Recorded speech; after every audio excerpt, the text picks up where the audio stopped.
President's Day is a time to honor our forefathers, the men elected to the highest office in the land. The men sworn to uphold and protect the Constitution of the United States. More importantly, it's a time to stay home from work, maybe get a good deal on a mattress, and listen to a bunch of boobs on the Opie and Anthony show attempt to talk politics. This is the Opie and Anthony President's Day special. Here are your hosts, Sam and E-Rock. It's the worst of Opie and Anthony. My name is E-Rock, and primetime Sam Roberts, of course, does this as well. It's a themed worst of. Themed. Yes, of course it is, E-Rock. Themed. It's President's Day, and so we're looking at some of the classic political bits in recent O&A history. What's the theme? It's politically based for President's Day. Okay. Some of the in-studio guests are going to be Jesse Ventura, of course, the famous walkout, Pete Dominick, Sean Hannity is going to be calling in, Ann Coulter in studio, and of course, from the Rent Is Too Damn High party, Jimmy McMillan. Themed. Let's start the show. Sam, this is one of the guests we thought we'd never get in studio, and not because of their A-list stature, but because this person just doesn't like to get up in the morning. She is an A-lister in the political world. That's Ann Coulter. Yes, the woman herself, Ann Coulter, certainly leans to the right more so than the left. She would usually claim to like to burn down the whole left side, but she's on the show. A lot of you are probably saying, wow, what a great guest booking. And a lot of you are probably saying, what the fuck is this? Why would they say that? Liberals. Oh, well, even liberals. I mean, I don't understand. Anybody who wholeheartedly agrees with Ann Coulter or fights with Ann Coulter is just, I mean, she's just doing her thing. If you're actually, why argue? She's just doing her thing. It's like arguing with Sam. Yes, it's impossible to win because we're not going to let you. You're just doing that thing you do. We just argue for the sake of arguing. We don't care. Yeah, we do the thing. Are you shades? I'm not going to tell you who I am, but Ann Coulter is going to come on the Opie and Anthony show right now. I'm going to be Mr. White. I don't know what you're talking about. It's the Opie and Anthony President's Day special. Hi, Ann. Hello. What's going on? Ann Coulter. How are you? Dressed for TV. I like this. Yes, I am. Oh. Sorry, we all look like slobs. I know, it's radio. We would have put our TV clothes on today, too, if we knew she was. Wearing a dumb T-shirts with stuff on it. No, you guys look fabulous, and you're much better than the liberal I was just on with. Oh, who is that? I don't know why they keep putting me on with this homeless woman. And I said to the producer, could you get her resume? Why aren't you just bringing in a homeless person to debate me? Because a homeless person does have more on the resume. And I know liberals are chickens, and they won't debate me, so we're running out of options. Mm-hmm. But still, come on, seriously. Who was she? Someone you've never heard of, Tanya Acker. And no, I do not know what community college she went to. She has worked for no one. She has written nothing. Where was she? Like TV, radio? CBS Early Show. That's why you're seeing me here in the middle of the night. Right. This is like the middle of the night. I was so excited I could do this show because I was getting off at the crack of dawn. Early. Normally, I'm asleep now. Yeah. Yeah, I got your email later, so I was driving home last night. Didn't you and Ann drink or something together? I saw I don't a picture. drink. We went out to... Yes, we did. After, what were we doing, Red Eye or something? Yeah. That was fun. Yeah, it was. It was a blast. You like to tip him back after you do some debating? She like keep to a couple of beverages. After. Right on. There's nothing wrong with that. You do a show, you laughing, you had a good time. I just want to know what her poison is. That's all. A little bit of everything. Yeah, pretty much anything. Really? Yeah, and which reminds me of a drinking point I'd like to make. They always say that mixing alcohol is what gets you drunk, but whenever you hear people say this, it'll be like, I started with a Bloody Mary, and then I had some wine, and then I had 3 beers, and it's not the mixing. It's that you've had so much alcohol. Yeah, it doesn't matter what you're drinking. If you're drinking all day and all all-night, you're so are you coming like to my debate with James Carville? I hear about this. I just heard about it. Actually, Jimmy just Atlantic City. Plugged it. We just gave it a plug, right? Atlantic City. Yeah. Wow. Now that's going to be... You live in New Jersey. It's probably a short drive for you. No, I'm Long Island. Oh. It's a mansion in Long Island. But Atlantic City is my second home. I do tend to go down there a few times. The Red Eye Boys are coming. Are they? You should go down there. Check it that out. is going to be a good one, man. You've been on shows with him before. Yeah. And what do you think of his whole style? He tends to lean left. What do you think of his debating style? He's a little I don't gruff. I think he is like the Robin Williams of political commentary. He talks fast, so people think they're supposed to laugh, but nothing is I've funny. said this for years. Wow. Right? You got to be funny. Yeah. Oh, look at this. My phone, I'll make it a tie. Oh. Thank you. And you're like, what? That means nothing. It's not funny. And everyone's rolling, going, wow, off the cuff. He's so funny. Stream of consciousness. What? Tell a joke, for God's sake. It's not funny. And he's the same way, yeah. Yeah. And he's really odd before he shaved his head, it was odd, but now he's got that slick, like, alien look to him. He really looks like an alien. He looks like they're going to find, like, hooker driver's licenses, like, in a little compartment in his house somewhere. Oh, they were all missing. They call them souvenirs. Yeah, exactly. Little mementos. He's not going to try to punch you, right? Seems like I don't think he'll pull the Rick Lazio move. he seems I like think that I'm type safe. of guy. If he gets frustrated enough that he might like strangle a bitch or something. Yeah. I'd like to see I that. don't trust though. him. What kind of subjects do you think you two are going to touch on? I have no idea. It's a 1 hour debate. I mean, it's Atlantic City, so I'm sure it's supposed to be fun. Presumably the election. I'm sure. Yeah, the election. But of course, all I will be talking about is the mosque because Yes, I am of so course. enjoying the position the Democrats have decided to take. Yes, it's fantastic when you watch it and go, what are they thinking? Although Harry Reid and I think Howard Dean, I was surprised actually said it was, I think, important. Harry Reid I was actually very surprised he did that. He's trying so hard to not lose his job. All he does is say ethnic things. Yeah. The Puerto Ricans, the blacks, he's like offended two big groups already, and now he's like the Muslims. All right, you get in with them too. Fuck yourself, everybody who's kind of like Harry Reid. He hates everyone. It is looking grim, and the Democrats keep like really tripping up more and more as November comes around. Yeah. It I really think is the amazing. problem is when your entire, advisor squad came from Zabar's. No, that you're not going to get, the pulse of the American people. No. Mosque at Ground Zero, that's fine. They are so out of touch with what the people are feeling and thinking. They go completely against it and think that they're patting each other on the back like, yeah, look at what we're doing. Yes. We're changing the country. It's a whole new era of what? The country hating what you're doing to it. It's astounding me. I say this, I'm surprised David Patterson took the position he did, which is, I actually, pleasantly surprised with David Patterson, who was saying, look, let's get this out, we'll meet, find a better place for it, Do you think, Nobody told him he was talking into a ruler. But I mean, the fact was, he still made an effort. No one heard him say it. No, my God. that was good. I think that's why the New York Times kept attacking Patterson. As far as the Democrats go, he's actually fairly reasonable. Yeah. But, I want to have a seminar to teach Democrats what courage is, because both Bloomberg and Obama, they were advised, this is going to be so brave. You're going to be so good. Stand in front of a group of Muslims and tell them at the Ramadan dinner, no less, tell them you want a mosque at Ground Zero. So he gets a standing ovation. He brags about the standing ovation. And then 5 minutes later, I wasn't saying anything about the mosque at Ground No, that wasn't the Zero. mosque. No, I didn't say it. I wasn't talking about it. I didn't say a word. So the first time we get cowardice masquerading as courage, and the second time we get cowardice masquerading as principle. Yeah. But it's still cowardice. You think he's afraid of Muslims not liking him, or of appearing Islamophobic?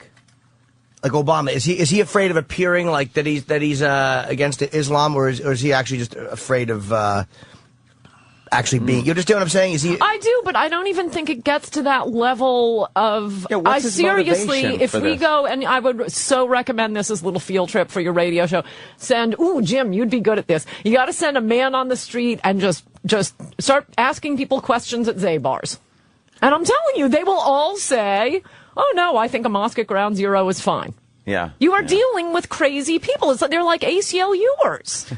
And Timothy Dolan came out again. I was also surprised that he's the Archbishop, I think, in New York, came out and said that he thinks, he talked about the convent by, Auschwitz? Yeah. And sometimes you have to. The Pope stepped in. How about one Islamic leader step in and go, we understand we have the legal right, but it's in poor taste. Oh, let's be stop. sensitive and move it. You're a crazy person. You know what a long way that would go? Sounds way too logical. You're right. It does sound logical, and it won't happen. It really does. Any time that question has been posed to any Muslims that I've seen on the news and the chat shows and Happened everything this else, morning we were they listening to will on avoid Fox. that. Fox, they will right. instantly turn to the legal right of religion and how it's in the Constitution of freedom of religion. We all understand and it's that like part of the argument. No one's denying the fact that you can do it. Yes. The thing people are upset with is the fact that you are doing it. Yes. There's a difference. We were watching this morning, and you actually pointed out the guy they asked him about putting it there and being in poor taste, and he just avoided the question. Avoided it.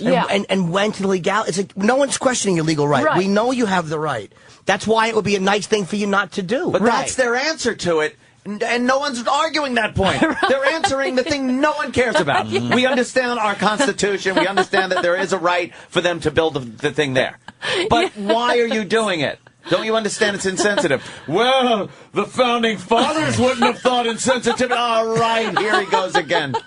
They just don't understand. You could also legally put a dildo fucking factory there, but you don't want to do that. Yes. You know, Obama, and I said this yesterday, the problem with Obama is liberals don't think that he's, because they're closet racist, a lot of them, he's an elitist and he's an intellectual snob. And they don't think that a black guy can be a snob. Right. He is an elitist guy. Yes. He thinks in an elitist way. That's not realistic. That's not being in touch with the American people. Everyone's against it. And he's so surrounded by the people that are exactly like that. Yes. They pat each other. I could just imagine him and Pelosi and just patting themselves on the back going, we're doing things. We're changing things. Not looking at the public going, stop it. What are you doing to us? I like Nancy Pelosi. I can't even joke. I couldn't even say it and finish. Well, now she suggested. Now we saw on the news today that she suggested that we start looking into people that are against the mosque and where this money is coming from. Oh yeah, no, they want to send all of us to Guantanamo. Yeah. That is, just set all the combatants, the enemy combatants, free, and put people that are maybe contributing a little money to the other side in Guantanamo. It really does amaze me, the stupidity that goes on and the elitism on the left. It's amazing. Yeah, there's no one in the room to say, no, not a good idea. What are you doing? How radically left is Carvel? I always say his name wrong. James Carvel. I know I always do that. Creepy face James, we'll call him.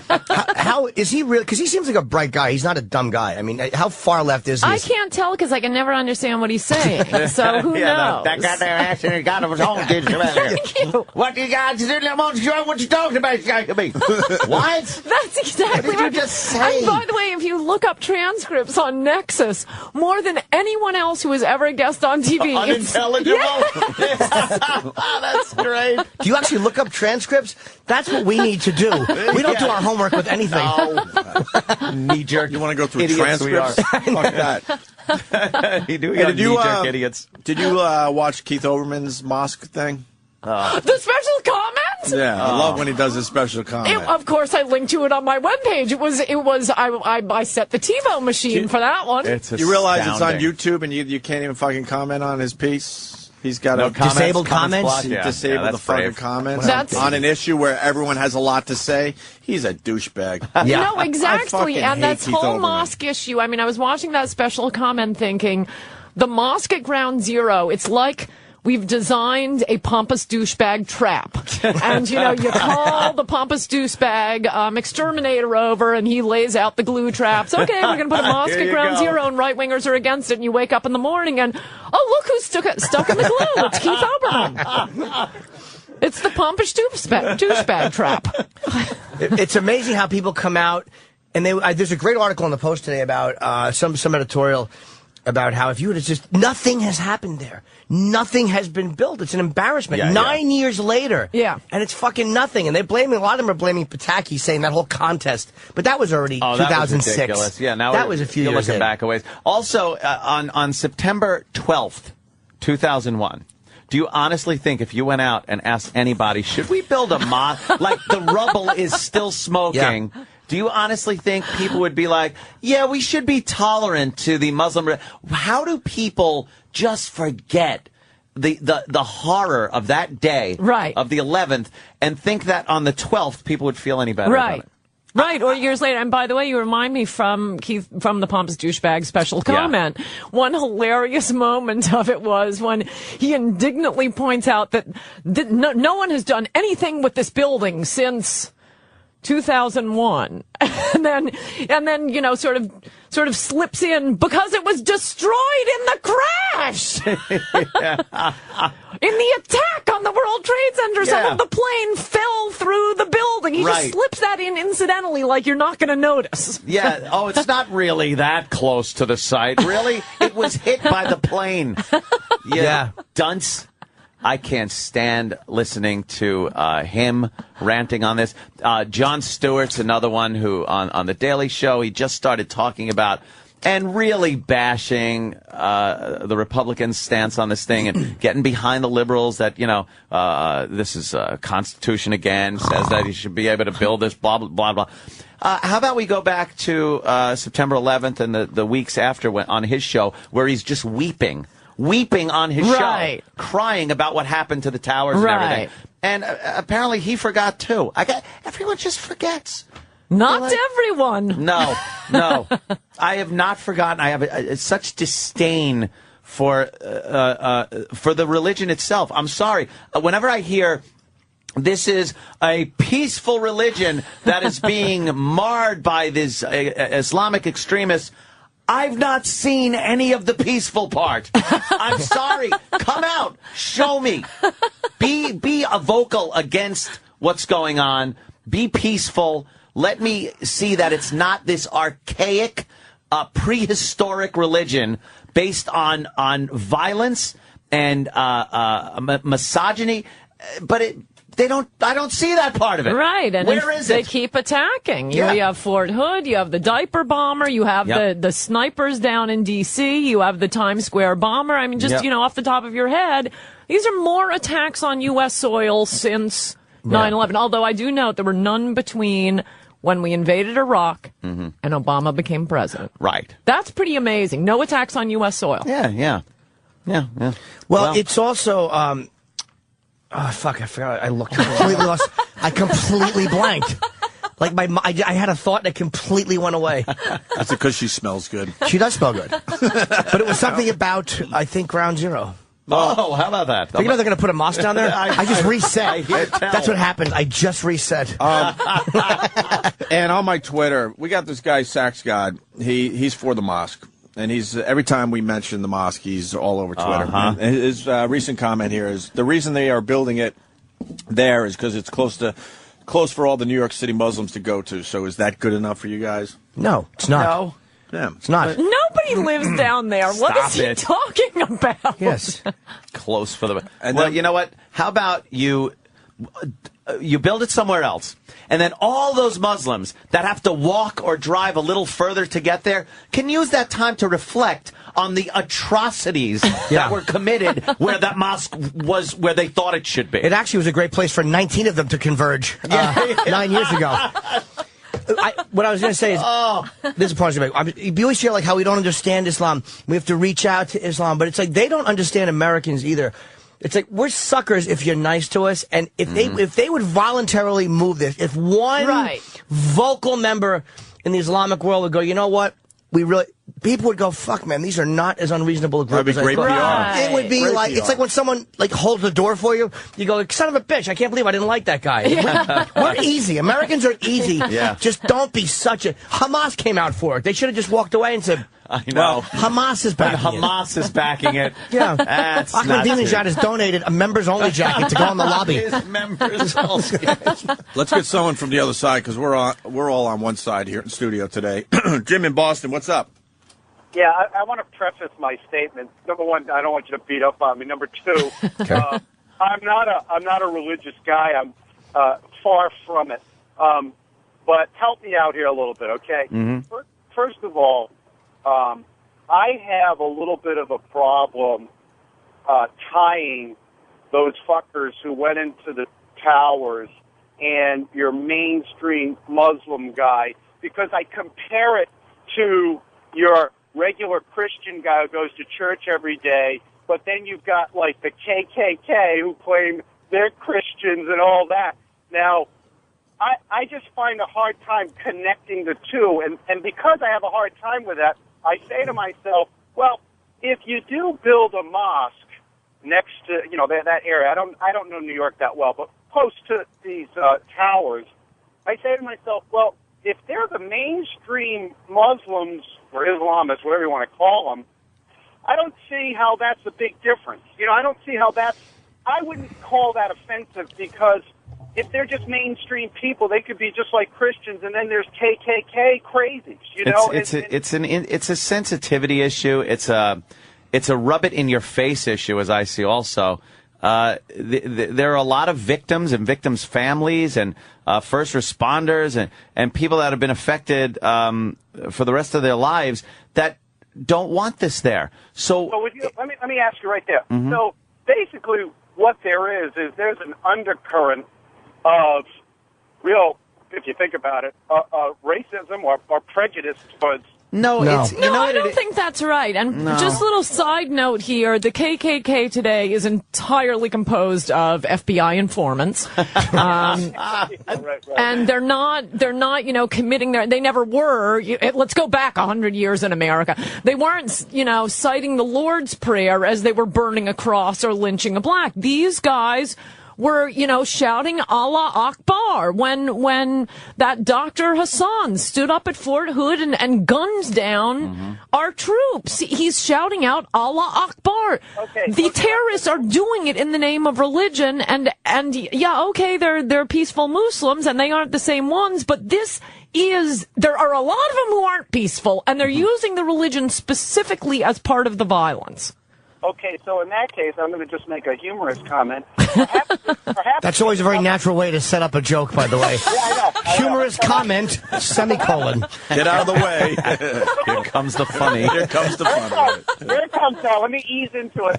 Here we have a mosque at the White House, the Pentagon, all the time. We should have 300 or 400 of them all over the city so they won't blow up the most critical areas in our country. No, because the only people that will blow up mosques are Islamic extremists. Right. They'll go in, they'll gun down people. We have to sit there and pay attention to rules of engagement, where if enemy combatants run into a mosque, we can't even look at the mosque, never mind bomb it or shoot at it. Yet they will go in and hack their people to pieces in the name of Allah. I know. You see it. I mean, you see the suicide bombers in Iraq and the crazy shit. They're killing their own people when they do stuff like that. So I understand your point, but I just thank you for the clarification. I don't like to. I just see religion in general. Most religions, if you look at the way they're written, they're quite peaceful. I mean, you look at Christianity. You go with the Ten Commandments, you're doing okay. But it's the people who teach the religions who screw everything up. A lot of religions, if you do read the ancient texts, are very violent. They have this undertone of everything should be done for God, not for your personal interest. Yes. And there are things like stonings, beheadings, a lot of things like smitings. A lot of people being I like the smiting. Oh, who doesn't love to be smitten? Smite. It did. But what I'm saying is, in the modern world, these religions have been updated for the time. You can't, stone people. I'm sorry. But, it is even more than that. There is, of the three major world religions, only one of them was founded by a warrior. Yes. That's Islam. Yes. Islam. Right. Yeah, I mean, Christianity is purely peaceful, and the Old Testament, well, okay, God is being a gracious God. He's trying to keep the Jews alive in the desert, gives them all these rules. Okay, it may not apply today, and there was a lot of warfare going on, but it's not like Moses was admired for slaughtering infidels. Yes. Have they polled Muslims on this whole thing? No, I don't know.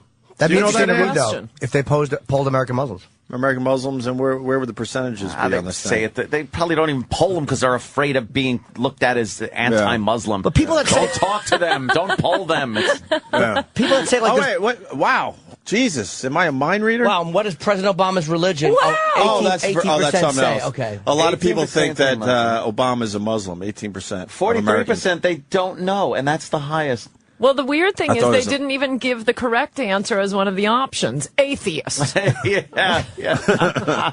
Maybe he is atheist. So Totally. All liberals are. So here's a name for you, Nancy Pelosi. She's in the news today. Yeah. Do you think it's her sex appeal that keeps her in the limelight? She is a pisser. She's like 4 characters in the fucking Creep Show. We're not going to get to a lot of phone calls, but this guy goes, wants to ask Ann how much she would like to swing a sledgehammer in Nancy Pelosi's face. Her big gavel, her dumb gavel she walked down the street with that day. That's a good question. I actually kind of like her because she gives you the Democratic position without the nonsense. Okay, just tell us the truth. We're going to check in with Nancy Pelosi. She wants to investigate people who are opposed to the mosque. Yes. You know they're all secretly thinking that, but only the congresswoman from San Francisco can come out and say what all Democrats are thinking. Yeah. She said she would like to investigate where this funding is coming from for this grand conspiracy of people that are against the mosque. Yeah, who's paying you? Yeah, I can't tell you. I don't want Pelosi finding out where all this money's coming from. The Borgata. How about, the Borgata. How about the image of the towers being hit by planes and collapsing is what people are thinking about. Not this conspiracy, not money coming in, not this grand plot to get the Democrats out. It's not. Believe me, they were tripping over their own dicks before this happened. And then they come up with this, and Obama can't keep his mouth shut on it. Now Pelosi comes out, and she's again now, who's behind this? It's got to be someone. And she said it in response, because they want to find out who's funding the mosque. They want to see if it's Iran, or they want to find out. And she said, because she's for that investigation, but she's like, while we're investigating, we should check out who's funding the opposition. Well, all right, how do you narrow it down? Who shouldn't we investigate? Asshole. Because you fall on one of those sides. You either are funding it or you're not funding it. You should absolutely look into where some of this money is coming from. Trace it back. See if it's coming from terrorist organizations or Saudi Arabia, which is just a synonym for what you said. Exactly that, but we kissed their ass. That's every president. That's conservative. That's liberal. There's no president that cannot be in bed with the Saudis. I'm so tired of our relationship. When Bush was holding hands in the garden, in the garden, humiliating. It looked romantic, actually. Yeah, very sweet. Obama moment. bowed, and that was irritating. But the hand holding thing too. It's like, why all of a sudden assimilate to that homoerotic culture? That really annoyed me. Yeah. Do you know how much money you have a picture taken with the American president hand holding in a garden? You got to have a lot of dough. It's $1,000 a plate at a shitty dinner. Yeah, that is embarrassing. Yeah. But Pelosi calling for the investigation, and then Obama not being able to keep his mouth shut. He couldn't keep his mouth shut. He just couldn't. The best thing for him to do would have been not mention it at all. And then, all right, then he comes out and starts talking about the first responders' health care. Oh, yeah. Out of nowhere. He hasn't mentioned this in years. He hasn't talked about it. First responders, are dying because they were down there breathing in all this shit. I think those got paid. Now we're dealing with post-traumatic stress syndrome from people who were generally in the area. In the area? Is that what you think is going on? Yeah, now? I think America responded pretty well to the first responders breathing in the debris. Are we up to the 8th and 9th responders? We're kind of down on the totem pole a little there. Now we're getting the people who watch it on CNN, and we're upset. I think it's pretty calculated, though, that after taking a beating on his position on the mosque, that he comes out now and within a couple of days is like, and we'll take care of the first responders. Well, they were killing him. They said he's not addressing people who are down there. Talks about the mosque, but doesn't talk about taking care of these people. And then he's like, yes, we'll take care of them. Please forget about my mosque statements. What do you think happens after the mosque is built? I think people what forget. is going to be the response? People forget. Wait, before we get to the mosque being built, because these words will never again cross my lips.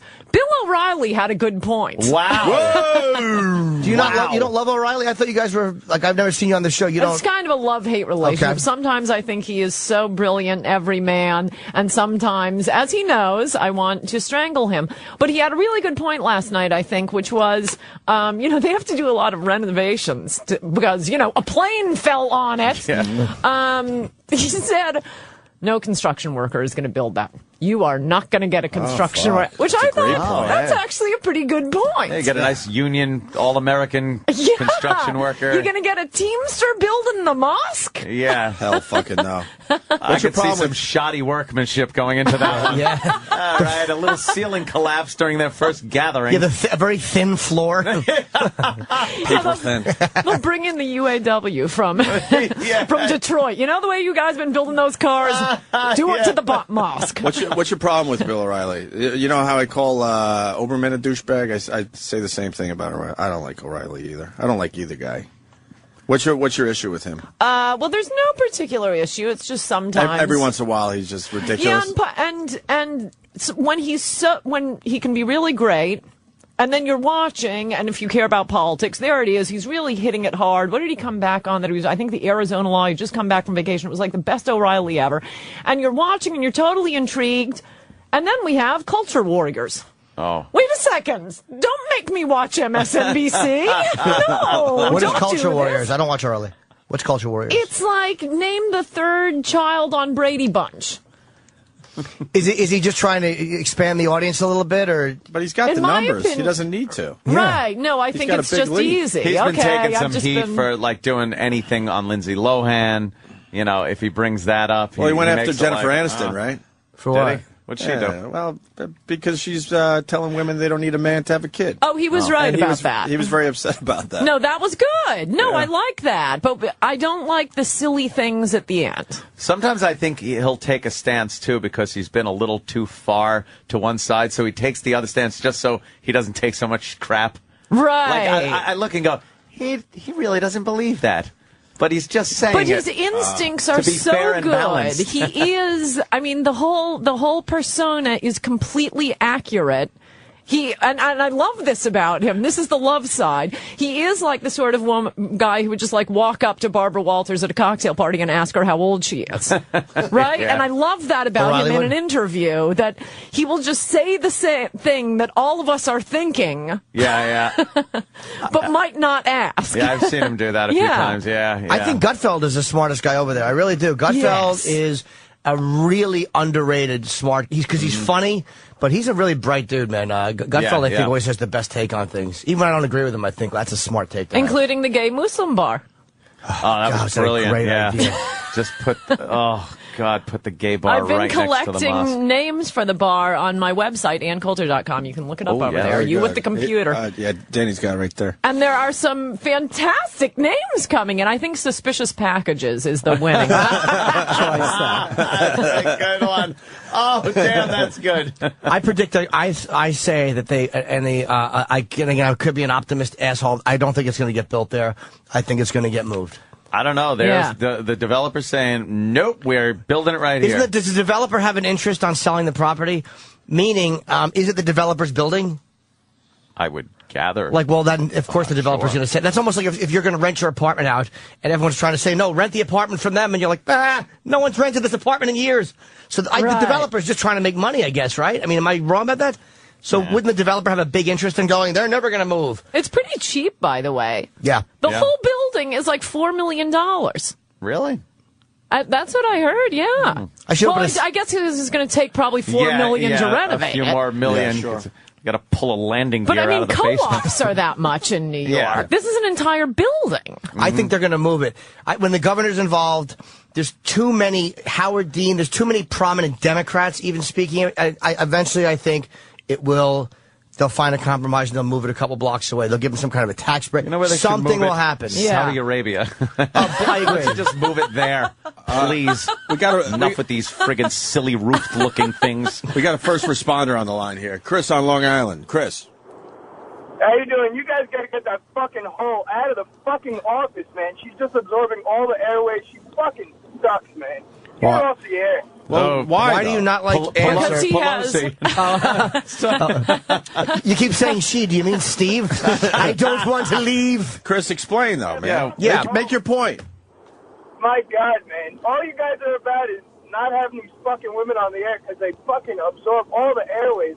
and all she does is talk every time you guys are trying to get something interesting out of your fucking mouth. Nah, I think sir, we're having a fun back and forth conversation. If you don't like Ann, at least say why you don't like her. But Yeah. she's not talking too much. We're all talking together. Ann's 1,000 times better than the fucking callers stepping on us. I'll tell you. Yeah, what's your issue, sir? Just get to your issue. Chris. And just saying happy birthday, guys. Thanks, Chris. Chris, what is your... No, he's gone. I I think mean, he if you don't has- like Ann, that's fine, but explain why. Explain I why. can tell you he has can handle post-traumatic it. stress syndrome from watching the towers collapse on CNN, and he was upset that I mentioned that was what his post-traumatic stress came from. Oh, you think he's kind of... he's got all right. I'm a first responder, and You can handle I'm people mad not at her. liking you. I've seen it. oh, please. Make your point, Wait, are though. there people who don't like me?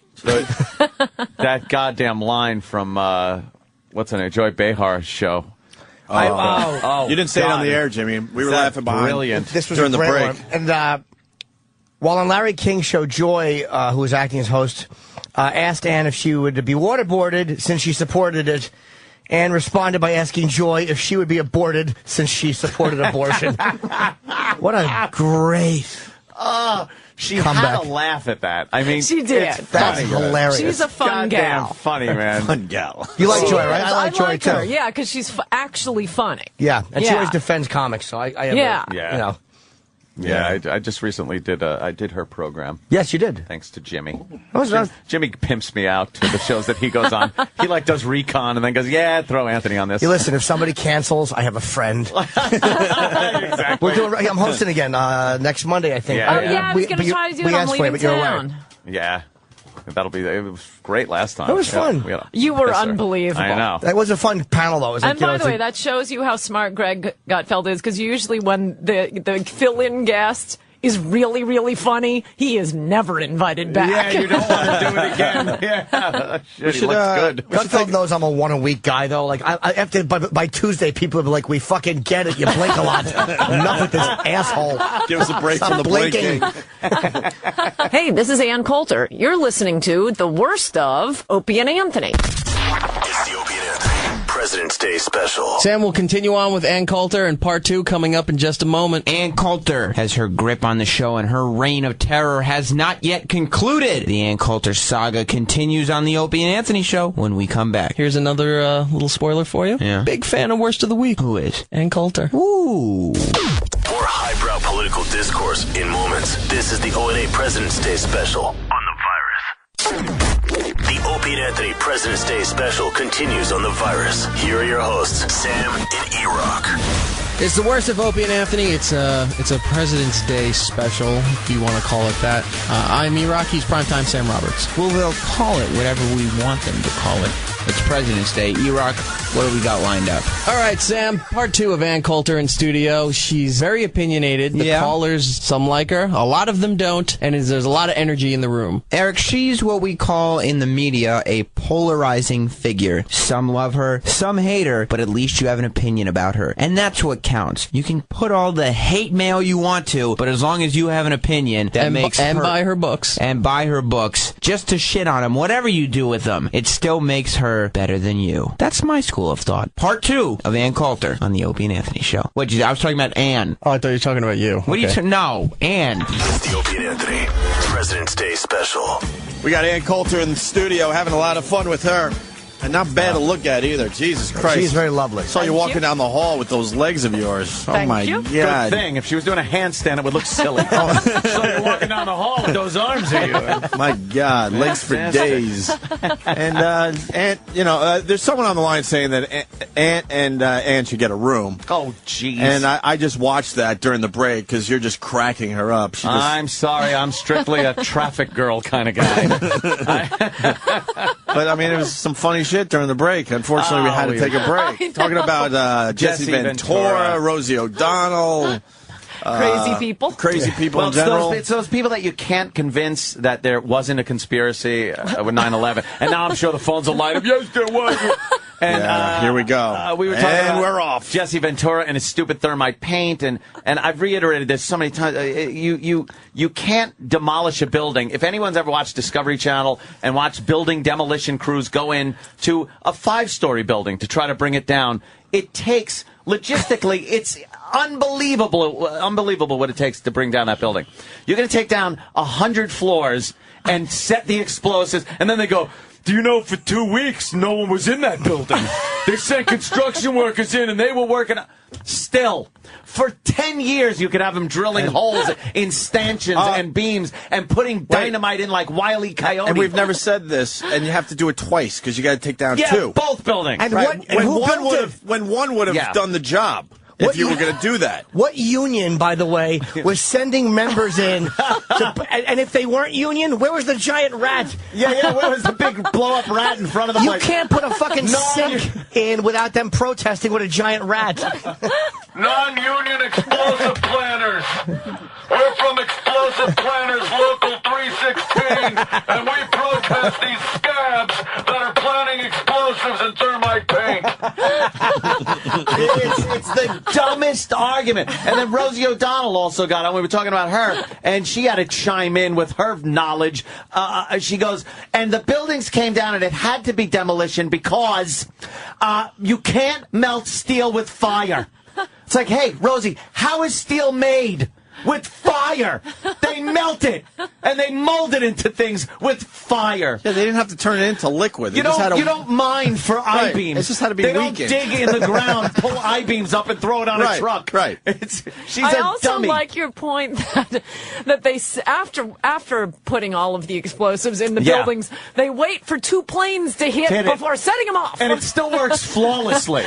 You know, all the explosives go off after 2 planes fly into it. It was pulled off perfectly. What a bunch of idiots! You know what? The other side of that, it's scary how many people believe just you that. You can't That's what's tell scary. them. That you walk around with these people. Terrifying. Because it's terrifying. There's blatant lies out there that they are putting forth as truth. And they'll call you gatekeeper. You're one of the gatekeeper. What is this? What are we, LARPing? What is this, a fantasy game? But, dude, those buildings took 1 hour and 42 minutes to Shut up! They didn't. The fire chief said, blow the building. Did he? No, he didn't. Did he say blow the building? Didn't. Building 7 wasn't even damaged. Oh, it wasn't? It was on fire. There was a fucking hole in the front from a landing gear. I love that you know all the details of what their arguments are. Because we've been through this. We've had them on. We've had them on. Strangle them. Yeah. They've attacked us on the street when we used to broadcast live from one studio to another. They're all these. We've had Jesse Ventura on. He's part of that whole movement. They're all these spoiled little suburban kids, suburban kids that don't have a voice. So they're like, listen to me, look at me, I know the truth. No, you don't. Right. Is it so out of the realm of possibility that people that have been attacking us for years decided they still don't like us, came across with a plan, caught us with our pants down, and did this? Is that so far? Is that so crazy that you're actually accepting that explosives were planted in the building? I was talking to one of the girls who was. Thank you, sweetie. I was talking to one of the women who was. She was like 19, who was arguing in favor of the conspiracy, and I'm like, what about the voice messages that were left by people who they said there's Arabic males on the plane? They said what was happening, and she goes, well, those could have been voice modification. Yeah. It's like, do you really? Any conspiracy that involves more than one person will be exposed. It's going to be exposed. That's People what we can't keep say. their mouths shut. Yeah. Their conspiracy theory, if it was a movie, I would go, this sucks. Yeah. Like, it's so unbelievable. Yeah. It stinks as a movie. Never mind in real life.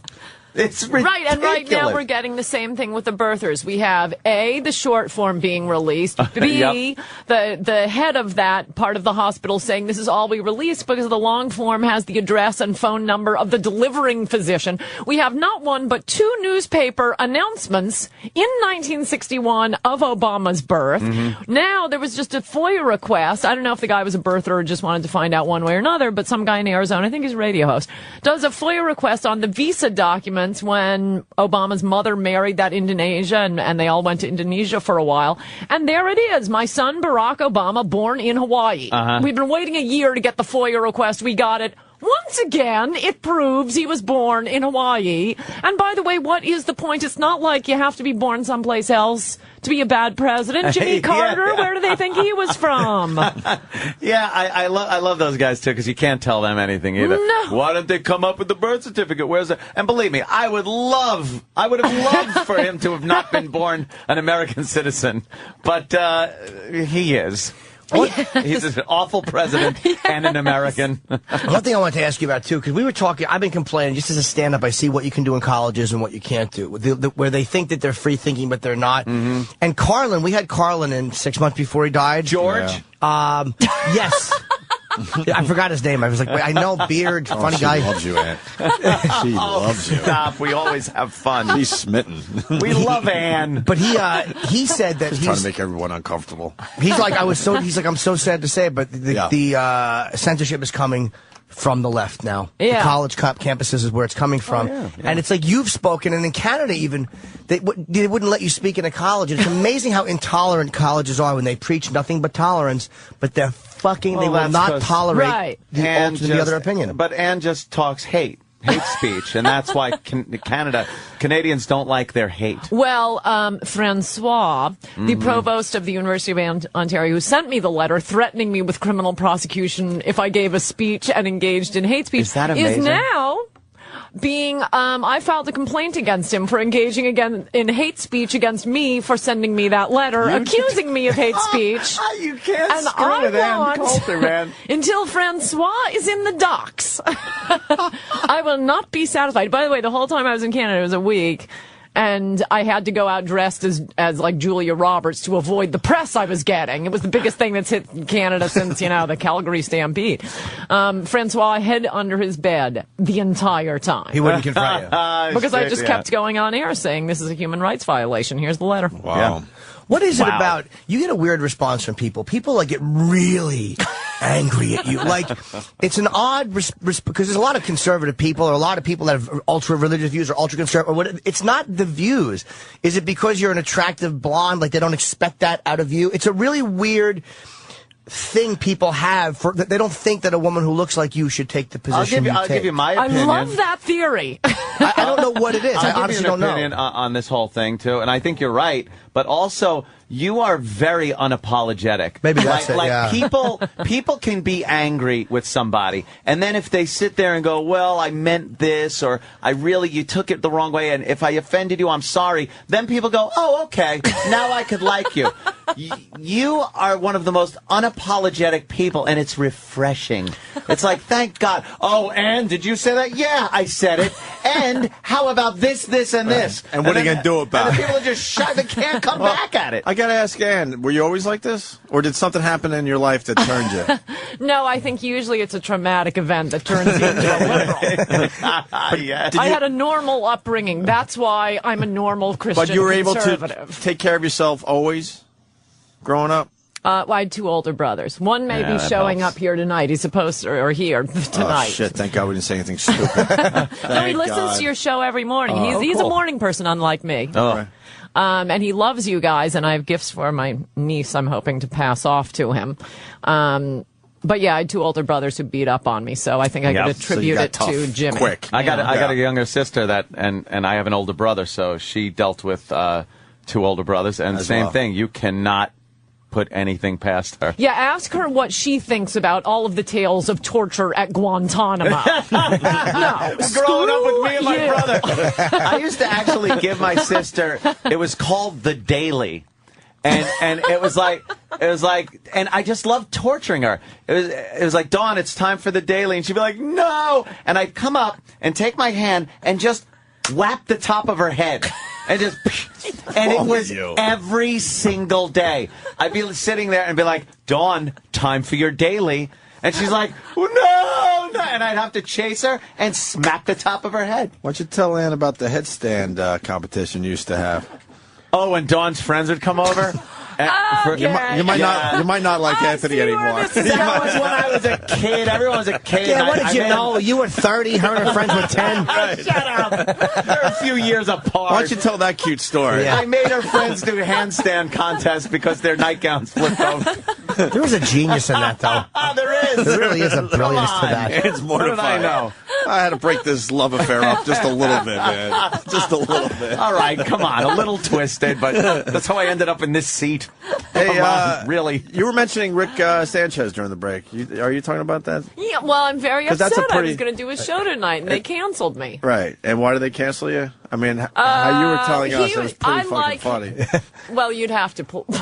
It's pretty funny, I would though. recommend playing it. Well, no, he likes having me on, and he's one of my favorite liberals to go on with because he'll come at you, full throttle, but then he doesn't, go off. He doesn't start crying, right? He says, thank you for a good debate. So I really like going on his show, and I watch it, and I disagree with him on everything. But I did get him 1,000 entries on Google the last time I was on that now connect the name Rick Sanchez with kitty porn. You don't want to mess with her. Oh, Jesus. Oh, my God. Well, because he was bringing up the lie about the great civil rights hero, and he genuinely is. I'm sorry, he's a liberal. John Lewis walking in at the healthcare debate, all the Tea Partiers there.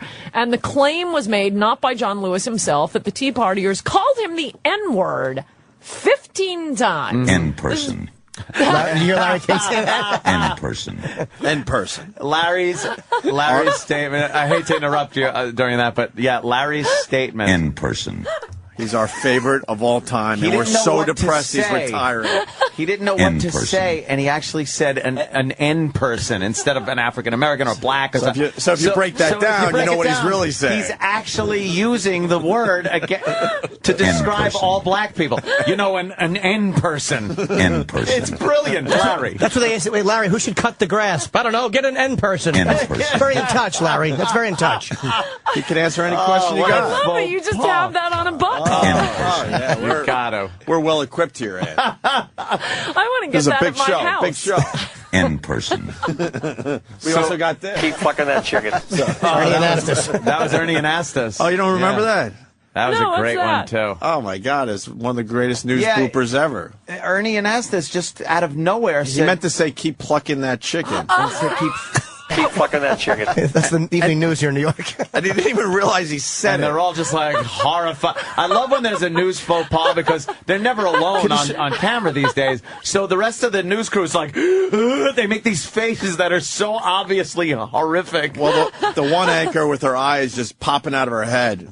Where's the context? Yeah, pop that up so we can. Yeah, because the context is going to make it so much better. It really is, and watching everybody's face. Takes a tough man to make a tender forecast, Nick. I guess that's right. Keep fucking that chicken. Okay, I'll do it. Look at her eyes. Look at her eyes. What a great face that is. She's like, did he just say Look at her eyes. I know it's radio, but you guys have seen the clip a million times. How great are those eyes? With Ernie smiling like that, and her look of horror, it looks like a comedy show. Here's the face she's making. Picture yourself as a news anchor, and your partner says, keep fucking that chicken. The face you would make. That's the face she's making.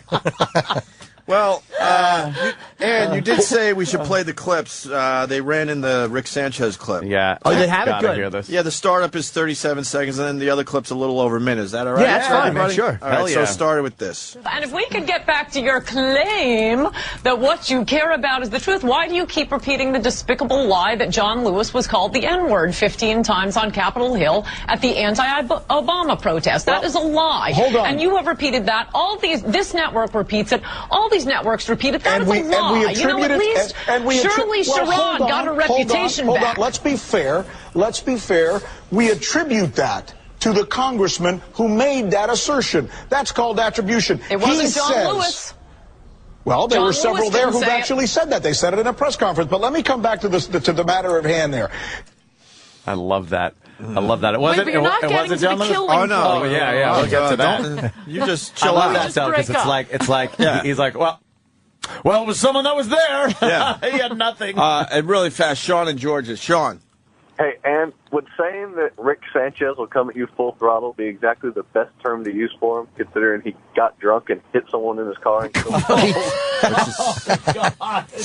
We don't let him forget that one, Ann. Oh, jeez. I guess that You should have been nicer to us because we remind people all the time. that is the ace in the hole in every argument. Oops, full throttle. No matter yeah. how well his point is, you just go, Full throttle. no, all right. All right, here's the Rick Sanchez. Ann goes after Rick here. So you're...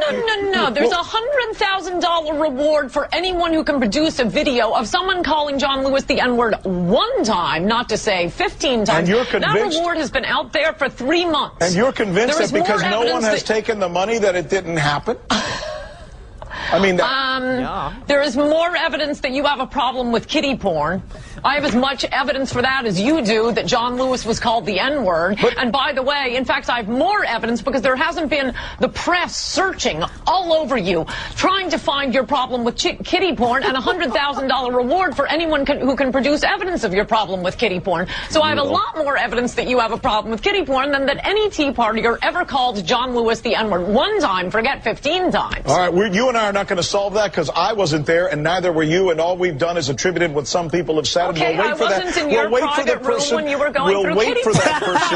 We'll wait for that person to come in with and accept the $100,000 reward. How long do you wait? You have made an accusation but you're trying to prove a negative. A great civil rights hero was called the N-word. You're trying to prove a negative, and I want to get back. Over. And I want to get back to this point. All right? Okay, you prove you don't have a problem with kiddie porn. No, I don't want to talk about kiddie porn. I want to go back to the assertion that you made. Of that. Wow. More on evidence. CNN. Wow. Oh, is that brutal? And can I say, not one denial out of old Ricky boy. Yeah, wait a minute. What happened there? Can we go to Google? I want to see what happens when you put Rick Sanchez in. Because Ann said it's pretty impressive. Oh, my God. So you put Rick Sanchez in now. And that is owning him. Yeah, does kiddie porn come up? I don't think I mentioned kiddie porn enough. No. Kiddie porn. But by the way, to his great credit, and this is why I love him, we get to the end of this totally heated debate, and he's totally lovely, and he says, thanks for coming on, and I say, thank you for having me. I love liberals who are smart and have confidence like that. Who's the toughest guy you've debated? Like, who's the hardest guy you've gone back and forth with, or woman? Who's the toughest one? Like That's a good question. There's got to be some of them that are very, very tough. Well, like I say, most of them won't go against me now, so I end up with the homeless girl. Who would you like to go against? Donna Brazile. Who's Donna Brazile she ran Gore's campaign. Okay. She was famous briefly. You probably made fun of her for saying we're not going to let the white boys win this campaign. You're running a white boy who has so little rhythm. He is so much whiter than George That's what Jimmy Bush. says all the time. He's a nerd. He is an absolute nerd. In the end, he's a nerd. However, I will say this about Al Gore. Who knew he and I had so much in common? Wowee. I've actually stayed in that hotel, the Hotel Lucia, I think, and I behaved just as naughtily. Oh, really? Oh, boy, was she telling the truth. I know that language. How you doing? My glutes. I was on a plane all day. Were you really, Al? He skated past that, right? Yeah, it's tough to prove. It's over, that whole one thing. word against the other. It's really hard to prove. So who else? Donna Brazile. Mickey Kaus. I don't know who that is. Kaus Files, really great webs. You just ran against Barbara Boxer in the primary. Okay. Very smart, wrote for, New Republic, Newsweek. Who else? He's very smart and honest. Oh, I love Lawrence O'Donnell. And he's getting a TV show on MSNBC because when he'd fill in for Oberman, he got 40% higher viewers, which I don't understand because I personally can't miss Oberman. That's got to be like 30, 40 more viewers. How about Chomsky? Chomsky? Noam Chomsky.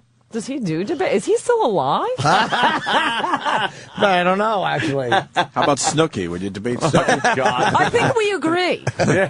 Isn't she upset about the tanning tax or some tax or something? Very upset about that. This is important. It's not like the whole world's falling apart. We got Snooki all over the TV. As long today. as Snooki's on TV, we know there'll be another day. And they're saying she's officially annoying. Do you know that she's being charged for being a pest? John McCain said something about her.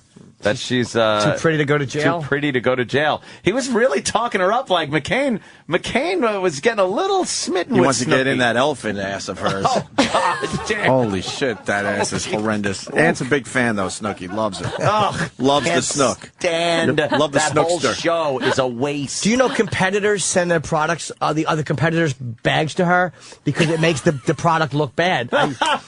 They actually do. They that's send each other's products to her. There's the elephant ass. That's funny. Yes. And check out an elephant Not ass. a good. I don't think that's that bad, actually. That's rough, Jimmy. It's not that bad. That's rough. I have to stick up for it. Is not a good look. No, that's rough. You know, I don't. Why isn't she wearing underwear? Because she's snooky. She's crazy. She probably forgot them. Wild. She's from wild. Jersey. Well, she probably used them to carry cheese doodles. She's really not a According to my favorite governor, she's from New York.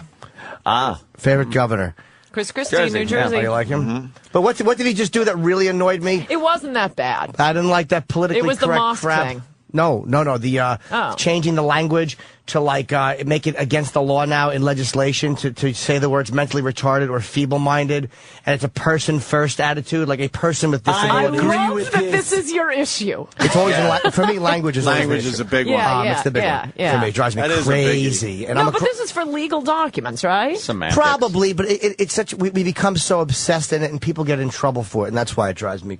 You know, I understand if it's a person. The second you start legislating language like that, it gets people in trouble for using it. It kind of makes the word so taboo that before you know it, you say it into a microphone, and now you're in trouble. You're losing your job. Well, I agree with you there. Yeah. and one of my favorite Coulter quotes was in 07. This was off who was it? Isaiah Washington? Was he the guy that said faggot? And you're talking about John Edwards. And he went into rehab, Isaiah Washington, which, by the way, everyone knew at the time. That he was a problem. And you said, I was going to have a few comments of the day about a few comments on the other Democratic presidential candidate, John Edwards. But it turns out that you have to go to rehab if you use the word faggot. So I'm kind of in an impasse. Can't really talk about Edwards. I think I'll just conclude here and take your questions. Brutal. And you know what, though? That killed. Yeah. As much as Tiger has gotten shit and Jesse James has gotten shit, he was the worst of them all. He wanted to look what he was doing. Look at the double life. John Edwards was despicable, and he wanted to be president. Just this terrible. is in Hollywood. Right, and by the way, InTrade, InTrade, it used to be very accurate for better than polls because it was people putting their money down on who was going to win an election. Oh, right, yeah. And it's a little less accurate now because it's so hard to bid. You have to send in like passports and stuff. But back then it was incredibly accurate, and Obama, Hillary, Edwards were all sort of tracking the same faggot joke. Edwards collapses. That's why they were so upset, because everybody looked at him and said, he is kind of a faggot. And his response was bullshit. He didn't come back and go, hey, that really annoyed me. He came back with some disgusting political response, and I think that bugged people. He sent his wife around. Yeah. Oh, did he really? Yeah, The she wife emerged tour, from chemo treatment. Yeah, the sick wife tour. Wow, well, he was banging Riel Hunter. He really is a despicable... Although, as a strategist, you have to kind of admire the ruthlessness. He would have our problems overseas cleared up very quickly. Anybody that can do that would just fucking carpet bomb the entire country. So there's a part of me that thinks, boy, that's the man for the job. Might have been the guy, huh? He really is a ruthless, nice-haired having prick. I think Ann has to go. I do. Yeah. You're looking at your watch? Yeah, I She know. does I'm have it. so No, and she sad. said I she want had to to go. stay all day. This is so much fun. Yeah, too bad your brother didn't make it in, because... Yeah, because I'm going to be carrying these gifts around all day. What'd you get her? Some- you don't want to say because she might hear it. Oh, good. But no, Wow. I don't think she's allowed to listen to Opie and Anthony. We're That's way too adults dirty. only. Come on now. Dirty. Adults. So you were not very dirty today, so I thank you. Yeah, we try. Try to keep it a little nice. There are a few dirty words, but that's right. Okay, this is very weird because there's no commercial. I think I did it. There's no commercial We break. love so the awkward. goodbye. We love the awkward walkout where now you have to walk out while we're still live on the air. We usually go to break when I Make her walk out awkwardly. You are a mean guy. All right, bye, Ann. That means we get Good that seeing means we you. get to check her out again. No, we'll take a break, man. We'll be right back. It's the Opie and Anthony President's Day special. Sam, in just a little bit, we're going to introduce the audience to Jimmy McMillan. Who is he, and what does he mean to us? He's running for New York governor, or governor of New York, and he's affiliated with the Rent is Too Damn High party. What does it all mean? Find out when we come back. More highbrow political discourse in moments.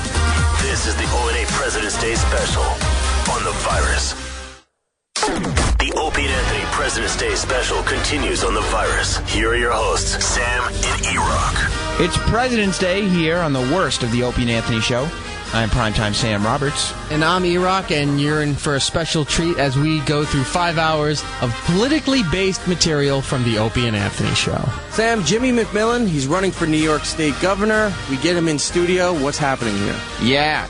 We tried our very best, and we got him. He was doing IMUS, so we decided to call his number. I ran down to the street corner, and boom, there he was, waiting. He decided to not pay attention to the fact that he had other morning TV to do. He came up to the studio. He hung out with us. It was great. It's Jimmy McMillan, live in studio on the O&A Show. It's the Opie and Anthony President's Day special.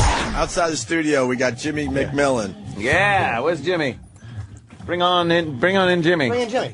Rent is too damn high. Rent is too damn high. Look at that. Nice suit, nice button he's got there with the motto, the running the platform. Thank you. Hello. Thank you. You met the guy. You met the man, baby. Here he is. You are the man. You're a big star, sir, and I'm hoping it leads to something for you. Rent is too damn high. No, let's say, like I said, say rent is too damn high. Take a deep breath, say for too damn high. Yeah, that's how you do that. Yeah, you got that in you, man. Damn. You were the standout of the debate, I got to say, because we saw Cuomo, business as usual. We see Palladino, that guy, I don't know about him. And then we got Kristen Davis, who's, had her issues and stuff. And you came up there with a legitimate platform. You believe the rent's too high for your constituency, right. And you would like to lower the rent. They are not taking this serious. They want to play politics as usual, and I'm not. I'm 64 years old, and I'm watching all these children grow up with nothing, and people can't raise their family. People working 8 hours a day and 40 hours a week, a third job. I've had enough. I'm here to I got into this race to be a rabbit, and not like I'm making love to somebody. Be a rabbit. Of course, sir. To be a rabbit in a marathon, set the pace is what I got in this race to do. You're going to address those issues. If I ever sit on the stage with you, you're going to address the issues that's causing the people to suffer. And that's what I went to do. I hit him so hard with rent is too damn high. Before Andrew Cuomo knew it, he was saying rent is too damn high. And then I heard him say, oh, shit, I'm running for governor, too. I'm running for governor. Yeah. He agreed. He agreed with it. It's almost like me having an argument with him and make him get out and, okay, beat yourself up. He agreed with you also. He was like, I agree, rent is too damn high. So he don't need to be governor. And do you notice, by the way, the Post, now they have Jimmy here, rent is too damn low. They're implying that you shouldn't be complaining about your rent. Post endorsed Cuomo. Yeah, of course. So they're going to find stories that are not good about you for Cuomo. Yeah, Jimmy, that's the big story today. This is a witch hunt. They're saying that your rent is too damn low. You live in Flatbush in a one-bedroom, $800 a month, and they're saying you should be paying more for that. And we just had a whole discussion about it to start the show today.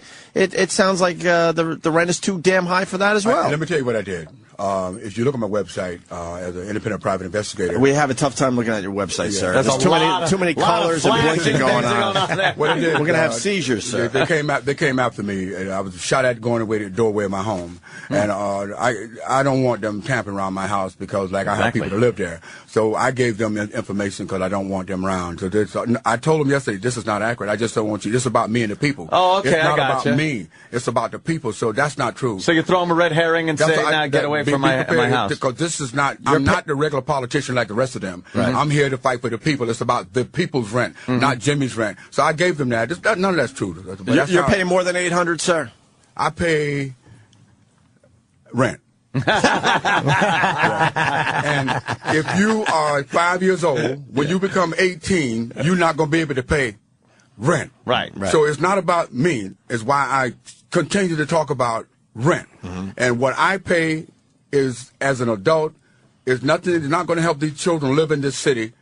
But this is why I look at it and say, oh, God, here they go. The media never let the truth get in front of a good story. But look at me. I'm not your average politician. I am not sitting on, I didn't sit up on that stage to talk about me. I sit up on that stage to talk about mothers who can't afford to feed their children breakfast, lunch, and dinner. And they, even the Post and people who write stuff like this, it still don't get the message. It's not about Jimmy McMillan. Yeah, you're not talking about you. Let's talk about the little child that got up this morning and haven't had breakfast, and they're going to school to learn. And we're talking about education for the schools, and the children not making good grades when the child hasn't had breakfast, lunch, or dinner, didn't eat dinner before he went to bed. This is what I look at it. I say, oh, George Bush must have sent them to me to get that story.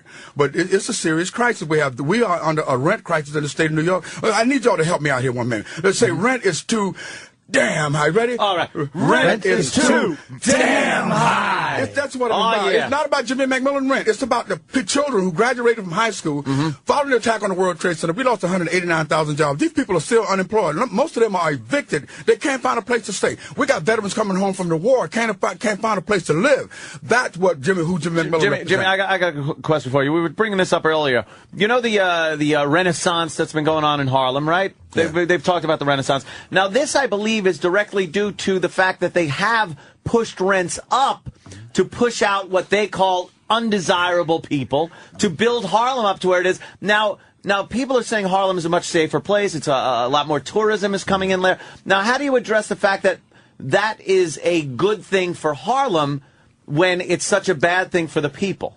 Well, I got on the people of Harlem many times about what I'm going to say. They don't practice what they preach. They talk a big game, but they don't vote. It's about you getting involved in the voting process, not about going running to church praying for Jesus to be a social worker or something. It's about you getting up off your ass and getting out there to help your people, help your state, get your community right. I remember when I used to go to Harlem, I wanted to eat collard greens, macaroni and cheese, and cornbread. I'm a big man. I had Salisbury steak. I wanted to have all that.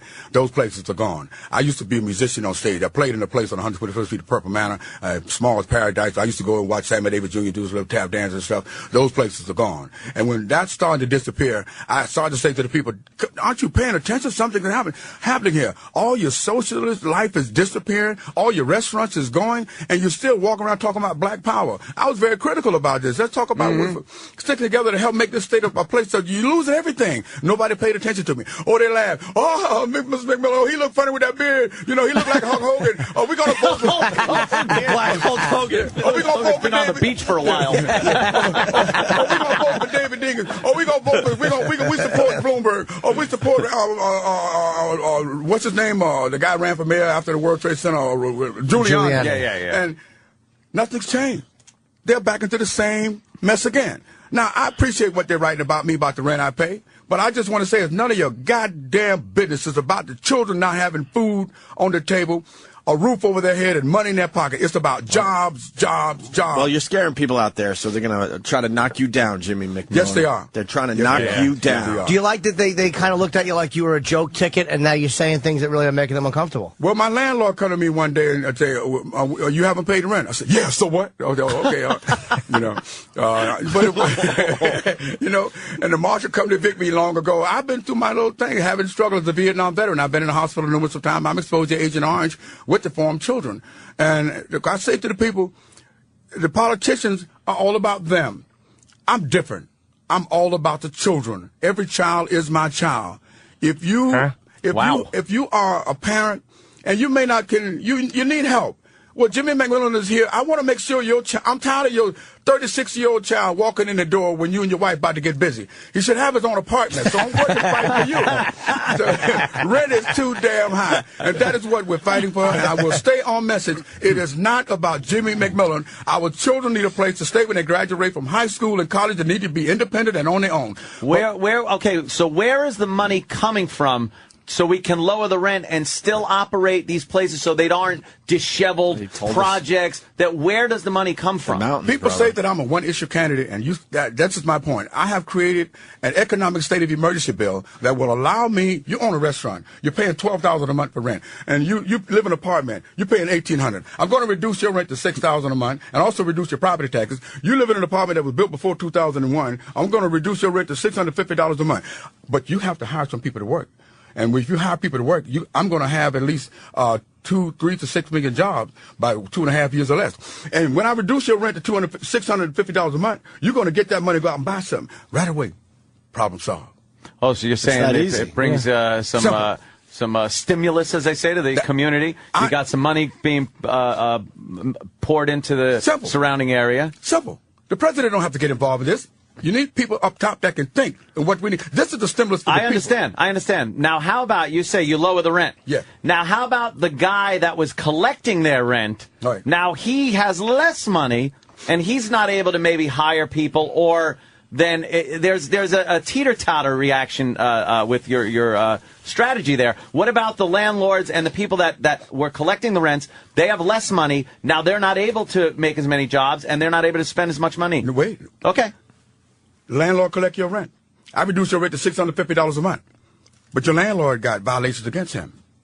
They've been giving him the green light to raise your rent, knowing that it was a violation to do so. The landlord been charging him late fees for paying his rent late. That's a state violation. The landlord has not returned his interest from the security deposit. So the landlord has not complied with the law. He has not been entitled to the rent increases since the moment after the attack on the World Trade Center, because this is where it started.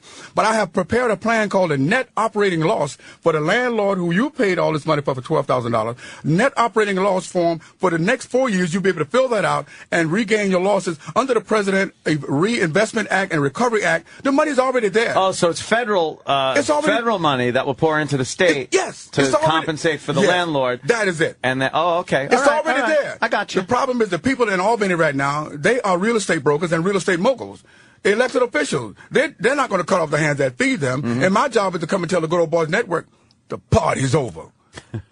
The party's over. They don't want to cut your rent, because if they cut your rent, they're taking money out their pocket. But I'm here to say enough. And that's what it's a simple process. They make it look hard, but didn't it sound simple? That's how simple and easy it is to run this government. Take all the politics out of this and make it easy for the people to live here. And it's a stimulus for the people. We've had mortgage fraud, real estate fraud. As a private investigator, there are real estate Ponzi's going on right now, where they're selling illegal homes, and homes are going on to foreclosure with illegal papers, and they're still selling these homes. I pointed this out in 1993. In 1994, I walked from Brooklyn to Buffalo, New York, complaining about the same thing, and no one listened. No car? They all laugh. That's what I'd be complaining about. They all laugh. It's hard to listen when you're zooming by at 70 miles an hour. They all laugh. When I walked, I slept outside, and I was in the Adirondack. And somebody said, "Oh, Mr. McMillan, they got black bears up here." I said, "It sound like family to me." They say, but I said, "Are they vegetarian?" I mean, they say, "Oh, they don't eat meat." I said, "Well, you better tell them I'm coming, but I like meat." I had my swords with me, my knife with me. You're ready to battle some bears. Vietnam, I slept in the jungle. I was ready to kick some ass. I let them cross. I put some urine in a bottle and I sprinkled my zone. You cross my line, your ass is mine. I crossed yours, and I knew I had to have. You should have done that at the debate. All that. But I ran against the father, Andrew Cuomo, and Mario Cuomo in 1994. Now I'm running against the son, and I don't like, as being a karate expert, we don't talk about people. We let the people see what need to be done, and to simplify this government and make it simple for the people to raise their children and raise their family and go on vacation. That is what living in America and living in this country is all about. Living on this planet. Take all that other crap. I think simplifying politics in general is a very good idea, because it's become so convoluted and confusing to the layman that no one knows what your representatives are doing for you anymore. They're not doing your best interest, which they are supposed to be representing you. Like, I see some laws that get put in place, and you go, what citizen would have wanted that? How does a representative put that in place when the citizens would never ask for that? Because he has a stake in it. Exactly. You think these storages are popping up all over the state for no reason? Because the elected officials has invested stock. Mm-hmm. Their names are hidden under the corporation. They have made an investment in storage stock. And they're getting filthy rich. Every time I go to watch somebody put their stuff in the storage, I want to really cry, man. I'm a Vietnam veteran. I came home, and my brother's families have no place to stay. When the veterans come home from the war, they have no place to stay. They stay to sleeping in the street. I want to let everybody know something right now. Jimmy McMillan is turning this country, hopefully, into the rent revolution, where we all need a place to stay. The information that you read about me and the rent I pay is bullshit. I told them that because I'm not a politician. They can what. I'm all about the children. The children who graduating from school, leaving the place, and need jobs. Say it, Jimmy. Jobs. Say it, That's Jimmy. what we're all about. Economic and job. It's not about me. So don't come to me and ask me a story about my personal life. I used to be a stripper in a nightclub. I got it on my Facebook page. Because I know they will come to me. If you're an adult and you need stimulation or somebody you can't get it up, call me to come and I'll dance to you and your wife. But when it comes to the children who need breakfast, lunch, and dinner, and this is my niece, and she knows that I used to be a stripper. Okay. You know, the family didn't know. I hid it away from the family. And my mother said, "Son, why you tell me? I would have loved to come on one of your shows." Oh, damn. My mother's a comedian. She'll tell you her grandmother is funny as hell. But the question is that these folks give me love. They accept me for me being me. And the question is that, and when I realized that we all, if you see a child, if you're in a store and you see a child trying to buy something, which I do in my neighborhood in Flatbush, they don't have the money, so I walk behind them because the mother told them, don't take money from a stranger. I ball up $1 and I drop it on the floor. And I said, "Excuse me, you dropped that?" So this is what you have to do. You want us all doing that? We got to start dropping money around? No, just ball it up and drop it on the floor behind him and say, did you drop that?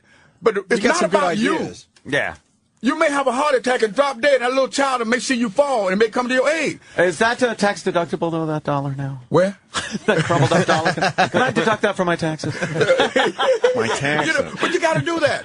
It'll make you feel good inside. You see someone getting out of a cab, go grab the door. And when what would make him feel good is to actually pick up the dollar that you dropped for the kid. And I would say, yo, man, leave it up for the kid. And the child would say, he'd steal my dollar, you know. Yeah. And I'm going to walk away, the little kid going to beat you up over that dollar, you know. I said, I did what I could do, you know. But on a serious note, I am dead serious. I'm retired from the Postal Service on West 38th Street, Midtown Station. You did everything, it seems. You have a lot of life experience, my friend. Well, I used to be a musician on stage. I played with the Bronx records. What did you play? I played the lead guitar. The songs you hear on my website, I wrote I played every instrument, and I write all my songs. All the songs that I write is for me to motivate me about talking about issues of rent. We're getting old. I remember when I had all black hair. I remember when I could take my shirt off and I see nothing but egg rolls. Now when I take my shirt off, I see the crate. So, but it's not about us anymore. As we get older, the body breaks down. You know, some of us can. Somebody asked you this morning. They said, "Well, Mr. McMillan, how was it this morning when you got up?" "Oh man, I found it hard getting up this morning." And my mother said, "Oh son, don't say that. That sounds nasty." Hey, either way, that's I got to say, when we first saw you, we all thought you were just out of your mind. But I mean, you're not crazy. This Jimmy McMillan is not crazy at all. He's passionate about what he believes in, and he has some knowledge behind him. I mean, taking the mountain down—that's a little crazy. There's plenty of mountains up there. I don't know how we're supposed to do that. We're all supposed to get a shovel. Bulldozing the mountains to create your own cable network company. Yeah, bulldoze the mountains. I'm an Army Corps engineer who represents the United States military. As an engineer, I know we can bulldoze those mountains. We can put cable companies up there. We can put telephone companies. We can put our own oil reserve. We can put industrial. Yes. But why haven't? And think of the jobs to build all this. But can't we just keep the mountain and maybe bulldoze Flatbush and put all the cable companies? No. Well, the way the murder rate, the way the killing is going on in Flatbush, maybe that wouldn't be such a bad idea. See Jimmy McMillan, everyone. The children, people are working 8 hours a day and 40 hours a week, and they wonder why there's so much killing. Why the kids joining the gang? Because mother and dad is not home. They're working 3 jobs to pay the rent. Have you ever thought about that? Have you ever thought about if the rent wasn't so damn high, maybe mothers would be home? I know some of the fathers I know, the mothers and fathers are broken up because in my neighborhood it's all about money. Bitch, you ain't got the money. I'm out of here. Because they're leaving because of money. It has destroyed family values. What is wrong with us as a human society? Are we really paying attention to what's going on? The gangs, you got whatever the names are there in the street, they wouldn't exist. If the mothers, I know some mothers can whip some butts from Jamaica. I'm in Brooklyn, man. Yo, man, you come out there like that, get your behind in the house, But I have a gun law. If I apprehend someone in the state of New York that has a gun, they're using your address, I'm going to give you enough time to call and turn them in. If you don't do that, we're going to come and padlock your house and you out in the street. If you have a child, we're going to adopt them or put them in foster care. They had enough warnings out there. You've been warned long enough. Read my lips. Jimmy McMillan is not playing games. I'm not a politician. I'm taking a tough stand on life, restoring family values. This is what I'm all about. I am a parent, and every child is my child, and your daddy is coming to the rescue. Jimmy wants to leave a legacy. I like that. That's what it is. Hey, I like that a lot. I got to ask you about this guy's full of piss and vinegar, as they say. A lot of energy. I got to ask you about Reverend Al. Because it seems like the black community needs some big, solid black leadership. And it seems like everyone leans toward Reverend Al, or that's what we see because he's on the TV representing black America. I felt insulted because of the media stayed away from me for a long time. It's almost like if I wasn't a black minister, I was nobody. And I had somebody said to me that one day, why don't you do what Reverend Al do? And I said to myself, I'm older than Al. I said, what's his mama name? Which means he could be my son. Oh, shit. So, your father in the footsteps of your daddy. I mean, whatever he did, I don't talk about him. I'm not him. I'm Jimmy McMillan, the most smartest, intelligent person who went through Vietnam. They're looking for POWs called John McCain and people like him. United States Army believed in me, so why can't you believe in me? I remember the general telling the whole resume of soldiers, if you follow Jimmy McMillan, you're going home. Jimmy McMillan is here today in 2010, sitting in your radio station talking. So I say to all the people, you vote for me, you're going to get you out of this mess. So the same thing applies. I may be funny, I may be crazy, but the United States Army depended on me to bring all the soldiers home. You're a white soldier, you lost your leg. Who you turn firing on to get you on that helicopter and get you back. Jimmy McMillan. I got 3 Bronze Stars from serving the war in Vietnam. Helicopter flying after we dropped the Marines off and Marines stepped on a landmine. I jumped my ass out of the helicopter. I'm not leaving without you, brother. The helicopter, the lieutenant got mad. Why you doing that? You crazy or something? Yes, I am. I'm not going to leave him behind. You bring your ass back down here and get me. We picked him up, but this is what went on in Vietnam. I don't care about my life. I didn't. When I put that uniform on to save these soldiers in Vietnam who was on a vigorous attack, how could I be concerned about me? And the same thing apply. I don't care what they write about me. I'm not caring about Jimmy McMillan. Jimmy's selfless. Jimmy is selfless. I'm concerned about you. I want you to be able to get up out of here and go on a vacation. When the last time you had a vacation? When the last time you took your girlfriend on a vacation? Damn. When the last time you took your children on vacation? It's not about Jimmy McMillan. Probably not so you the can people write to all the ask. stories you want to write about. We get 7 weeks vacation. And I want you to full disclosure. I don't think you're talking about us. The white man. I want you to do on vacation. Yeah. I want you to do something you would never do. I did it, and it freaked me out. What'd you do? I want you to go to the beach. And I want you to get butt naked. I want you to walk the street butt naked. Yeah. I did that. I went on the beach and I took my clothes off. And here comes this brother came walking past me with a thing dragging in the dirt. I said, oh shit, I want to put my pants back on. You know? And then I'm walking by. Everybody's like, everybody's being themselves. And I went and stood in the water and I had my hand up trying to hide what I got. And then I thought, you got a small wiener? People not paying attention to that. You got to be proud. Yeah. I look wee-wee, But when that water hit it would shrink. But when the water, Shrinkage. But we call it shrinkage. Most importantly, I bring this up for a reason. Where is your sense of humor? Mm-hmm. Can you tell a joke anymore? No. Everybody is so uptight that you can't tell a joke or you'll offend someone. Those days is over. Look at me. Hey, like I told the Viet Cong of Vietnam, look at me. They ran the other way. What was your? I would too. Yeah. What was He's a very intense-looking guy. Yeah. I wouldn't mess with. What was your unit in Vietnam? I was with the 1st Cavalry. I was with 2 different units. With the Engineer Brigade, I was driving the truck to the convoy. I was driving the truck. Had a machine gun in this hand, shooting out the door to Viet Cong. But it was hit the truck, and I had a 45 in this hand. I learned how to drive the trucks with my legs because I had to get the supplies to the end of the route. I was trained. I'm a marksman with a pistol and a machine gun and a rifle, and we were getting killed too much. I was watching little babies on the side of the road. They had cut the baby's leg and put a mine up under the baby. And as we soldiers would go to, we very sympathetic toward babies laying on the ground. And as they go to pick it up, the Viet Cong would detonate it. And when I seen the wire, I would get out the truck, I would park the truck, and I would run to get that Viet Cong. And they told me again, you must be crazy or something. They can kill you. Who gonna kill me looking like this? And I was really You're like crazy. Rambo. You're like the Black Rambo. You heard an American. Oh, they're saying it right now. Rambro. Very good. Rambro. Any one of my American brothers, you're going to have trouble out of me. So what are you looking at now? The American families are hurting. The President Barack Obama need help. His constituents don't understand what he's doing. He need help. I'm coming to his rescue in a sophisticated way by running for governor of the state of New York to show them how this is to be done. And I'm not playing. Jimmy McMillan took an oth before he joined the United States Army. They made me raise my right hand. I'm still under oath. Take an oath of loyalty to this country. I'm still that veteran. And the people need help, and here I am. Rent is, y'all help me out. Rent is too damn high. God bless Jimmy McMillan. Wow. I don't know what else to say. What type of karate do you practice? I gave it a name because it was the most deadly form. Boom! Stop your heart from being with just a touch. Many times in Vietnam, I couldn't fire my rifle, so I had to attack you in the dark, and just like this, I need to kill you. So I gave it a name when I came to America. I took the deadly forms out of it. I called it Shotokan and Nishin Goju Ryu because I didn't know how to be treated in one. I still talk kind of hard and rough today. People say, why you talk so loud? Well, I was in a bomb explosion and I lost my right ear. So I lip read you guys and you guys are talking about it. If I don't understand you, that's why I say, huh. If I don't understand, I make sure to say, huh. She gets sick and tired of that. Why you wear your hearing aids? Why you wear your hearing aids? But I turned it into a lovable form called verbal judo. You mad at me?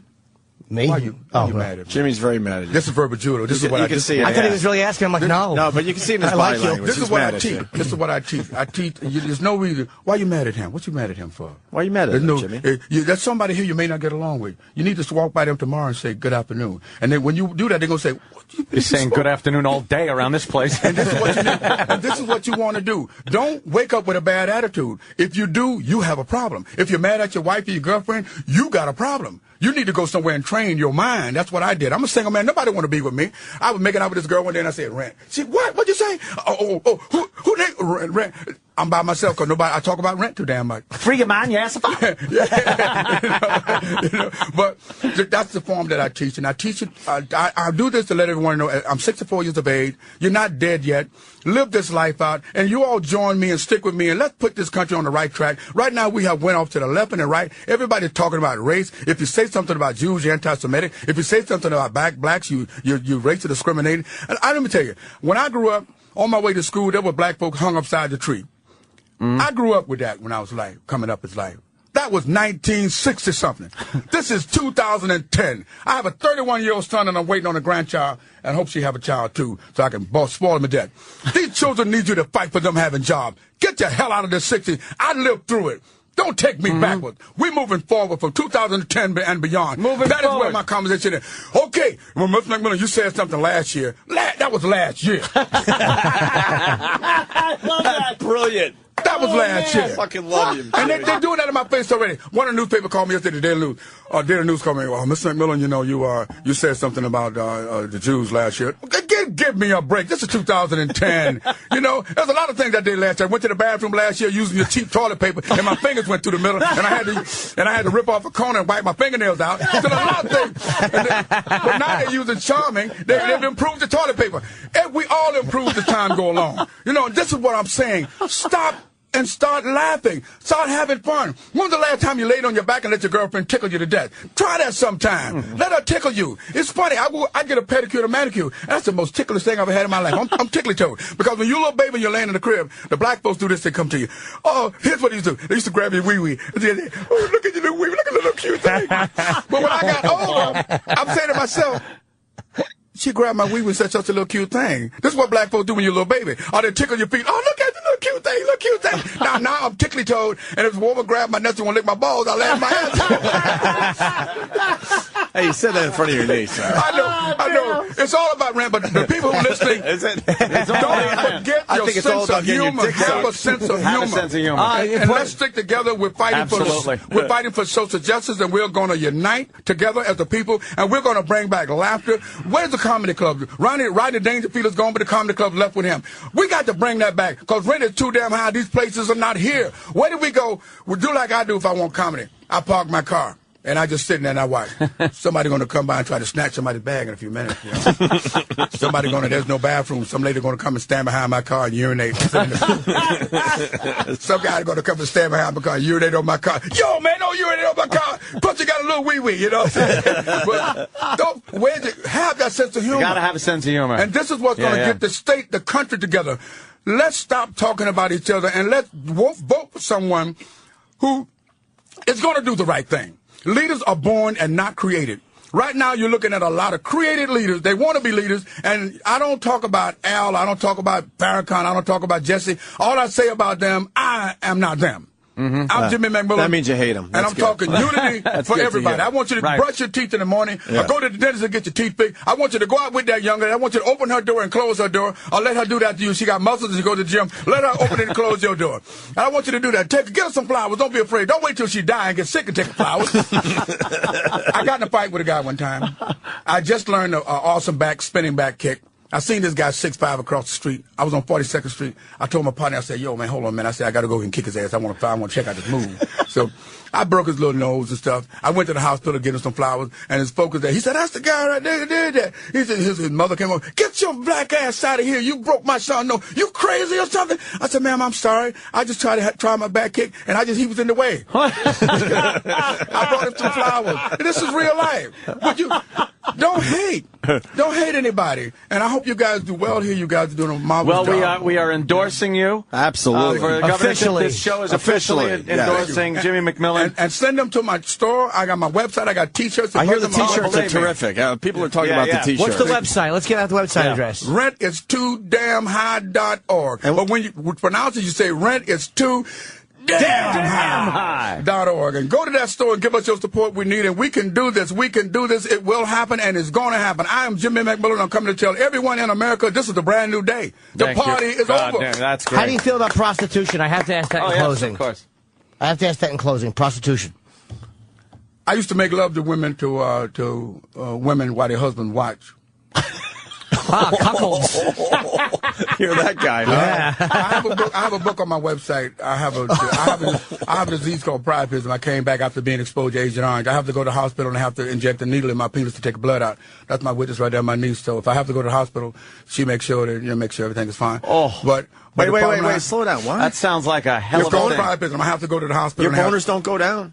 No, it won't go down. And once it's up, it's up. I'd be like, what the fuck? Come on, man. I got things that I got. What I do is I learned to wear special tight underwear to hold it down so that it won't. I have just the opposite problem. But when I was a young stud coming up, I joined there's a special group for men who have an ED problem, and you have a wife. You will come and pick. The 5 guys will say they will pick the guy they want to make out with their wife while they watch. And once they begin to get up and come up, then you leave. And that's what I was in that. I made money doing that because I had a deformed daughter. No one helped me with my child. The government said, we don't help you with your children. Your deformed children, that's your responsibility. So I became a stripper, and I started working with this organization to get the money to try to help my daughter get the surgery she needs. So when you become a parent, you have to swallow your pride. You do what is necessary to make sure you make ends meet and pay your bills. And that's what Dad did.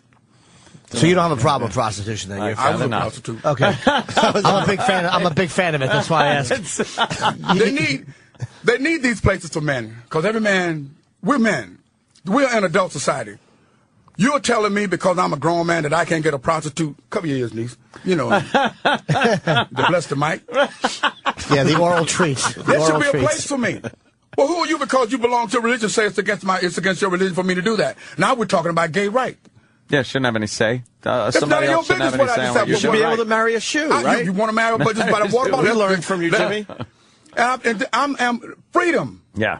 Freedom. This is the. I heard Real that one of the mayors in this state want to ban smoking.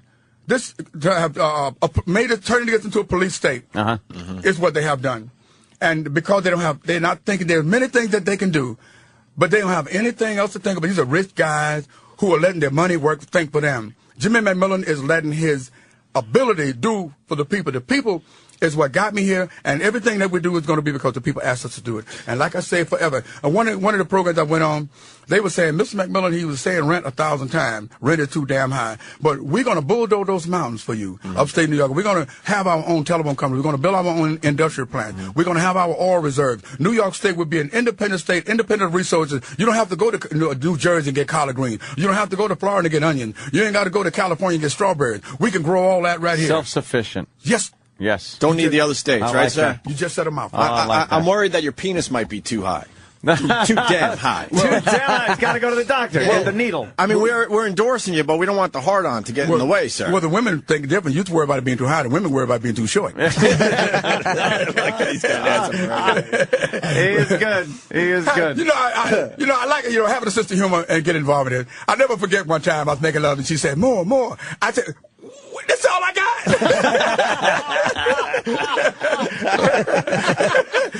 Where am I going to get that? But we as adults have the right to speak our freedom of speech. If you don't like what I'm saying, and Howard Stern is my dog, I love the way what they did. They tried to censor him for what he was saying. Freedom of speech. This is America. Who in the hell are you to tell me what I can't say? If it offends somebody, that's called life. People will be offended by things you say, but they shouldn't then make laws to keep you from saying that. Yes, they do. And that New York is about to change forever. Because when I'm inaugurated, I might get inaugurated. Oh, inaugurated, right? Okay. Inaugurated. I'm a country, but I got a flat tongue. I might have my G. I might have my G on. Yes, I got you. I might have a G string on. Now that would be to let the people know that I'm sick of the bull. Our children need someone that I would tell the children, get away from the TV. I might moon you. They're getting on people now. They find some guy in the school for mooning the thing. Yep. I might moon you. So children, stay away from the TV when I get inaugurated because your parents is catching hell trying to feed you. I put a lock on my refrigerator when all the kids I was trained to come to my house because they wasn't eating at home. And then the lock was a joke. Because if you didn't do your push-ups and stuff and do your sit-ups, and if you try to act like you was bad out in school, if you came in with good grades, I didn't train you. When you come into my class, you did 5, 10, 15, 20, 25, 30, 35, 40. You did your 5 timetables all the way to a 200 timetable. This is how you teach, you learn. Education in schools is what we're here, but mainly we're here to restore a calm so people can live their families and raise your children without me telling you how to raise your child. But I want to give you the resources to raise your child. If you're a landlord, don't worry. I want you to hire some people, and I want you to pay low rent. I want you to get married. Are you married yet? No, sir. I want you to get married. You got no reason to be single. Get tired of your masturbating at night. This is what I want. I want you all to be happy. And so I hope everybody agree with me, and thank you for endorsing the Rent Too Damn High campaign. Absolutely. And Get out there and vote. Thank you. That's right. Jimmy McMillan. Our guy. For the President of the United States. Screw this governor thing. Oh, man. Right to the top. Yeah, right there. to the top. All right. You got to say it one more time as we go to break. As we go to, we do this together. Uh-huh. We say rent is too. Damn. Okay, ready? Rent is too, then we breathe Wait, in. how do you do it? Rent is too damn high. Thank you so much, gentlemen. Hey, this is Jimmy McMillan on the Opie and Anthony Show. And also, we want you to get a chance. Don't forget to listen to the Opie and Anthony Show. We want you to do that because I'm here. I wouldn't come here if it was a bunch of nonsense. Once again, this is Jimmy McMillan asking everyone to listen to the Opie and Anthony Show. And don't forget to vote. But most importantly, don't forget to listen to Opie and Anthony. Opie and Anthony. Wake up with Opie and Anthony. When you go to bed, when you go to the bathroom, wipe your butt at Opie and Anthony. And let your girlfriend say, who you talking about? Opie and Anthony. And after you finish saying that, say, rent is too damn high. Thank you, folks. It's the Opie and Anthony President's Day special. Sam, in a bit, we're going to wrap up with Alex Jones. This will be part 3 of the long-winded saga. He's got some stuff about the moon, the Gulf oil spill, and Jimmy is still going round for round with him and painting this guy into a corner. Who can stop Alex Jones? Jim Norton. Can he? He almost did. Well, now that we know the answer, no reason to stay tuned. Nope. We'll be back next. More of Opie and Anthony's President's Day special coming up on the virus. The virus. It's the Opie and Anthony President's Day special. Here are your hosts, Sam and E-Rock. It's the worst of Opie and Anthony, President's Day edition. My name is E-Rock. This is Primetime Sam Roberts. Sam, how excited are you? I'm beyond excited. We're going over some of the best political guests that we've had on the show in honor of President's Day. E-Rock, let's get to another one. Sam, in this segment, via ISDN from Austin, Texas, we're going to have radio show host and a well-known conspiracy theorist, Alex Jones. He's on the program, and the guy is, he thinks he's factual, but he could be nuts. You just don't know. What's a theorist? It's me not pronouncing the word correctly. What word? Theorists. You did it again. Alex Jones, he's made quite a name for himself in the conspiracy theory realm. He's on the Opie and Anthony show. He's trying to prove to the guys that his theories are indeed fact. He talks about the World Bank economic conspiracies, the CIA bringing drugs in the 80s, which I think did happen, and a whole lot more. Global domination by a one world government. Ah! And that one world government is Google, by the way. Oh, I thought it was NWO. No, Eric, it's not always about wrestling. The real NWO. Alex Jones on the Opie and Anthony Show. It's the Opie and Anthony President's Day special. Yes. Who's Alex Jones, Anthony? You know anything about this guy? Well, this guy. If I could grab this. Doo-doo. Alex Jones has an XM show. The Alex Jones Show. Yes, on 165 Talk Radio. It's the Alex Jones Show, yes. And what he does is, as I read this, is... I Big conspiracy guy. Yeah. Rogan likes him a lot. A lot of comedians like him. I don't know if he's a good guy or if he's a dick, but I know he supposedly does good radio, and he's a big conspiracy guy. Well, is Joe Rogan around today? Did we try to get him? He's West Coast now. He's West Coast. And we'll just see what he... My issue is I just want to actually see what he thinks about certain things. Yeah, he's got a lot to say about all kinds of these things that are going on that people have these misconceptions about and conspiracies. He's why he has a film called The Obama Deception. It's a hard-hitting film that completely destroys the myth that Obama's working for the best interests of Americans. The Obama phenomenon is a hoax carefully crafted by the captains of the New World Order. He's one of those guys. He believes in the New World Order. The Illuminati. He's going to be on in about 10 minutes. He's being pushed as savior in an attempt to con the Americans into accepting global slavery. We've reached a critical juncture in New World Order's plans. It's not about left or right. It's about one world government. The international banks plan to loot the people of the U.S. and turn them into slaves in a global plan. It's not that I'm sure he's a smart guy, and I'm sure his arguments make sense. I just can never buy that stuff. Yeah, it's. Of course, he believes 9/11 is an inside job. I don't There's a new world conspiracy in which the world leaders are looking to create one world government with ultimate power. I don't give people that much credit. Not at all. If that ever happened, it would be because that's what we just turned into, you know, that whole one world power thing. And see, conspiracy guys. Well, I'll say this to him too. Believing in a conspiracy because you think it has merit makes sense to me. But even if I don't agree with it, it makes sense. But when you believe in a conspiracy, it's almost like when you're a conspiracy guy, your agenda is the conspiracy must be proven. So it's like you will kind of ignore facts that point against it. Or twist them around to make them fit your agenda.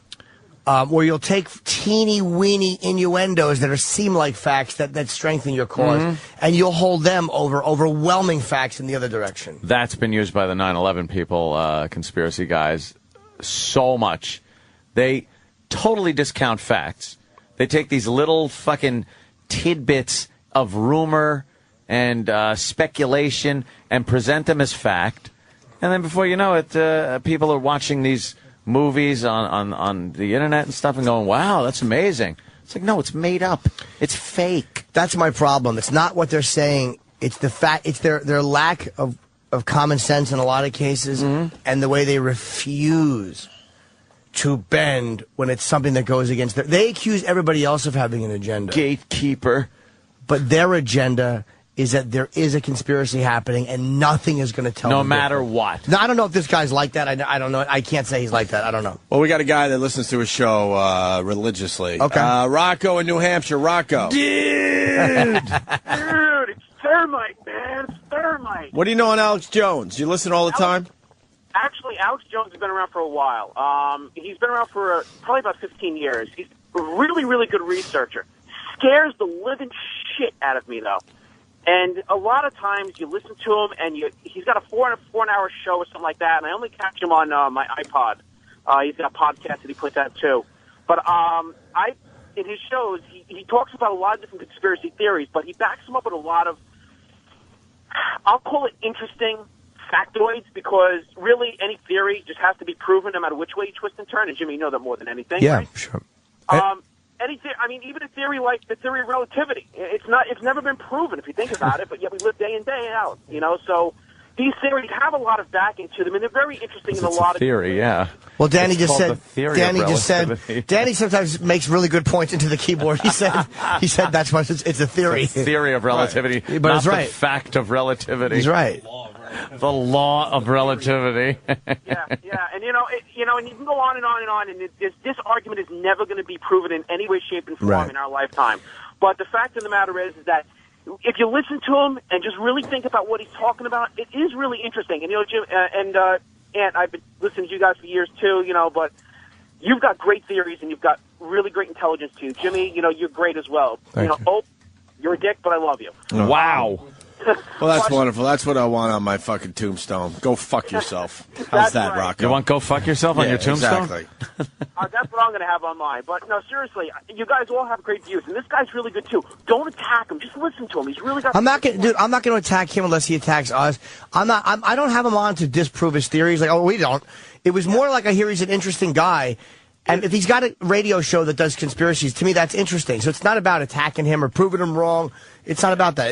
I think he's probably an interesting dude. Yeah, and I'm not a conspiracy theorist. I listen to all views. I mean, whether 9/11 was an inside job or not, it's fine. Whatever's going to happen is going to happen. Well, it'll come out eventually. But at the same time, you think about all the little things, like a hole in a Pentagon, 5 feet wide or 5 meters wide, whatever it is.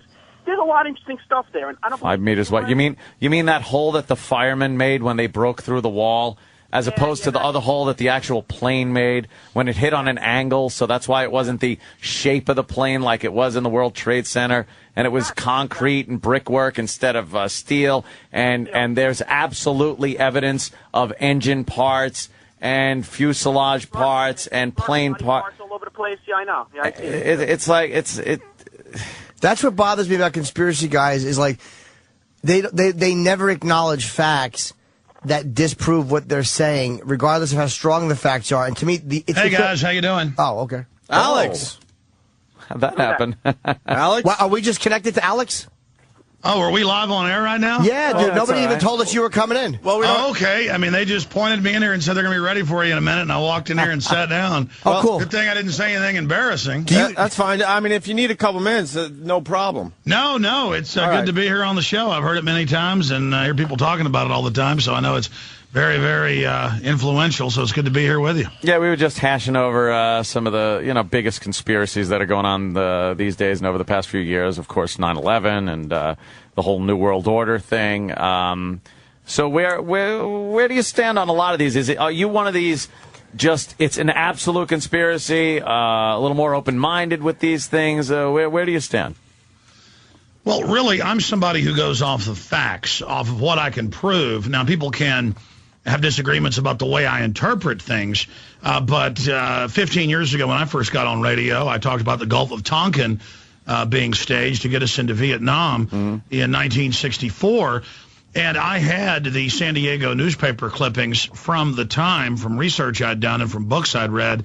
But it was only a rumor for the general public, so it was a conspiracy theory. And, of course, 5 years ago it was declassified that the Gulf of Tonkin was staged, and they released the LBJ tapes with McNamara where they planned to stage it. And McNamara tells the president, showing who the boss was, how they were going to stage it and what he would say coming up in 2 days at the press conference. And it's LBJ at his ranch outside Austin, where I sit, and McNamara, the defense secretary, at the Pentagon. And another example is more than 10 years ago, I had declassified, hidden in plain view, government documents about terraforming or geoengineering of the globe going on. Since the mid-'90s, there's been a giant covert, hidden in plain view, weather modification going on a global scale, and it's run by the Pentagon. And now 2 years ago, at the end of the Bush administration, they began to declassify more of it, and then John P. Holdren, the White House science czar, went public in his first press conference and announced that they basically can manipulate and control the weather. It's a secret program, but he's just letting us know it's going on. They're saving us from global warming. So my point is, one man's conspiracy theory is somebody else's facts. Now, are there people saying they're blood-drinking lizards from Planet Pop-Tart that are psychically controlling our brains? Are there schizophrenics running around who, think that they're Jesus and the Pope and Mary and Joan of Arc and a Keebler elf rolled into one, and also the Lucky Charms person? Yes, but I'm somebody who just covers the facts. I can prove, and I found 9 times out of 10, truth is much stranger than fiction. And Alex, let me just say where they can hear Alex, too. He's on XM 165 Talk Radio Saturdays. No, he's not on Sirius, only on XM 6 to 9 p.m. Eastern. You're not from the school of thought that sometimes the path of least resistance is, in fact, the facts? Well, the social engineers are able to predictively, especially with computers, but before they had idiot savants and others that were able to societally manipulate things. They call it the scientific dictatorship, the final revolution. This is what all the top globalists, even 60, 70, 80, 90 years ago, Bertrand Russell, H.G. Wells, and countless others who wrote fiction and nonfiction, who were members of the British Royal Society, they talked about understanding normal weakness, normal human behavior, and then guiding things and manipulating things through our normal instincts. And so, yes, most of what goes on is just human weakness and human greed and lust and avarice.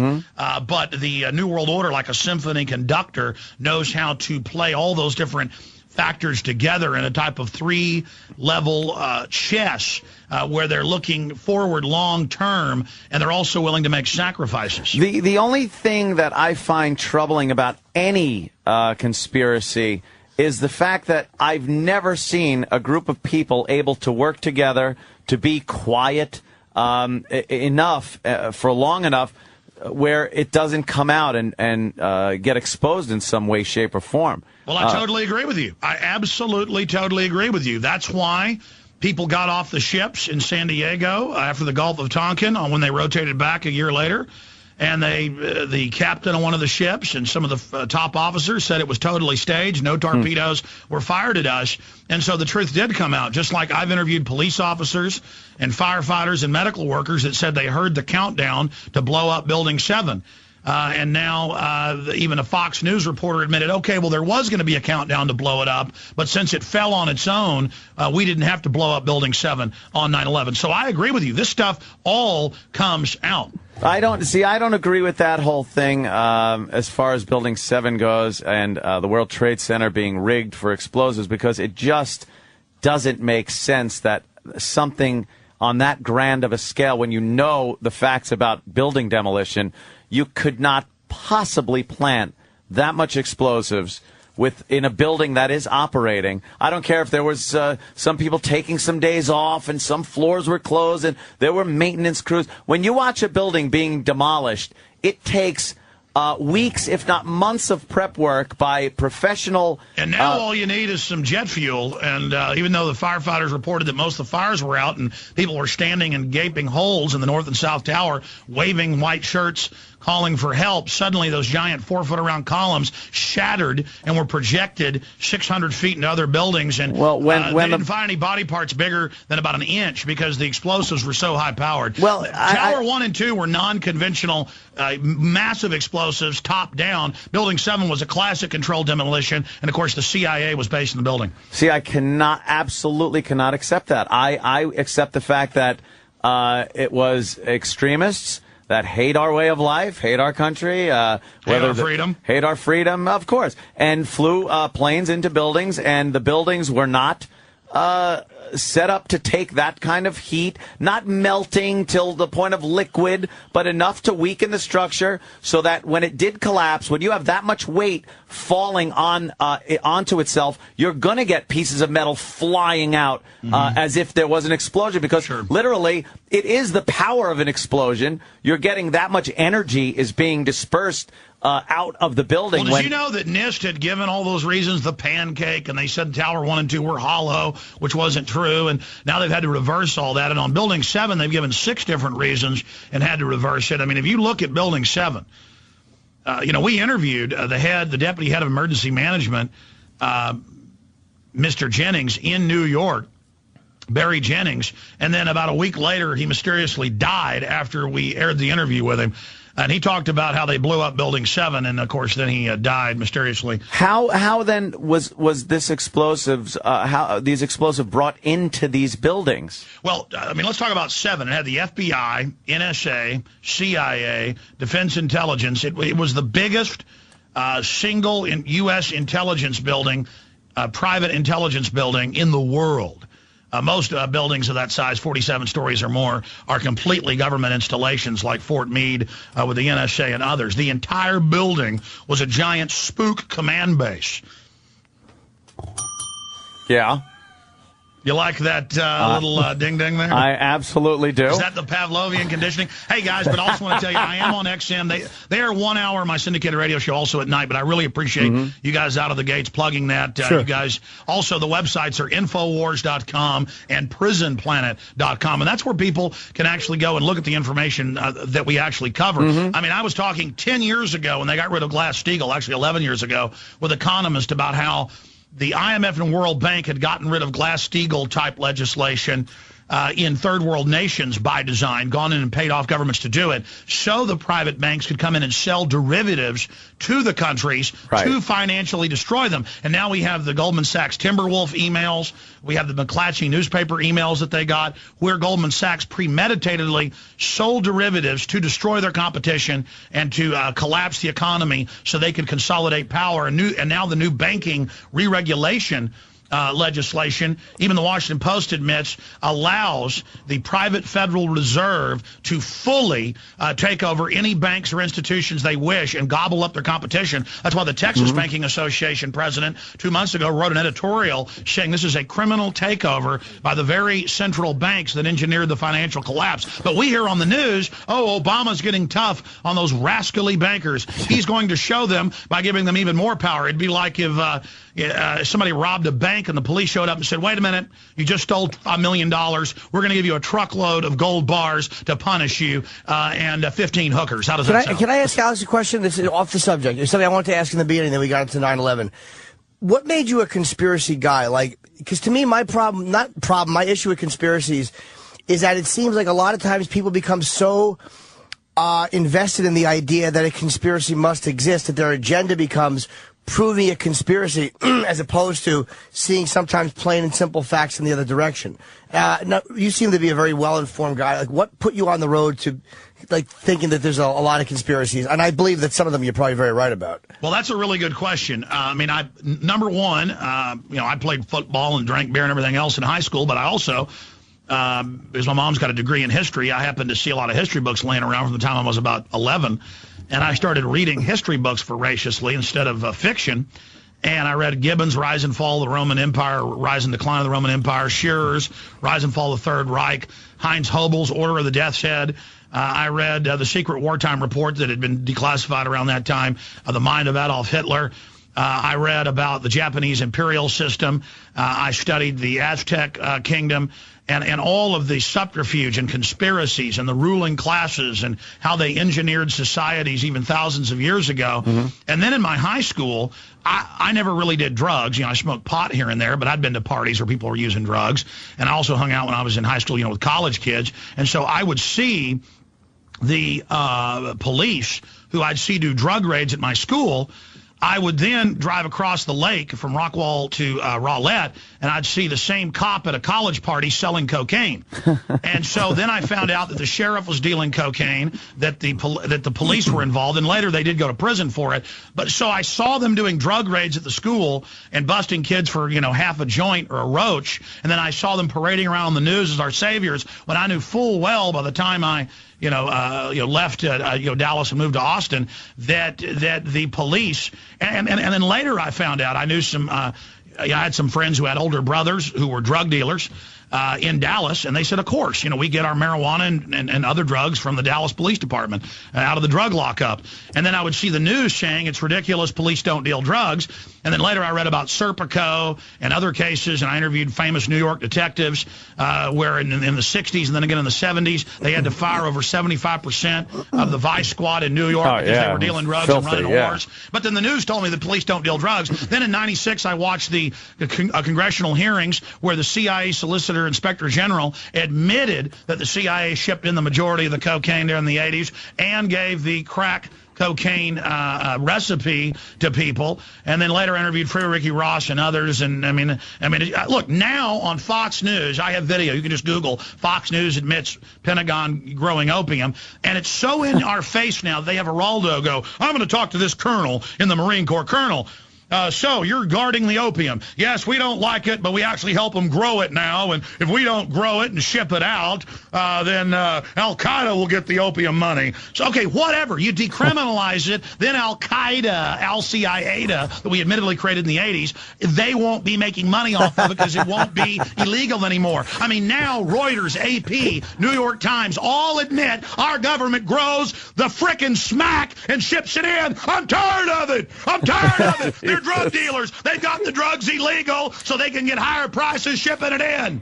Can I say, if you didn't say how'd you say it? Al-Qaeda. If you didn't say we created in the 80s, I just never would have gotten the fact you were saying CIA. But that made me go back and think Al-Qaeda.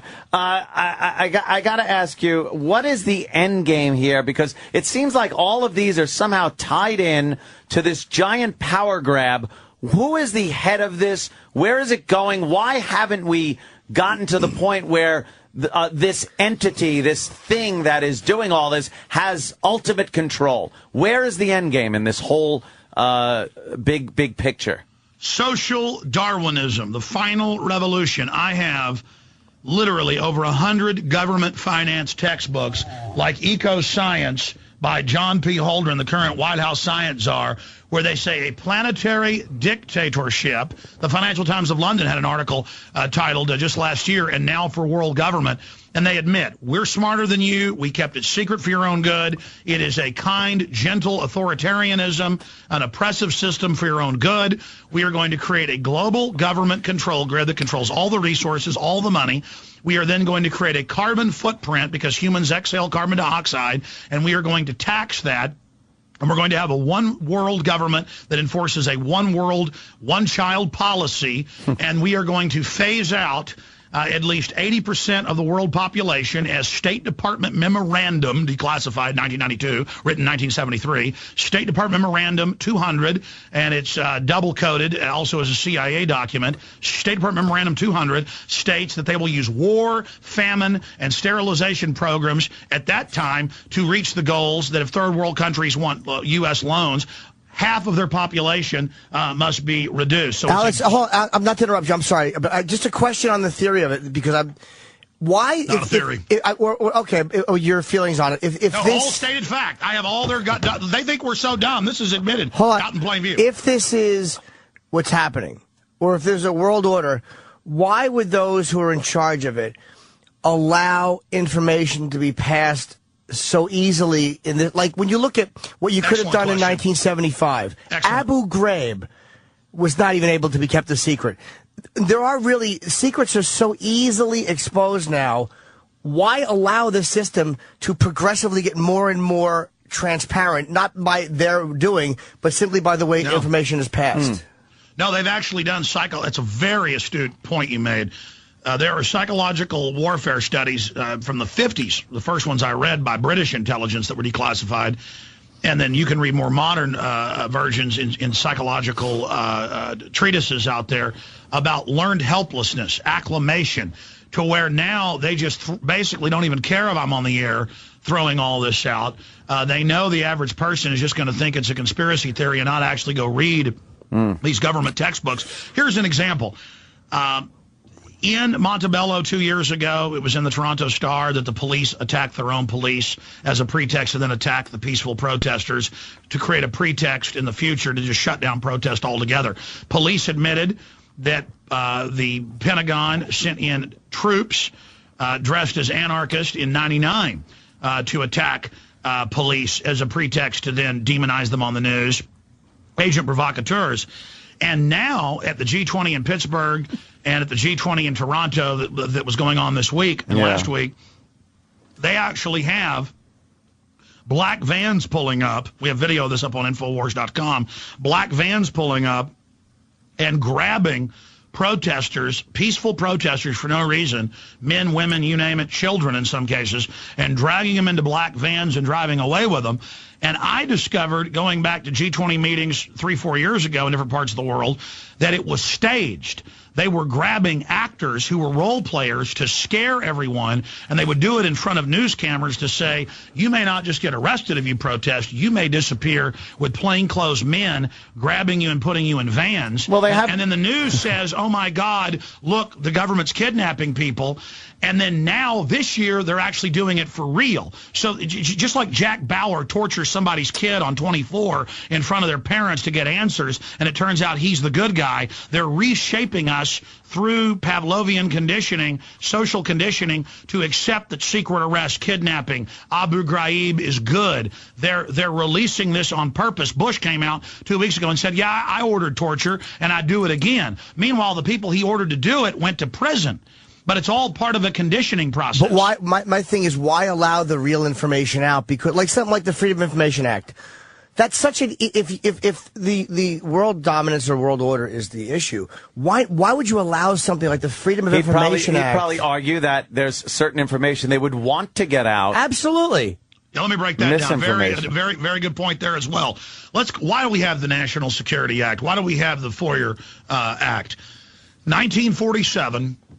Almost everything the U.S. government does is out in the open. The British OSS founds the CIA out of Blue Bloods at Yale, Skull and Bones. You know, that's mainline news and covered in the film The Good Shepherd that Robert De Niro made with Matt Damon. But if you watch that, I mean, what do you have? You have satanic rituals going on with the guys that founded the CIA. Well, that's actually true. Who is Skull and Bones? And I'm going to answer your question this way. Skull and Bones, in 1832, this is Encyclopedia Britannica, in 1832, British intelligence came in and made deals with some of the wealthiest people in the U.S. We just beaten the British, 40 years before or so.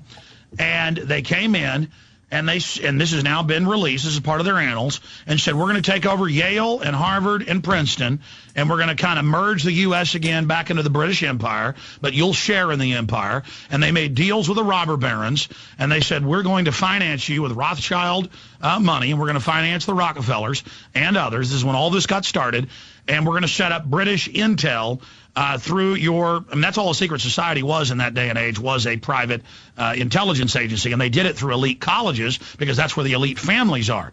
And so that's how we got the CIA after World War II out of British intelligence, OSS, and Skull and Bones founded the CIA. And Americans and the Congress said, you want unlimited power to rob banks, do whatever you have to worldwide to fund your operations. You want all this incredible power. Smedley Butler had just come out, the former Marine Corps, 2-time Congressional Medal. Was that really his name? Smedley Butler. That sounds like a name somebody makes up to make up an awful name. That's a terrible from a name. Cartoon, yeah. All right, sorry.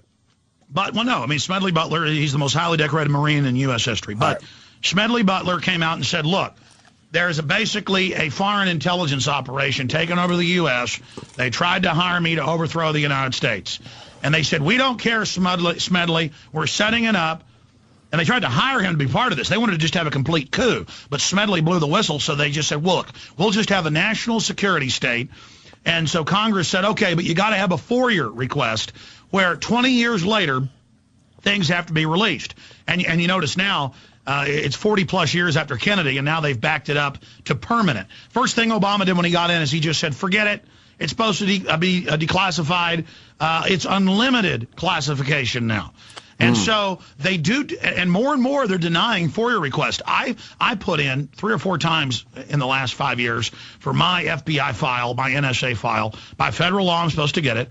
And they don't even respond. So I had a lawyer send letters, and they said, look, it's national security. We're not telling you what we got on Jones. On you. What? National security. Yeah, they will not give me my files. See, the Kennedy assassination is one, too. Like, I was very, very big on the conspiracy. I believed it very thoroughly. I went to Dealey Plaza. You know, I read a lot of the books on it. And then the more I would hear little things that would kind of go against conspiracies, which sounded like, ugh. And then I did a little bit more research, and I actually found a lot of the stuff that the conspiracy guys really sell just wasn't so. And it seems like they deny a lot of the things. Like, Bugliosi raised a good point in his book about how a fact that supports things just being the way we think they are is ignored by a lot of theorists, and an innuendo that appears to ruin the fact is taken as fact. And let me tell you a story. The person that was that ran the funeral home, and he's a very wealthy guy. He owns a bunch of funeral homes all over the state of Texas now. He was a young man at the time. The FBI came in, put black ink on Oswald's hand, and then put the black ink on the gun. I interviewed him. He actually showed up at a radio event for 590 AM, a station I'm on. And it turned out to be him. It turned out to be the guy, famous guy. And he went further than ever. And he said, come to my house, sometime this week, and I'll give you a full interview. And about 2 hours before I was there to interview him, he was riding with his wife in a wealthy area of Austin and got run off the road and has now been unable to talk to me because he got hurt so bad. You want to talk about hardcore. Number one, I'm a great shot with a rifle, born and raised in Texas. I've gone out in the field with that type of cruddy post-World War I rifle, and you can't hit the side of a barn with it. You can't barely even shoot it 3 times in 6 seconds, even though 1 round's already chambered. Much less aim the thing. And hundreds of witnesses saw plumes of smoke and men behind the knoll, and the railroad operator who was 50 yards away in the railroad tower, who they killed 2 days later when he went public. He saw the men shooting. He saw them in the green pickup truck. They were running around killing people left and right. My family's from Dallas.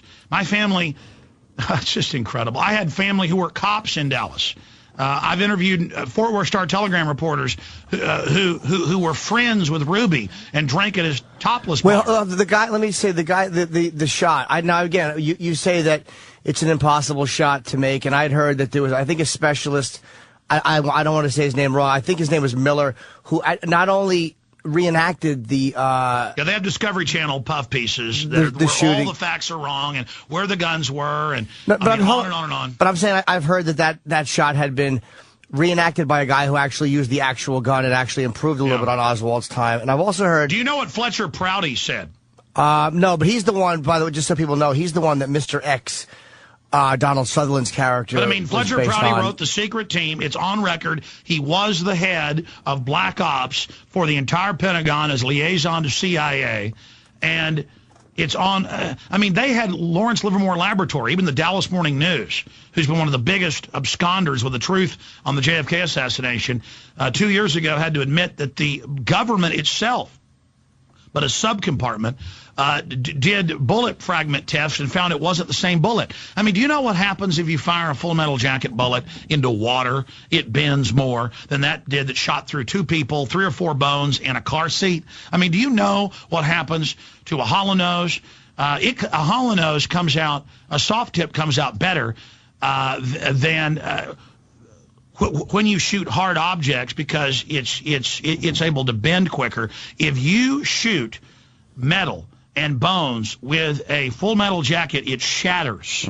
Okay, it shatters. The bullets shatter. Guys, go out and buy a brisket or buy a big side of beef that's got a bone in it and go out with a 30-06 at 100 yards away and shoot through the meat and the bone with a Full Metal Jacket round. And that Full Metal Jacket round is going to look like hammered crap. So why, let me ask you this. This is what doesn't make sense to me. Why go through all that? Like, they want to kill Kennedy. They want to use Oswald to do it. They wanted to do it in plain view no, so that hold everybody that could think would know we're the mafia. We've taken over America. It's a black op. Why? We rule any politicians that get in our Why face. not just kill Oswald? Why do you have him shoot J.D. Tippit? Why not just kill? Like, they can't be such geniuses and so capable of cover-up and yet make such glaringly easy-to-fix mistakes. Like, why allow Oswald to ever be taken in for questioning? Why not? I mean, again, if they could set all this up, you pen a phony suicide note and Oswald blows his brains out. That's a much simple. Why do you get Jack Ruby involved? That's a good point. From most of the experts I've talked to in too the history, he got nervous, just like Tim McVeigh got nervous of being set up. Lee Harvey Oswald got nervous and didn't go where he was supposed to go. And it also turns out that, one of these other cops was a literal look-alike. I mean, it's now been declassified that, yes, he was at a U-2 spy base in Japan. Yes, he did have national security clearance. I mean, no one is allowed to defect to the Russians in the late 1950s, early 60s, and then come back to the United States. I mean, this guy had his address next to the FBI and the CIA in New Orleans. I mean, you've got, guys, listen, in any black op, in any big operation, they create an artificial fog of war. I'm surprised they didn't have a fat lady running around naked that day painting herself blue, with a paint roller. But I'm surprised they didn't have airplanes fly over and, throw ostriches out on top of the city. They always do confusing things to create confusion to where it gets so confusing that even good investigators can't ever figure out. But why make such a, sorry to interrupt you, Alex, why make such a glaring, because I've heard, again, I can't argue the bullet, because I don't know enough about the physics of it, but I've heard it debated.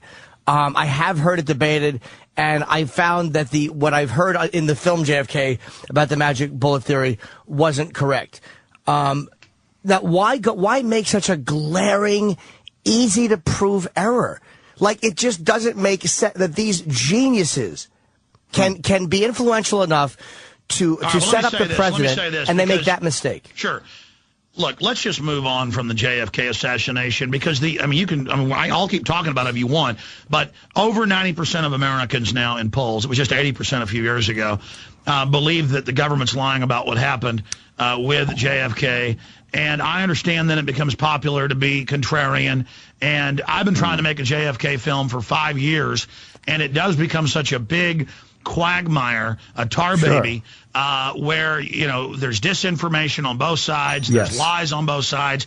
The issue is the preponderance of the evidence is JFK and Bobby and I've talked to JFK's secretary, by the way, were fearing for their lives. They had been death threatened. Oh, sure. Of course. It has President, Attorney General, At that time, especially, yeah. Sure. Well, I mean, it has been declassified that L.L. Lemnitzer, the head of the Joint Chiefs of Staff, came to Kennedy, and sadly, Bobby green-lighted it. That's been declassified. That's ABC News, Baltimore Sun. But JFK said no. They wanted to bomb D.C., bomb Miami, shoot cops in Miami.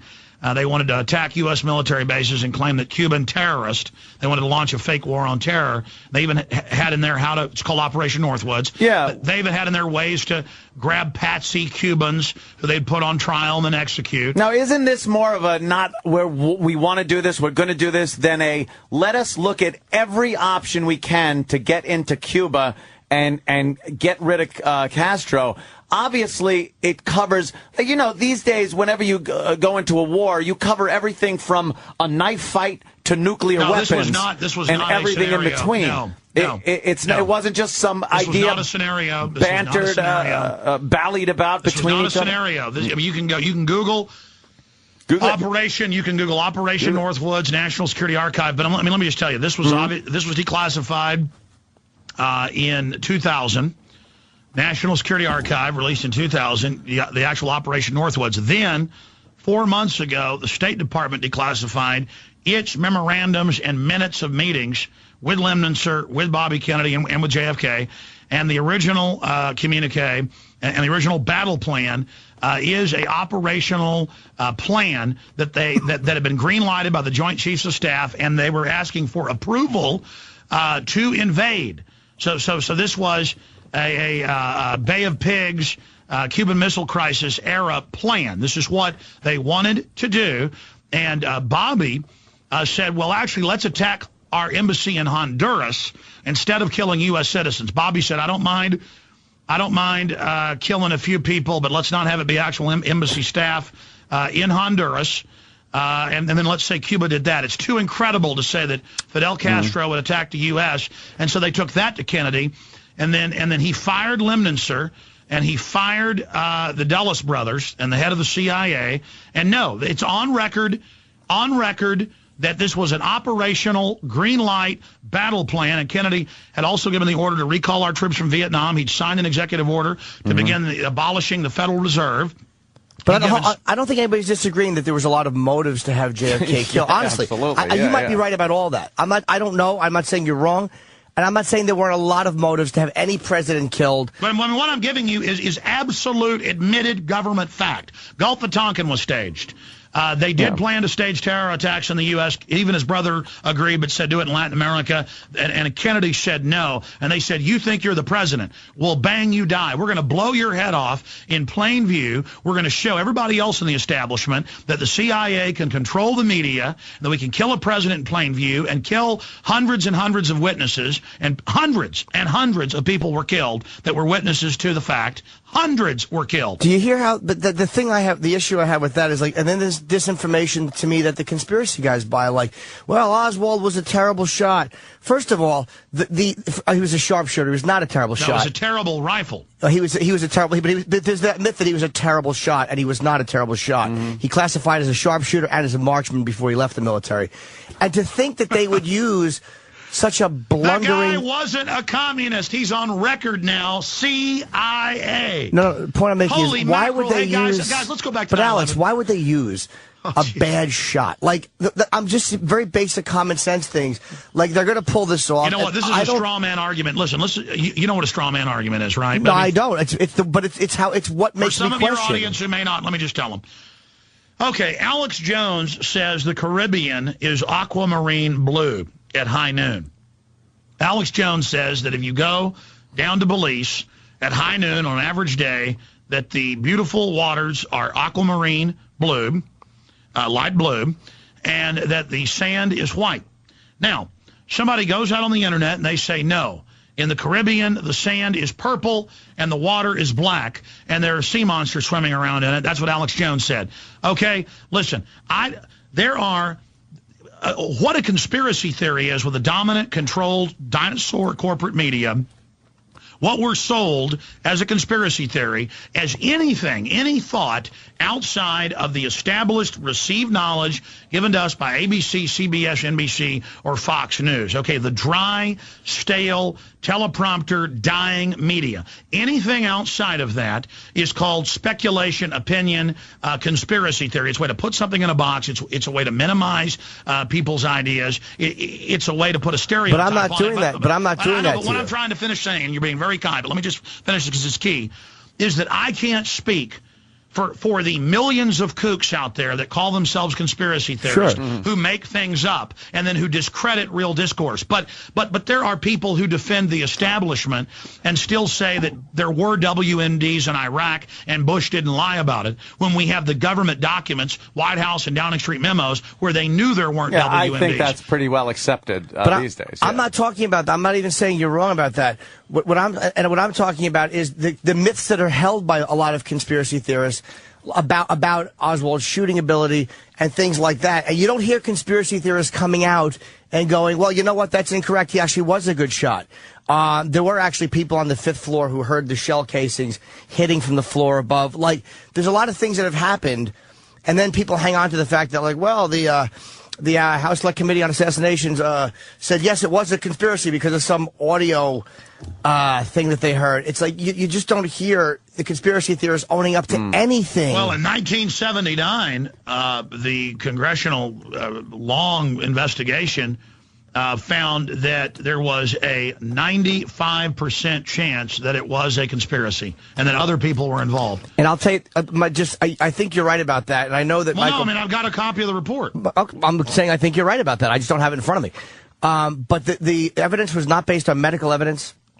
It was not based on any type of physical evidence. It was based on acoustics. I've interviewed Dallas Morning News reporters who talked to the surgeons at Parkland who said his brain was completely blown out.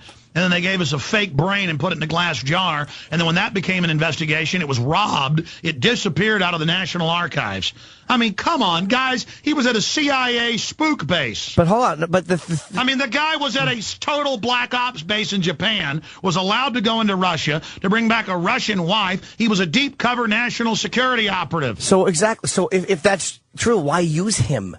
Why use a guy? They always burn their military black op lower level people. So they take a guy like that, they allow him to do it, and then they allow him to be picked up and questioned by the Dallas police? Look, I don't know if he did it. You know, that's the problem. We're all being targeted, and they are putting soft kill binary weapons in the food and water. They call it the scientific dictatorship, the final revolution. Final revolution. And degenerative diseases are all off the charts, and the UN has been caught adding live polio to shots worldwide. They've been caught adding live cancer viruses to every major vaccine. Who is Skull and Bones? Who is Skull and Bones? Who is Skull and Bones? You have satanic rituals going on with the guys that founded the CIA. We're smarter than you. We kept it secret for your own good. It is a kind, gentle authoritarianism, an oppressive system for your own good.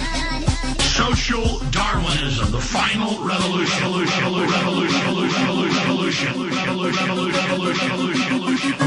going to have a one-world government that enforces a one-world, one-child policy.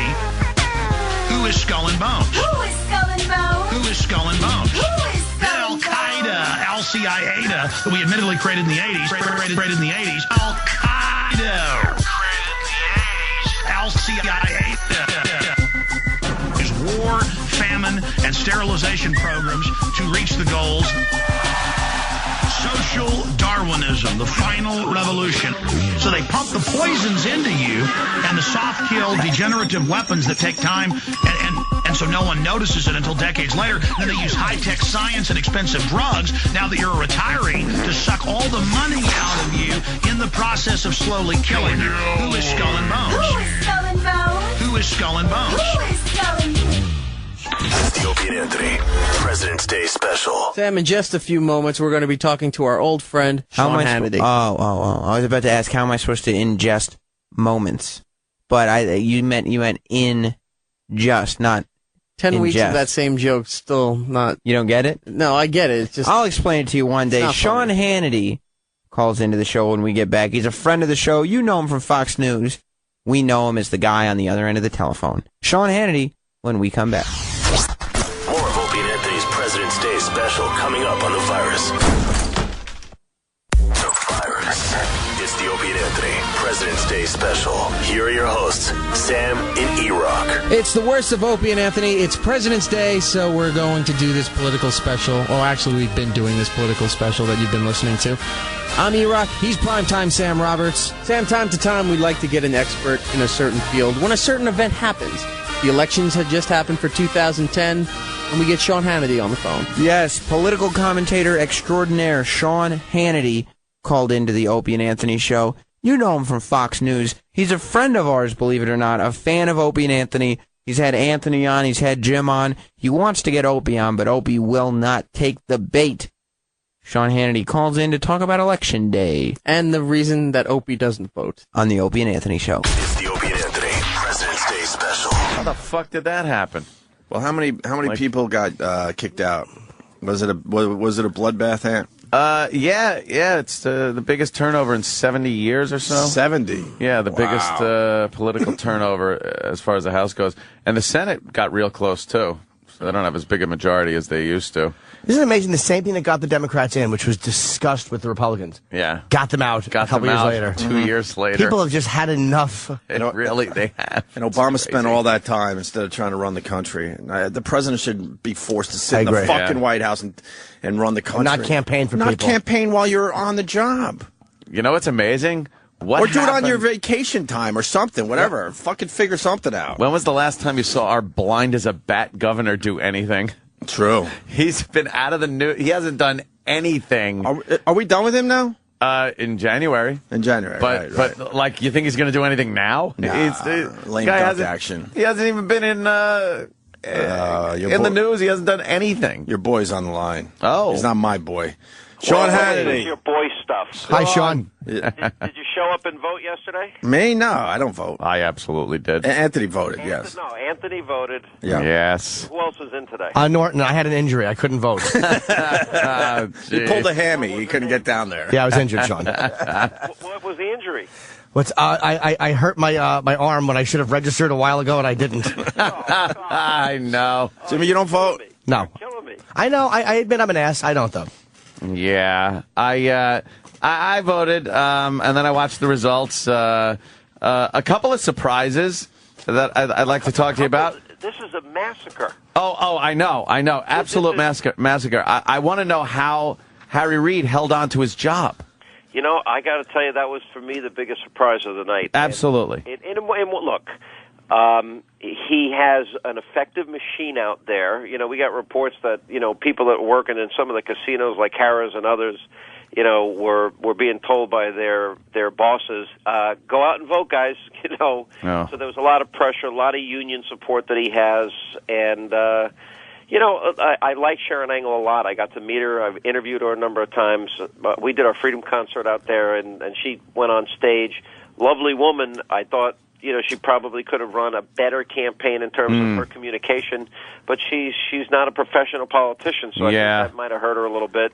And there's, Harry Reid was vicious, absolutely brutal. But you look at the issues, highest unemployment and just in bed with every step of the way with Pelosi and Obama.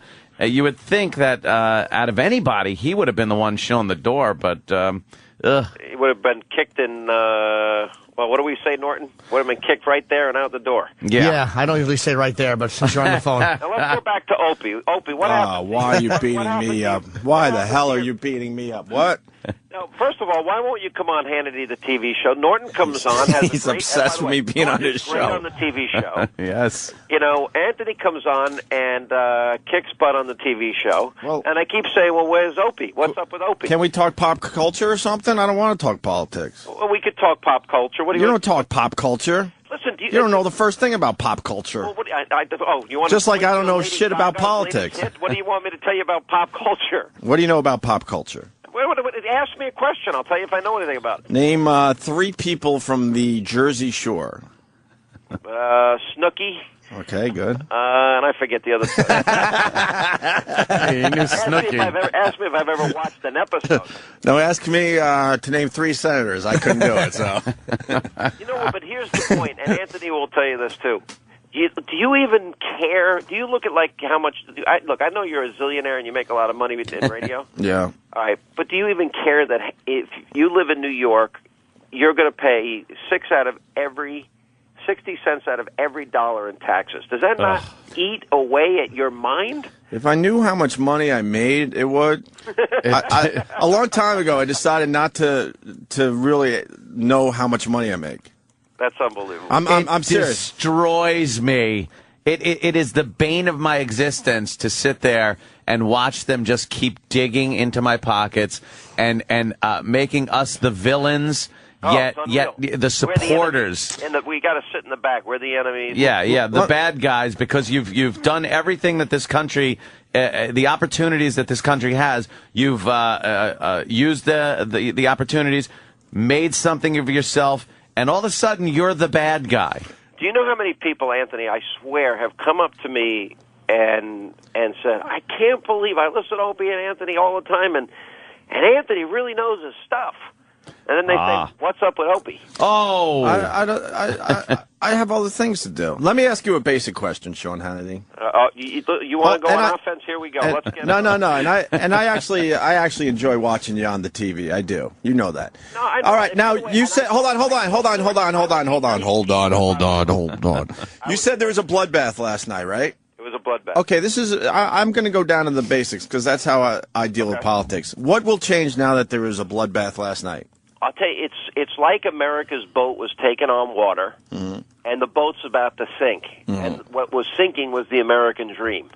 What was sinking is America as a land of opportunity. Look, if you lived your life the way government was working now, where literally, we took on, in the short time that Obama was president, $3 trillion in new debt. That's more debt than every president from Washington up to and including the 8 years of Ronald Reagan.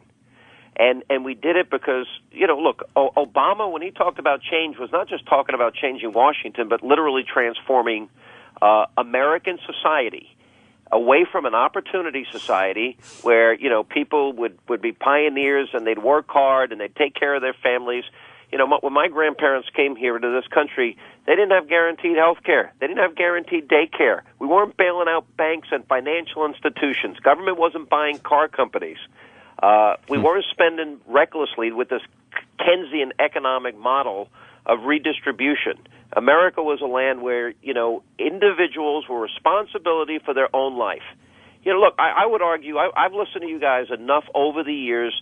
You don't want government in your life when it comes to what it is you can or cannot say on the radio. Nope. You don't want anybody in the government in your private life, in terms of what it is you're doing, who you're dating, who you're sleeping with, what you're doing. I'll take the one point on because I see Norton too. I don't worry about what the government says as far as what we can say on the radio. I worry about the company itself now, the special interest groups, corporations in general. They're way out of control before the government is. And Sean, to be honest, when it comes to what we do on the air, and believe me, the Democrats' political correctness is sickness. But I think the Republicans made it worse for us. And I hate to say that, but I really do. I think it was a lot worse for us when the fines got tenfolded on terrestrial radio, and that was all the morality of conservatives, and that's where they lose me. Tipper Gore. That was a lot of people. It wasn't me. I make not the First Amendment, and I can tell you as a conservative, and in this sense, I have a lot of libertarian leanings. I don't want the government telling anybody what they can and cannot say on the radio. Look, here's the environment. Look, you guys are on satellite, which I know is grown by leaps and bounds, and you have a freedom that I can tell you that does not exist for me on terrestrial radio. There are people, and I can prove it to you, who have, in some cases, George Soros money, whose only job is to sit in their underwear every day in the hopes that me or Rush or Levin or Bortz or any talk show host or Imus, that we say one word, one sentence, one phrase, and they don't like it, and they then get that information out to special interest groups, Yep. and then they begin either one or two campaigns. They target your advertisers. That's an attempt to silence your speech. Or they go directly at your company and try and get you fired for what it is you said. It's mob tactics they use. I find you to be the exception, though. You're the exception rather than the rule when it comes to conservative. You're right. That is more libertarian. You're one of the very few guys on that side of the fence that really does go to bat for guys like this show. And I remember when we were kicked off the air, you did. Oh, yeah. You're one of the very few guys that does. But that's where the conservatives lose me a lot. Well, you know, look, there are some people, it's a very simple solution if you don't like what you're hearing on the radio. Turn the dial. Right. You were one of the few that stuck up for Imus, and, man, you stuck up for us, too, which was amazing. I'm like, why is Sean sticking up for us? Is it crazy? You know what it is? We're duty joke guys. You are a thorn in my side. Yeah. It goes in phases, too, honestly, because I don't think what's on the radio is going to be of concern to a lot of Republicans right now. I think they have their work cut out for them. Patching the holes that were made in the past 2 years with Obama in there and Pelosi. Thank God she's done. Yeah, I don't have to manage everybody's expectations. Look, these guys are going to get in there and they're going to vote to repeal health care. That's great. Yeah. But the president's not going to let it He's going to happen. veto it. Yeah, of course. They're going to vote to extend the Bush tax cuts. Yeah. Maybe it happens. Maybe it's temporary. Maybe it's not. I don't know. They're going to vote to rein in spending. There's going to be major fights on this. And I think what's going to happen is you're going to see emerging, two very different visions and choices for 2012. And, Republicans are going to make the argument, look, we only have the House of Representatives. You guys got the Senate. You got the White House. The president has power. If you give us the power, all these things that we did in the House, we will nationalize. And depending on what the state of the economy is at the time and whether or not some of this Keynesian spending gets under control. I think Obama's in trouble. Oh, yeah, absolutely. I think the Republican Party has to start really grooming somebody now. Agreed. Or else, again, look at what happened here in New York as far as the governor goes. There was no hope for any Republican to try to challenge Cuomo. I'm amazed they didn't have anybody here in New York there, Sean. Yeah, look, the New York Republican Party, I will tell you, is just, it's almost non-existent. It's a disaster. Chucky Schumer's back in there. But by the way, could you imagine if Harry Reid lost, he'd be the guy? I know, yeah. I mean, it's almost, Yep. there might be one silver lining. Yeah, exactly. That it's not Schumer. Hey, is it true that you guys have already called the 2012 election at Fox News, and you're calling Obama losing? All right, is it true that you know nothing about politics? Yes, it is. What do you think? Obama's done now in 2012? Cheap shots. Here it is. You avoid my television program, and Norton comes on, and Anthony comes on, and I say to them, "Why won't Opie come on?" I'll tell you why. Because we were supposed to do dinner many times, and you've blown me off. So I'm supposed to see that beautiful. You never invited me to dinner. You've never invited me to I'm dinner. supposed to see that beautiful house of yours. Absolutely not. On the little island where you have to give all sorts of IDs and bring your passport just to get through the guard tower. Mr. I live in a building here in New York. Yeah, are you married? Did you get married? Oh my God, you don't even know the first thing about me. You had a kid, I heard. Yeah, I've been married almost 2 years, and my son is almost 6 months old. What are you going to do when your kid turns out to be exactly like you? No, I don't think he is, though. I don't think he's already smarter. Let me ask you, have you noticed, despite this election, that Jim Norton has not been on your program in a while? Yeah, actually, I have noticed. Thank you. One of the things, I got to give Norton a lot of credit. When we first started putting Norton on the program, because over the years I've listened to your guys' show a lot, although my hours are very different now, and so, believe it or not, I'm like on an hour and a half sleep, and I'm getting my kids up for school now, which is why I figured I'd call you and then go back to bed. Wow. Norton, I watched him on HBO. My wife and I were up one night, and we were watching your HBO special, and we're laughing our heads off, and you're scheduled to be on the next night. And every other word is a bleepable word. Yeah. And I'm saying, oh no! I mean, we're laughing, we're enjoying it, and I'm telling my wife, yeah, you see, he's going to be on the Great American Panel, and she goes, Good luck. But you know what? You always know where the line is, and I give you a lot of credit for it. And everyone loves having you on because you're really funny. But Thanks. Yeah. It's like you can't go on Fox or any network and be, you know, HBO is one thing. Yeah, it's just not appropriate. Yeah. You know what's good is, and the other thing is people have told me about you, Anthony, is that they just see another side of you. I guess Opie brings out the worst in you, and I kind of bring out the Yeah, something about the atmosphere of the two shows. They're a lot different. Well, you know, it's funny because once you start working hard, you know, what do they say? If you're 20 and not a liberal, you don't have a heart. If you're 40 and you're paying taxes, you're not a conservative, you don't have a brain. Right. This is true. One of the biggest issues I have is taxes, and the fact that I pay so much in taxes, and then I'm being told it's not enough. Isn't that amazing? That is infuriating. And then you can't even really argue any point because people just be, well, if you didn't have it, you wouldn't have to pay it. And it's like, no, that isn't what this is about. This is about people. It's what you were saying before. People mistake opportunity for a right. There's not a right in this country to be wealthy and to prosper and a life, liberty, and the pursuit of happiness. It's not the right of happiness. And some people, I'm sorry, they're going to have to work harder than other people. That's how this country works. But they've gotten engraved in their head that it's a God-given right that if you're born in this country, you have to live off of the people that have made something of themselves. You know, all of us, and Norton, I know a lot of comics, and I know a lot of people that have radio stories. And you know, you think back in your early days, you guys got behind a radio microphone and you fell in love with it. That's what happened to me. You know, I was working my way in and out of school, and I'd go to school and I'd run out of money and I'd go back to work, and I was involved in contracting. I've done every job there is. My father worked in restaurants. You know, I started out as a dishwasher and busboy and bartender and waiter, and I've you know, hung wallpaper, and I painted houses, and I laid tile, and I framed houses, and I fell off a roof 3 stories right on my head. Busy guy. Yeah. You know, that's when I became a conservative, Opie. All you guys, we get behind a microphone for the first time. Yeah. And I fell in love with it. I wanted to do this for the rest of my life. And I worked for a year for free. My first radio job paid me $19,000 a year. I got hired over the phone.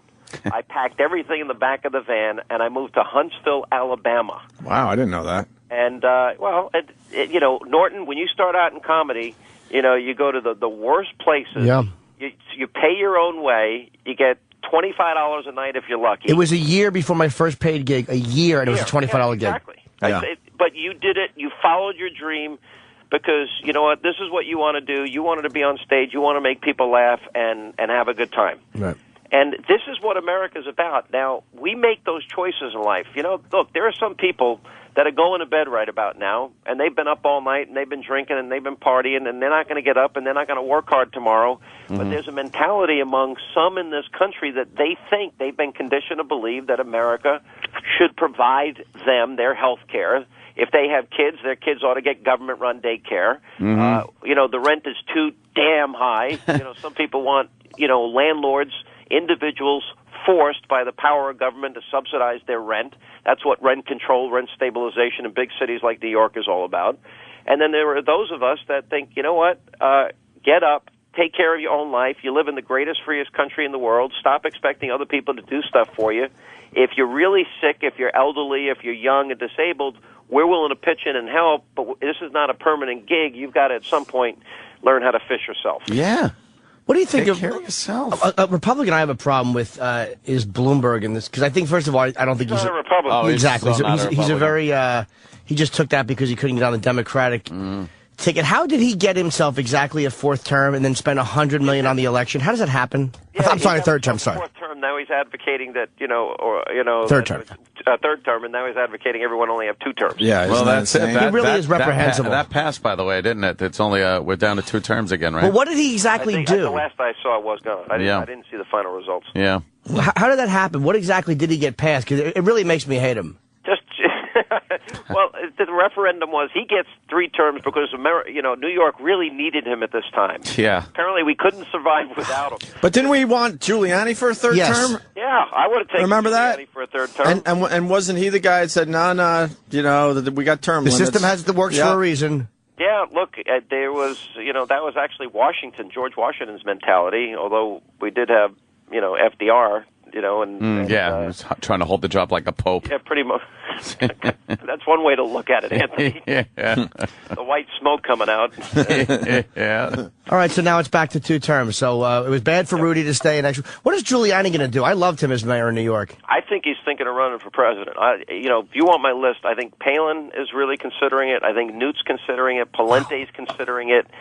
I would not be surprised. I think Christie will be considered vice president. I think Bobby Jindal may not run, but he'd be a great vice president. I also think one day he could be a great president. Watching from yesterday's election, Marco Rubio is a rising star in the Republican Party. He's got one of the most compelling life stories. Why, the very things we've just been talking about. He's a Cuban American. His family grew up in communism. He comes to America. This is the land of hope and opportunity. I think he was saying on the campaign trail his dad was a bartender, his mother was a maid, and he always was brought up to believe you can be anything in America, and he really articulates conservatism really well. Did I say Romney? I think he's going to get in it. Yeah. Daniels. Now, you think Palin's going to run as she's going to want to be a president or vice president? If she runs, she'll be running for president. I don't think she's made up her mind. I mean, in the interviews that I've had with her in the time, she's on Hannity tonight. I'm going to ask her, obviously, but it'll be interesting to see. I think she's Can't wait to doing see it. that love I think affair. she actually is doing a good job backing people and did a great job influencing the vote in that way. And watching her on Fox News, she does come off a lot more informed than she did when she was on the vice presidential ticket. She absolutely comes off more informed, and she's speaking a lot better than she did. Things aren't blindsiding her like they used to. Look, I got to know her a little bit, and I like her, so maybe I'm defending a friend here. But you think back. Look, imagine a scenario where it's the summer before a really important election, and you're a governor of a small state, and in her case, Alaska. All of a sudden, you kind of get picked out of obscurity. You weren't on everybody's, top 1, 2, 3, 4, or 5 in terms of being picked as VP, and you get pulled out of obscurity and you get thrown into the national limelight. And then, there's Charlie Gibson and Katie Couric, and they're on a mission to tear you down. You got a campaign that's scared to death you're going to make a mistake, and so.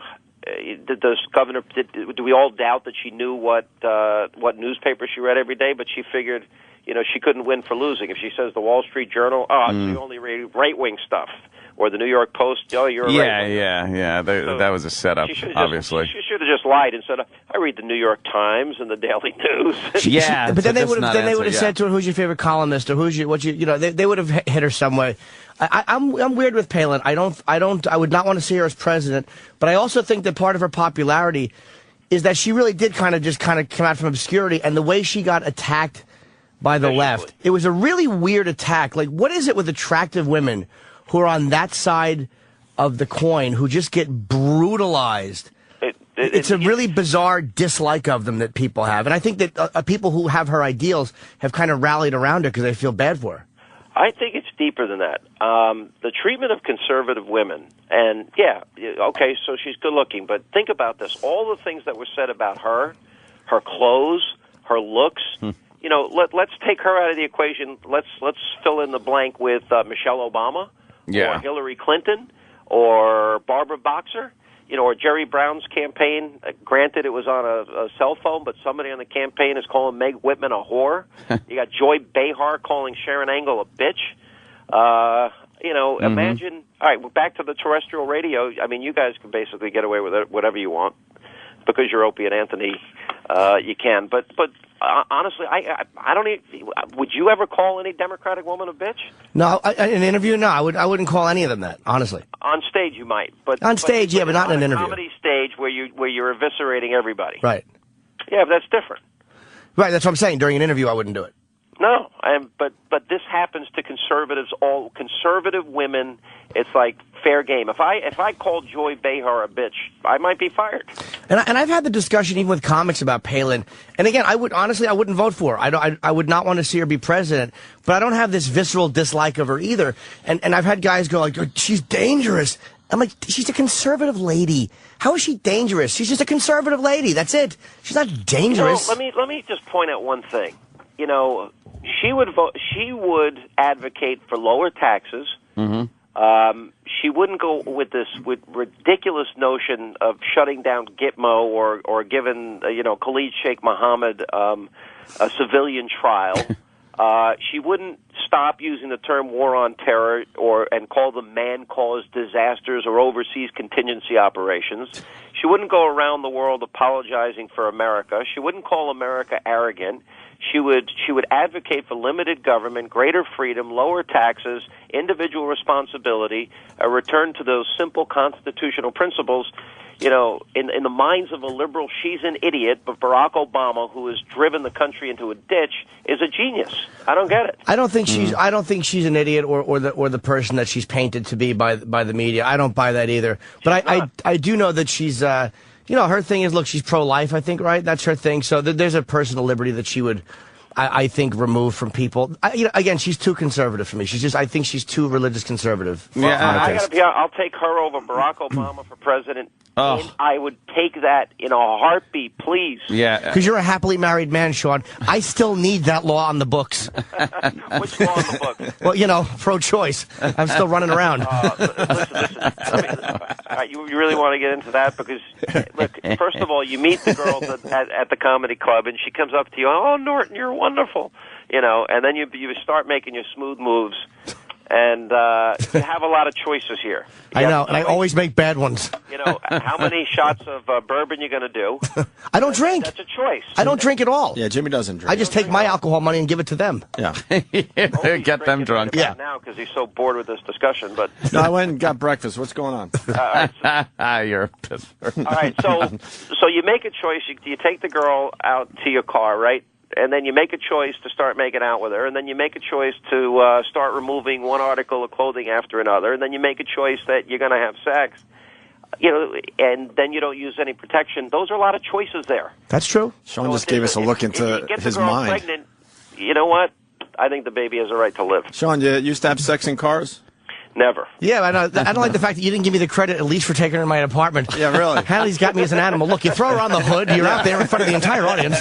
They're applauding and booing at the same time. Listen, I want to go right into the main themes that I want Opie to be able to join the discussion. All right, relax.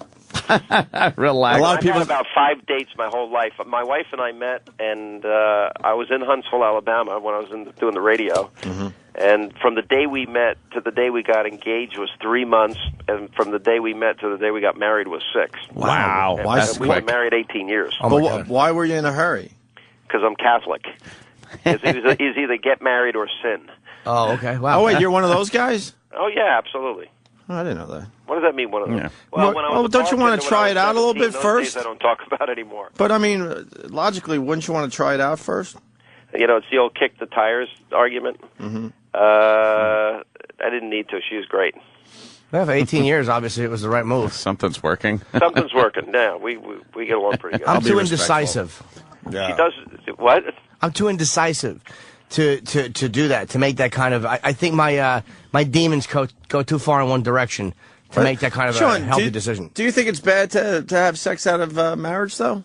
Look, I'm a Christian, so... what my personal belief is that marriage is sacred and you should wait till you get married. Wow. Do I think most people live up to that standard? No. Am I pretty realistic about it? But nor do I think I should impose my values on anybody else. But do you understand why people don't wait? Yeah. Okay. All right. Of good. course. Right? Yeah. All right. He's on the second date looking for a chapel. He gets ran it. down the aisle with, Nike sneakers on saying, yes, I do. How about gay marriage? Are you completely against that? I'm against. I don't think we should define or redefine marriage. Look, this is where I am fairly libertarian in this way. I wouldn't change I don't think we need to change the definition of marriage or what the traditional definition is. But what people, adults, do in the privacy of their own bedroom is none of my business. Period. I don't care, and I just don't care what people do. And why won't a lot of the, I guess the farther right conservatives kind of, I guess they're religiously influenced or whatever, but that's where they lose me a lot. It's like they talk a lot about personal freedoms and the government not intruding, but they're very comfortable with the government intruding there, or they're very comfortable with the government intruding on the issues that they feel are important. And the liberals are also very comfortable with the government intruding on things that they feel are important. It's like kind of both sides, I feel, balance each other out that way. I think the most intolerant is the left, and especially when it comes to freedom of speech or people that they don't like or imposing values like every time they tax us to impose values, they've got this system or this value system that they think is superior, and that's that, we have a role in society to take care of the less fortunate among us, and so what they're going to do is force their morality on everybody by taking other people's money, or else they're going to take you out in handcuffs and off to jail, and they think it's superior. But if liberals are so generous, why don't they spend their own money in their cause? Now, as it relates to the conservatives, why does society have to change its definition of marriage to accommodate a lifestyle choice of other people? I would agree with that, but why do people need the rest of society's approval? Because society's, again, to play devil's advocate, I think society's definition of something is exclusionary of certain groups who are kind of sick and tired of being excluded. Meaning they feel it's an unfair definition. And if society has an unfair definition, they probably want it changed. If it takes a male and a female to produce a child, would you disagree with me that a mother offers certain things to a child and a father offers certain things to a child that that neither one could offer? I don't know. Like a mom has a way to nurture kids that the father may not have. A father has a way to really instill strength and discipline in their kids in a way that nobody else can. Yeah, but so if it takes a man and a woman to make a child, and we agree that men and women bring different things in terms of nurturing a child, then how do you make the argument that it's okay for gay and lesbian couples to adopt? Wow, Sean, I mean, your definition works in a perfect world, but there's a lot of shitty fucking mothers out there. A lot of bad parents. What are you talking about? Boy, gee, what happened when you grew up, Opie? There was an intensity behind that. That's funny.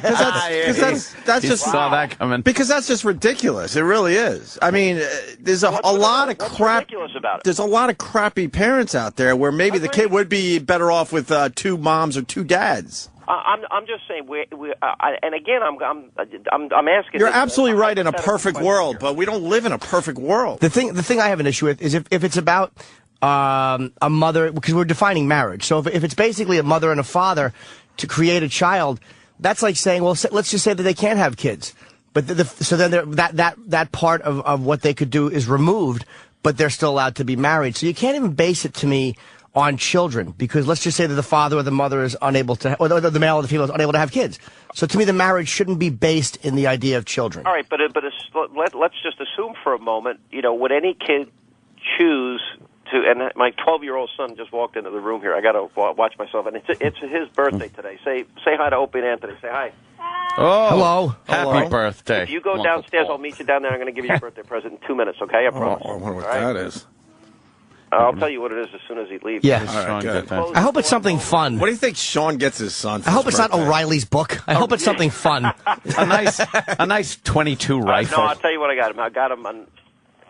Hang on a second. I got to look, because he's like me. I used to open every Christmas. I want to see if Sean's a good dad or not. This is going to say a lot. I got him an iPad, and he's wanted his cell phone for the first time, so I got him. All right. Yeah. You're solid. Sean's a good and rich dad. Good. Yeah, you're very. He's a great gift. That's what you want. That's pretty good. All right, so now, what was I going to say? All right, so, but I want you to realize, I don't really care what people do, but would a lot of kids, knowing maybe society's views on issues, is it ideal for kids to grow up with two mommies or two daddies? Maybe not. I honestly don't know if there's enough history to show, but it's like the same argument could be made, if we're not 100% sure, on interracial couples. A lot of people find that, even though it's a male and a female, to be morally reprehensible. A lot of people would even use the argument that God doesn't like it. And that would be Who used. would use that argument? A lot of people who are racist. A lot of people. You're looking a little more old school. Maybe old school, but people who don't like now. it would use that argument to back up their argument. Because most people don't just say, I don't like something, you can't do it, so we find a reason for it. Perfectly honest, I think discrimination is horrible. I really I got to go back to this main argument here, is that I'm libertarian. Here's what I don't understand. Why are so many people obsessed with worried what other people in society think? If you want to live with somebody, if you want to sleep with somebody and you're an adult, I don't see people knocking on your door and saying, who are you sleeping with? I don't think, you know what, I think most people, if we get down to the absolute truth, most people are so wrapped up in themselves, they don't care. We all have this notion in life that everybody else is watching us when in reality they're not. And as far as the definition, Sean, I think we redefine things a lot as to what we find offensive or what's appropriate, and I think that stuff kind of is changing. And again, I use race as an example only because it's something that at one point was so frowned upon in this country. And now if you look at an interracial couple and go, well, they shouldn't have children, people would go, what, you're out of your mind, why not? But 50 years ago, people would have said, oh, they shouldn't have kids, it's bad for the kids, the kid shouldn't be raised in that environment. So I honestly don't know if it's bad for a kid to have two mothers, but I'm kind of tired of people enforcing their morality on gay people and making them behave a certain way. All right, now here's another, I'll take it to another level here, just for Opie's sake.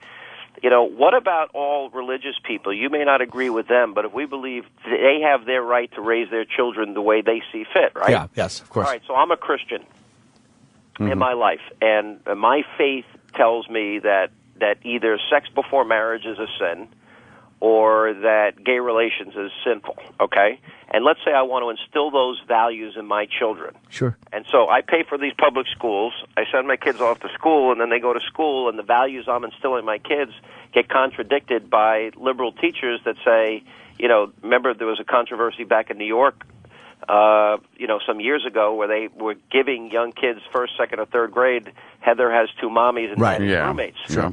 Does the educational system and the government have the right to contradict the values of the parent because they don't like their Christian values? Whatever happened to freedom of religion? I agree with you on that, but again, the same argument could be made for, say, Muslims who believe in Sharia law. And they could say, well, they're showing us that boys and girls are equal, and we don't believe that in this house. We believe that a girl should have a veil on or should be forced to wear a burqa, and here they are allowing them to run. It's like religious stuff should be much more concentrated on in the home, because I think that there's so many different religions that any public school cannot. Public school should just stay out of it. And first of all, these kids can't read, write, or do math. So if we focused on that, we wouldn't have to even. Well, they may not. I agree with you, but they may not be looking at this Heather has two mommies as a religious issue.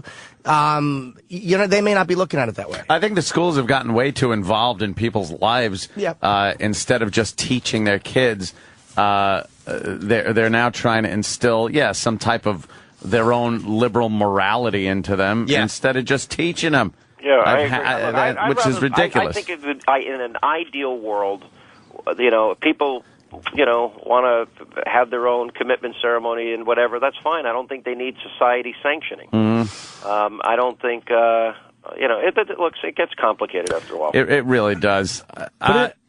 No, go ahead. Can we talk about Obama's defeat? I did want to go back to that because wasn't it just? I got to go be a good father here. Wasn't it just amazing to see the man that was changing and wasn't going to be politics as usual and was going to be transparent, just doing exactly the same thing you've seen Democrats do over and over again, and even Republicans, just seeing them. He backed into a corner and just started bashing the GOP. I think it's worse. I think, look, one of the things people were telling me, when I first started really looking into Obama and his background, I got pretty fascinated pretty fast. And, all of a sudden I find that he hangs out with this guy, Jeremiah Wright. I interviewed Jeremiah Wright. It was the last interview he gave before the election of Obama. Yeah. I interviewed him in March of 2007. Before the election in 2008. And in that interview, I started going through what he called black liberation theology, and you can look it up, and it's pretty radical. And by the way, its roots are in communism, redistribution, and for the black family, the black community, the black this. I said, now, Reverend, if you change the word black with white, wouldn't a lot of people view that as racist? And he got angry, and we started having a big argument on the TV show, and he never showed up on TV again after that. Right. And then you find out, well, the president sits on boards with and gives speeches with, a guy by the name of Bill Ayers, a guy that was part of the Weather Underground, a group that blew up the Pentagon, the U.S. Capitol, and New York City Police Headquarters. And I'm like, why would the president be sitting on a board with, giving speeches with a guy with that radical background? And then you dig a little deeper, and he's hanging out with this guy, Father Flager, and this other guy, Tony Resco, and there's this other corrupt deal, and he worked with this group, Acorn, and he, was teaching rules for radicals, and, you find a very radical president. And what's amazing to me is if you look at Barack Obama, the only thing he knows is his radicalism. He ran a really effective communication operation in 2008, and what we've learned in this election cycle is, you can read your teleprompter when you're running for president. You can make all sorts of promises, and you can hire somebody to write these lofty speeches, but eventually you're going to have to run on your record. And then when he had an opportunity to govern, I think the real story out of this is America is rejected Obama's radicalism. Yeah, they did, and obviously that came out last night. People not happy with the past 2 years. And they're going to talk about change. Wow. That's the biggest change in 70 years. All right, now we're going to give the show back to Opie. Oh, relax. How did you celebrate the big victory last night? Did you crack a beer or something?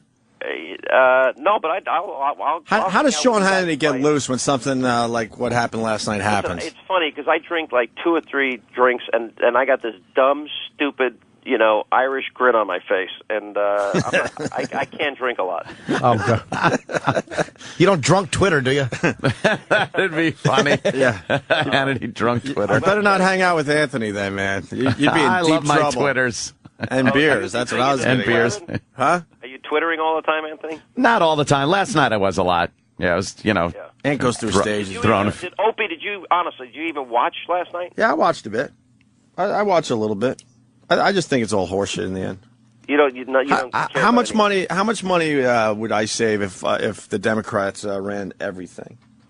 You wouldn't. I mean the Republicans. I'm sorry. In an ideal world, I'll tell you how dramatic it was when Reagan was president.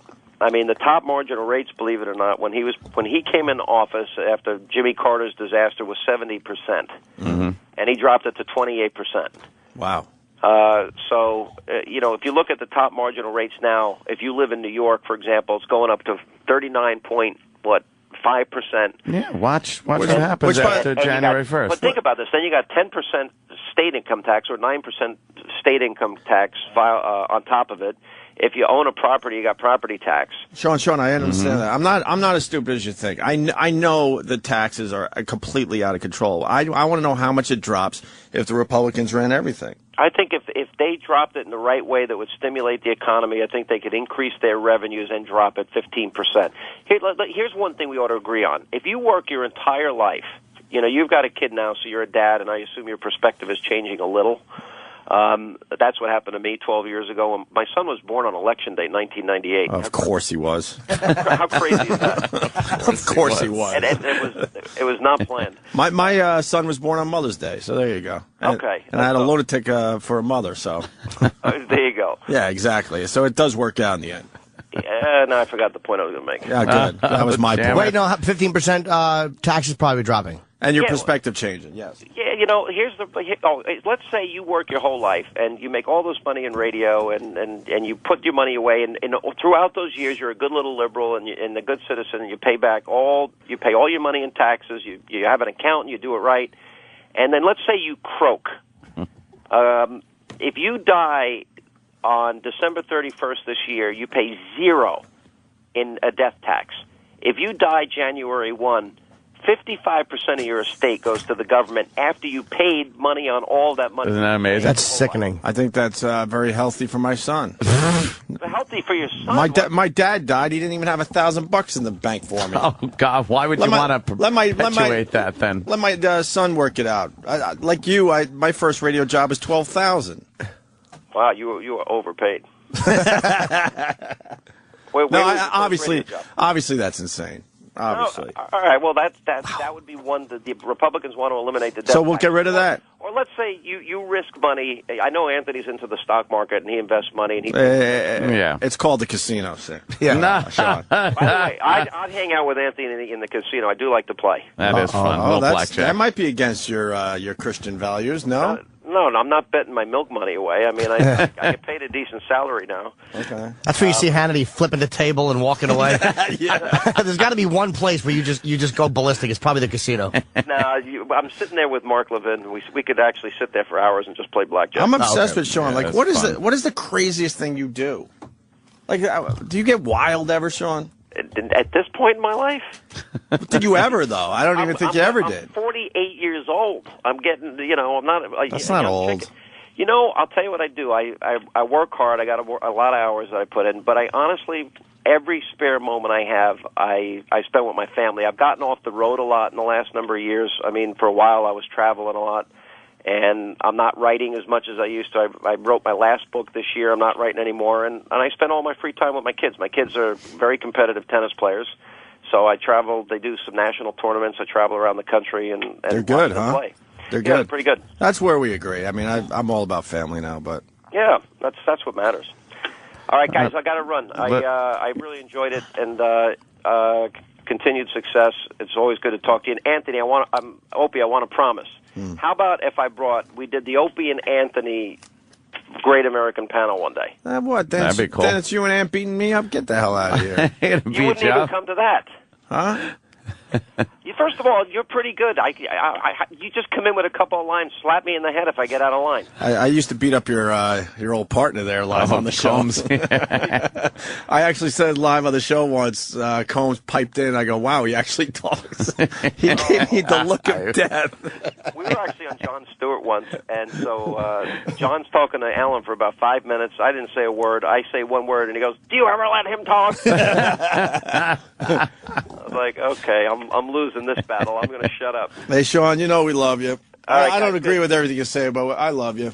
And I appreciate that you stick up for us every single time. So, listen, you guys are radio legends, and you know what? A lot of us that are infamous. Oh, Mike, you are a prick, man. Oh, what happened? That wasn't me. Oh my. Hello. God. I don't know what happened. That was a there. mistake. Yeah, that was a mistake. God, what an ass. He's probably sitting there laughing his balls off. That Opie, that prick. Oh, God. A lot of people are upset that it was a one-sided Why? It was, but it was, he was, we agree with something the guy said. What do you want? I agree with him. What? I can't represent the Democrat. I'm not a Democrat either. I agree with the guy. What am I supposed to do? A lot of people are saying one-sided. Who gives a shit? One-sided. Good. One-sided. One-sided. I talked about what I wanted to talk about with him. Yeah. One-sided. I agree with him on taxes. Good, it's one-sided. Go fuck yourself. Go listen to fucking one of the liberal shit fucking talk shows if you want the other side. Yeah. Go listen to them crying in their coffee this morning. President's Day special. Sam, still to come. We're going to be talking to comedian, talk show host, political, whatever, Pete Dominick. He works here at the company. Commentator Pete Dominick. He's got a show on POTUS, and he's a friend of the show. He stopped by. POTUS. Did you just like the word? I like to pop the peas. Oh, Jesus. He stopped by to talk to us. Stop doing that. He stopped by to talk to us about healthcare and some other things that were on the table. Stay tuned. Pete Dominick is next. POTUS. I gave it the out and everything, and you did it. More highbrow political discourse in moments. This is the O&A President's Day special on the virus. The Opie and Anthony President's Day special continues on the virus. Here are your hosts, Sam and E-Rock. It's the worst of the Opie and Anthony show, President's Day special.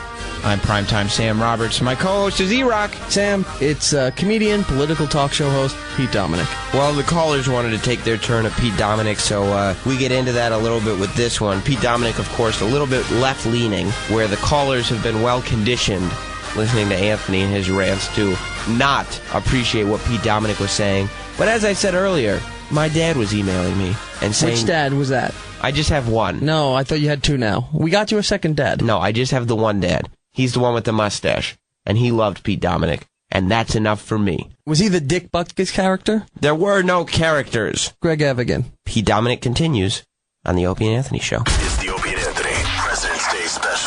What were you saying there, Ant? I think we went off Volkswagen. Oh, Volkswagen. Yeah. And I was going to ask. I was going to ask you. Do you think health care is a right in this country? Absolutely. Really? In America, absolutely. If it is in countries that are way worse than ours in every metric, then yes. Yeah, I like to think we're a better country. I like to think we're better people. But every other country in the civilized world, industrialized country, their government provides through taxes. It's not free, obviously. Health care, and they get way better results, and they spend way less. If we instituted what France has right now, we would decrease the deficit immediately. Immediately. But the statistics I've seen on, especially things like you brought up before, like breast cancer, the United States is really in the lead with taking care of breast cancer patients. There are a couple of metrics that we do better on, but very few. Most they do better on everyone. And I think, and honestly, and we wouldn't have a system like France or like Canada. We would have a uniquely American one, and we would still be the leaders in innovation, although that's definitely changing because pretty soon China's going to take over everything. Thanks to us, soon. by the way. Yeah, I know. Don't blame China. Blame us. My dad goes, we're at war with China. I'm like, that's because of us. We let them do that. You know, anyway. we just got to wait until they hit their fucking bubble and it pops and they have their They won't be doing that. They have at some point that you can't sustain. You know, we have our ebbs and flows financially in this country. Right. When we become a third world country and stop buying their junk, they will go out of business. Then they'll go out of business. That'll be the end of China. But no, you said why? You know, we have better, on certain things than other countries, and I'll give you that. And probably certain cancer treatments, but mostly no. Mostly no on everything. You don't think this will have an effect on things like research and development, where the absolutely not. Where Certainly the not on research and development. Where the incentive isn't there because the government seems to be into just taxing the living shit out of drug makers, and all of that's going to get passed on to the consumer anyway. So how is this going to bring down like drug prices? Well, if you want to bring down drug prices, allow us to collectively bargain. Allow us to say, you know what, we would like to pay for your drugs what the United Kingdom and every other country in the world pays. And we're the one, you just said, we're the one developing and researching these drugs here in America, and yet they pay cheaper. They pay less. Every American, again, not conservative liberal, every American would like to pay a lot less. And if you can get them from Canada for the same exact drug, you'll pay less. But someone's eating the cost overseas, or someone's inflating the prices here. Now, if the government's taxing the shit out of the drug makers, they're not going to say, well, I guess we're making less money on this then. They're going to charge an arm and a leg to the consumer. I'm not sure where the government is taxing the drug companies way more in this reform anywhere. But here's the thing. By the way, they are. But you're describing what would have been a single-payer Medicare for all. What you're doing is what a lot of people do in being critical of this bill. The fact is, it's not that. It's much different. It's not socialized. It's not single payer. It's none of that. It's complete. That's why when people on the left hate this bill, because it's a handout to private insurance, which they demonize. I should say we demonize. I think private insurance is the dumbest thing in the world. I think private for profit. I'm okay with capitalism, but you don't make a profit off of prisons. You don't make a profit off of health insurance. You can make it off of health care, not insurance. That's silly. You don't need to. There's no need to have a competition amongst insurance. Why? You're not innovating, pushing paper. Innovate hospitals, innovate treatment, innovate drugs, innovate all that. You can't innovate insurance. What can you do? Come up with a better Excel spreadsheet for the doctor to file his claim and you get it back quicker and get paid? It's stupid. There are certain things that just shouldn't be for profit. You shouldn't incentivize a prison to say, if you fill up all those cells, then you'll get paid more. Because then we'll have dumb laws to put people in prison for no reason. But this goes further than just the insurance companies. It does delve into the health care aspect of it, not just the insurance. It doesn't enough. Republicans and Democrats agree that it doesn't bring down the cost of care. It doesn't do a lot of things to reduce, certain practices and techniques and too many MRIs being ordered and there's a lot of it's cool, Anthony, about our show is that I get so many doctors calling in saying they should do this, they should do that, and it's not even a heated argument. It's like, that's a good idea. Republican Tom Coburn, I think, at that summit, the big summit, he said, why don't we have what is it called, private fake, what's a cop who's on undercover was what I was looking for. Should hear me babble through trying to get to undercover on my show. Wow. Listen to my show where I babble to get to the word undercover.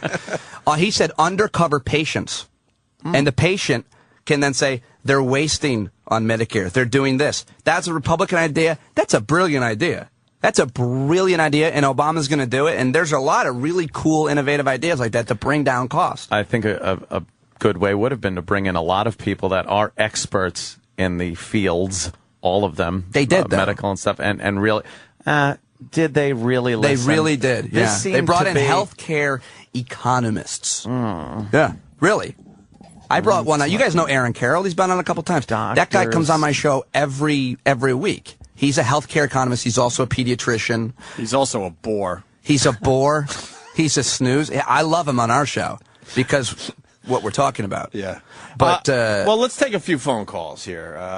Pete Dominick is a moron. You want that one first? Yes, please. No, go to the meanest one, obviously. All right, let's go to James in Maryland. James, we're talking to Pete Dominick. Anthony. Yeah. Pete Dominick, you're a fucking moron.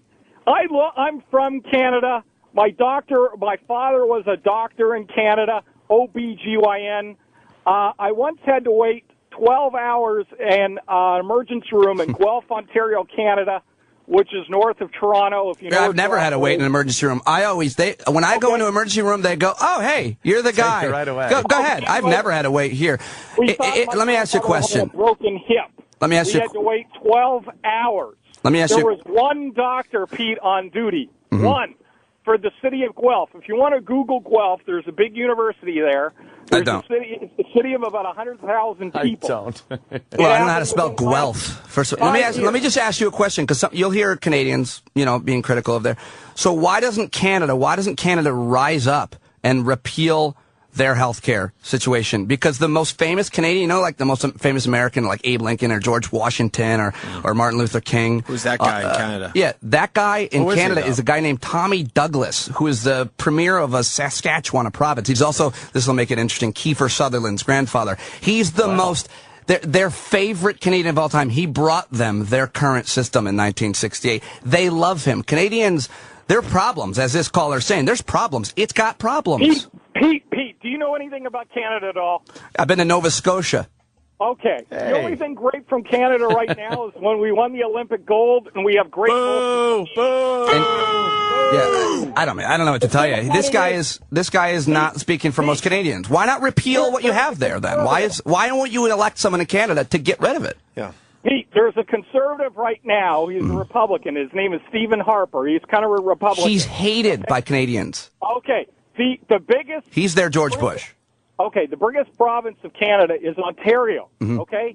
The guy there, he's kind of like an NDP socialist guy. Mm-hmm. There's more people that live in the province Ontario than the whole country of Canada.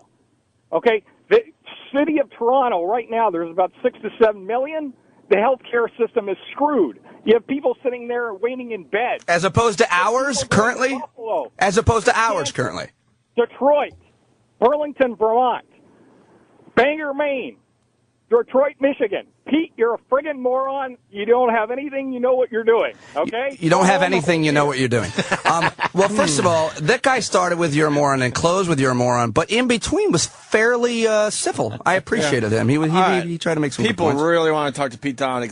Hey, Joe, are you the one saying on instant feedback, get to me? No one that agrees with me, by the way. Don't put anybody on that agrees with me. Can you shut the fuck up, Pete Dominick? Sorry. Talking point 3A. Shove it up your fucking ass, number one. All right? How about we deal with the fucking illegal immigration fact, all right? We got the largest illegal immigration of any industrialized society, okay?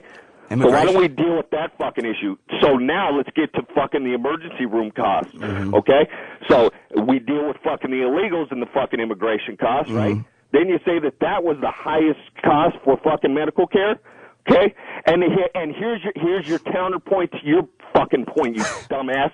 Let's collective bargain fucking drug prices. Let's collective bargain them. Why don't we collective bargain fucking medical insurance costs? Why don't we spread it out? Why don't we go state to state? Why don't we allow it? Why don't we allow the free marketplace to fucking take place as it is? You want Why don't we let to that know happen? why? You want to know why? Yeah, I do. Well, the state-to-state argument, like when I first fucking money, and they all fucking want to get paid, and don't think about they're doing this for the common good because they're not. Let me ask you, what's his name? Let Pete retort. What's his name? This is Joe in Vegas. Hey, Joe. First of all, what's bothering you? Like aside from this, like what are you angry about? Like do you hit people ever, or do you? Like what? You sound very angry. I hit your mother at night. That's what I do. You hit my mother. That's first of all. It's our mother, so I don't appreciate my brother saying that. But by the way, Pete, listen, this is a liberal tactic you're pulling all the time. Changing the subject. I'm sorry. Yeah. Demonize me, right? No. I was actually. Then it's a very passive aggressive kind of degrade the caller. Right. So then that way you become superior to the caller, and then whatever you say is right. I would argue as a comedian. Wait. I would argue as a comedian tactic trying to be funny. I will go back to his argument. No. Hold on. I've seen many unfunny people say that. But and as an observer, yes, and watching you the first hour of the show, didn't you do just that to some of the callers by stringing? It wasn't passive aggressive. Stringing it was together pure aggressiveness. Stringing together an amazing selection of curse words. There was not one passive thing I said about that. And this brings me to my point. This is why this is all just horseshit in the end. No one can work together. But you can if no you. one can work together. Ann had his points earlier, and everyone's yelling and screaming at Anthony. Now Dominick is making his points, and everyone's yelling and screaming at Dominick. You're making shit right now. But if you have an actual, here's the thing: if you have an actual discussion, if you have an actual discussion, and we try to forget talking points on both sides, but they're so. Everybody's got their arguments created, but like he said, he said the state to state. Why not let the free market state to state? Like to me. When I first heard that, I'm like, of course, that makes sense, right? Of course it does. But the thing is, that the private health insurance industry, here's exactly what will happen if you do that. They will pick the least healthy people and not cover them. All the unhealthy people will not get covered. How do you know? Because that's because they already do it. I mean, it's already in practice because it's happened in California. Because it's happened. That's what the credit card companies do. Swami. Credit card companies. He called you Swami. He did. I'm sorry. How do you know Swami? Hold on. Let me take off my hat. I love Does he have Joe. a camera? Jesus. Joe, not because I'm predicting it, because it already happens. I can deal with common sense, okay? Clearly you can. See the big picture. And the big picture is let's get control. Let's get control. Let's get control. And you know what next is coming? It is coming to immigration because that's the only way. See, he's doing that now. If you want to stay on health care, let's stay on health care. You want to talk about immigration? Yeah. Well, let's wait till next week when I read. I have no idea. Why don't you? You're going to flip the page anymore? Am I going to what? Huh? Am I going to what? Flip the page. You know, Talk Your Boys 3A. No. I'd like to take another call. You're not going to. I mean, I tried to argue the state to state thing, but he called my mother a name or something. All right, Joe. Which is fine. I mean, you know. All right, liberal douchebag. See that? But that's the thing. That's what it waters down to all the time. It's like this name calling. Like I actually, here's my thing. I love coming on the show and talking to Anthony. I come in and leave respecting the guy. You know why? Because he's engaged in it. But you're engaged in it. It doesn't matter if you're right or wrong, as long as at least you and I are paying attention. I like having a discussion and being informed, learning things even. You know, there are certain things. I'm not saying I know everything. That's for shit sure. And so you're able to learn. Me neither. In a discussion. I'm a comedian. I'm not an expert on any of this stuff. You know, I know a little bit about a lot of things. A little. And except for music and dance. You don't know anything about music? What's wrong with you? Don't bring favorite it up. Band. If you want to do favorite a bit, band. I don't want to do this. I don't want to do it. If I do it, I'll get you two. What's your favorite band? You two. Well, that's not a bad choice. It's unoriginal, isn't it? Could be. It's not original, but but I'm going to give you a more original one. ABBA. I like the Samples. You ever heard of them? Okay. If you haven't heard of them, I sound like I'm nothing. And good. It's the band I was in at high school. That's no, I don't know. Right? No, they were a band. Who else you got? What are we doing? Well, we got Ty in Indiana, but a lot of people pointing out that Pete Dominick sounds exactly like Danny, so it's really fucking them up. The voice? Really? Oh, really? Yeah. Have you heard that? Really? I don't think so. A lot of people are saying It's it. not slurring as much as Danny. I try to hit consonants, none of them on the radio, but I tend to. It's early. All right, Ty another answer. in Indiana. We're running out of time with Pete Dominick. All right, good morning, mother. Good morning. Hey, first of all, Pete, Ant's healthcare is so good it covered his fucking surgical hair replacement. It did That guy's not. got Shut the up. fucking And I got plan. follicles individually put in Did you the do that? direction Yeah, that the hair hair follicles. grows, Yeah, and yeah. it was Yeah, Pete, from the why didn't you harvest do that? area. Well, first of all, they should never cover cosmetic anything. they Insurance shouldn't. My question Should only be able to get that if Not you're rich. plugs. Shut up. All right. I'm Would you get sorry, plugs, and I Pete apologize. Dominick? No. I feel like I Oh. got off on the wrong foot. I've got so much material in my ass about being bald. That would just fuck up your act. But I I'm just, a yeah, I bald mean, what are you man going to do? myself, That's as most handsome, strong men are. Hey, that- I got 2 kids and fucking a wife and me. And the company I work for, I can't afford $900 to insure my family. You know, which is what come out of my check. That's like a fucking mortgage payment. What's this Obamacare going to do for my ass? Well, how much money do you make? Around 40.